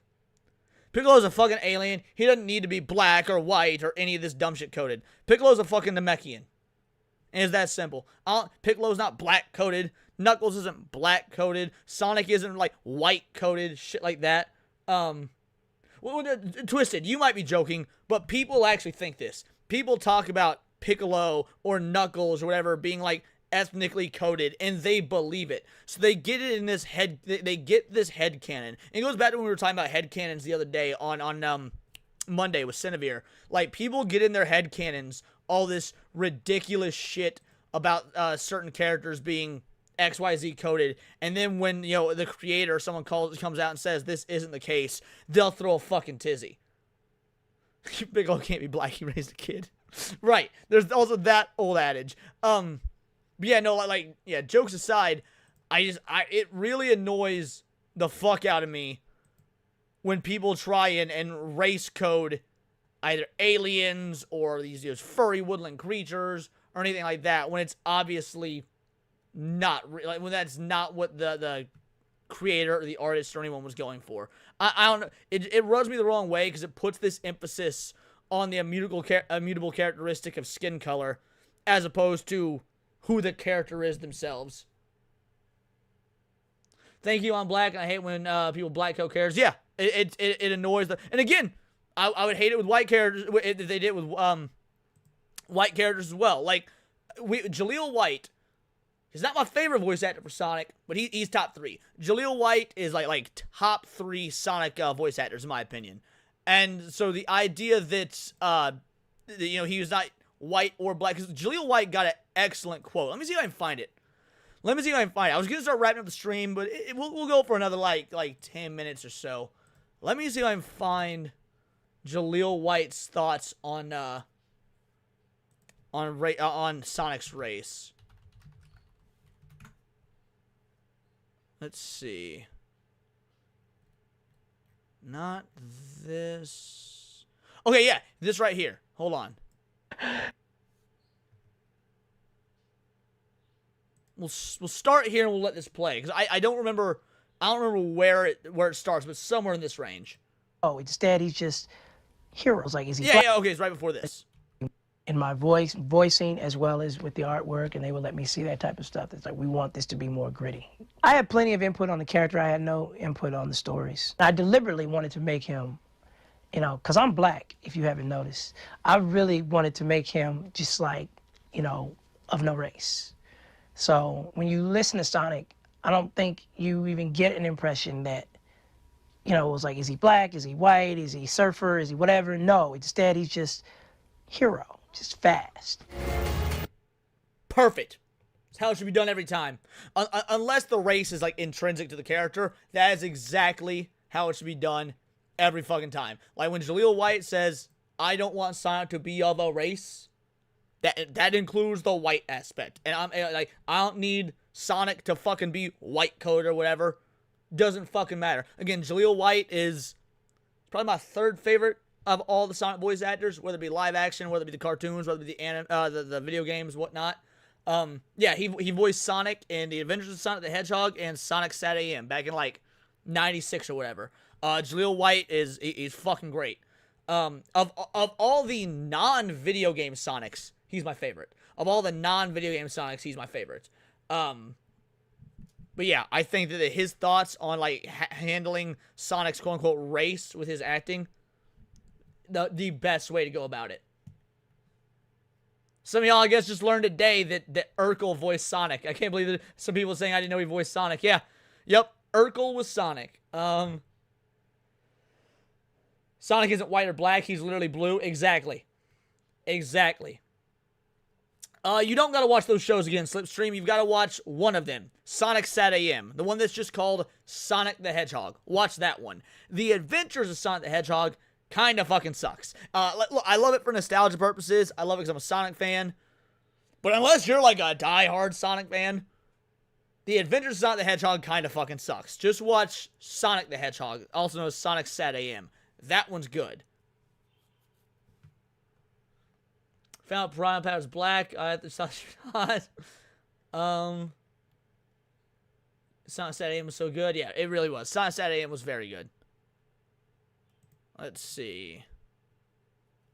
Do we have anything else? Or are we going to wrap it up here? Because I got to make some fucking dinner before I hop on Zach's show tonight.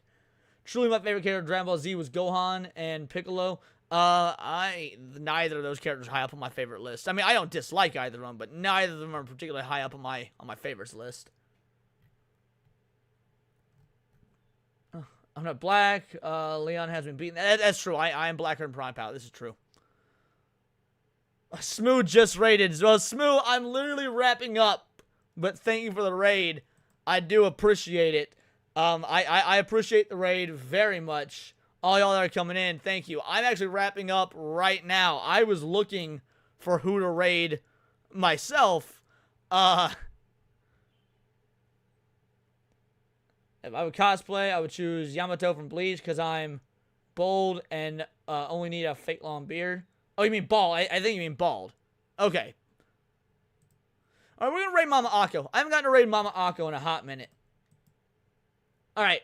So first of all, Shmoo, thank you so much for the raid. Sorry about the timing. I'm literally wrapping up right now, but thank you so much for the raid. It truly appreciated. Sonic X was the third show. So you got The Adventures of Sonic the Hedgehog and you got Sonic Sat AM. Sonic X is the first Japanese Sonic cartoon, the anime. Highly recommend that. Holds up great. Sonic X is great. But guys, thank you so much for the donos. It means the world to me. I'll be back tomorrow with another rendition of The Lunch Hour. And we're going to raid into Mama Akko. I want all y'all to type in Vital Idol Raid right after the credits roll. And until next time, it's all here in the Nerdosphere. And this has been Words of Paradise. I'll see you on Zax's stream tonight.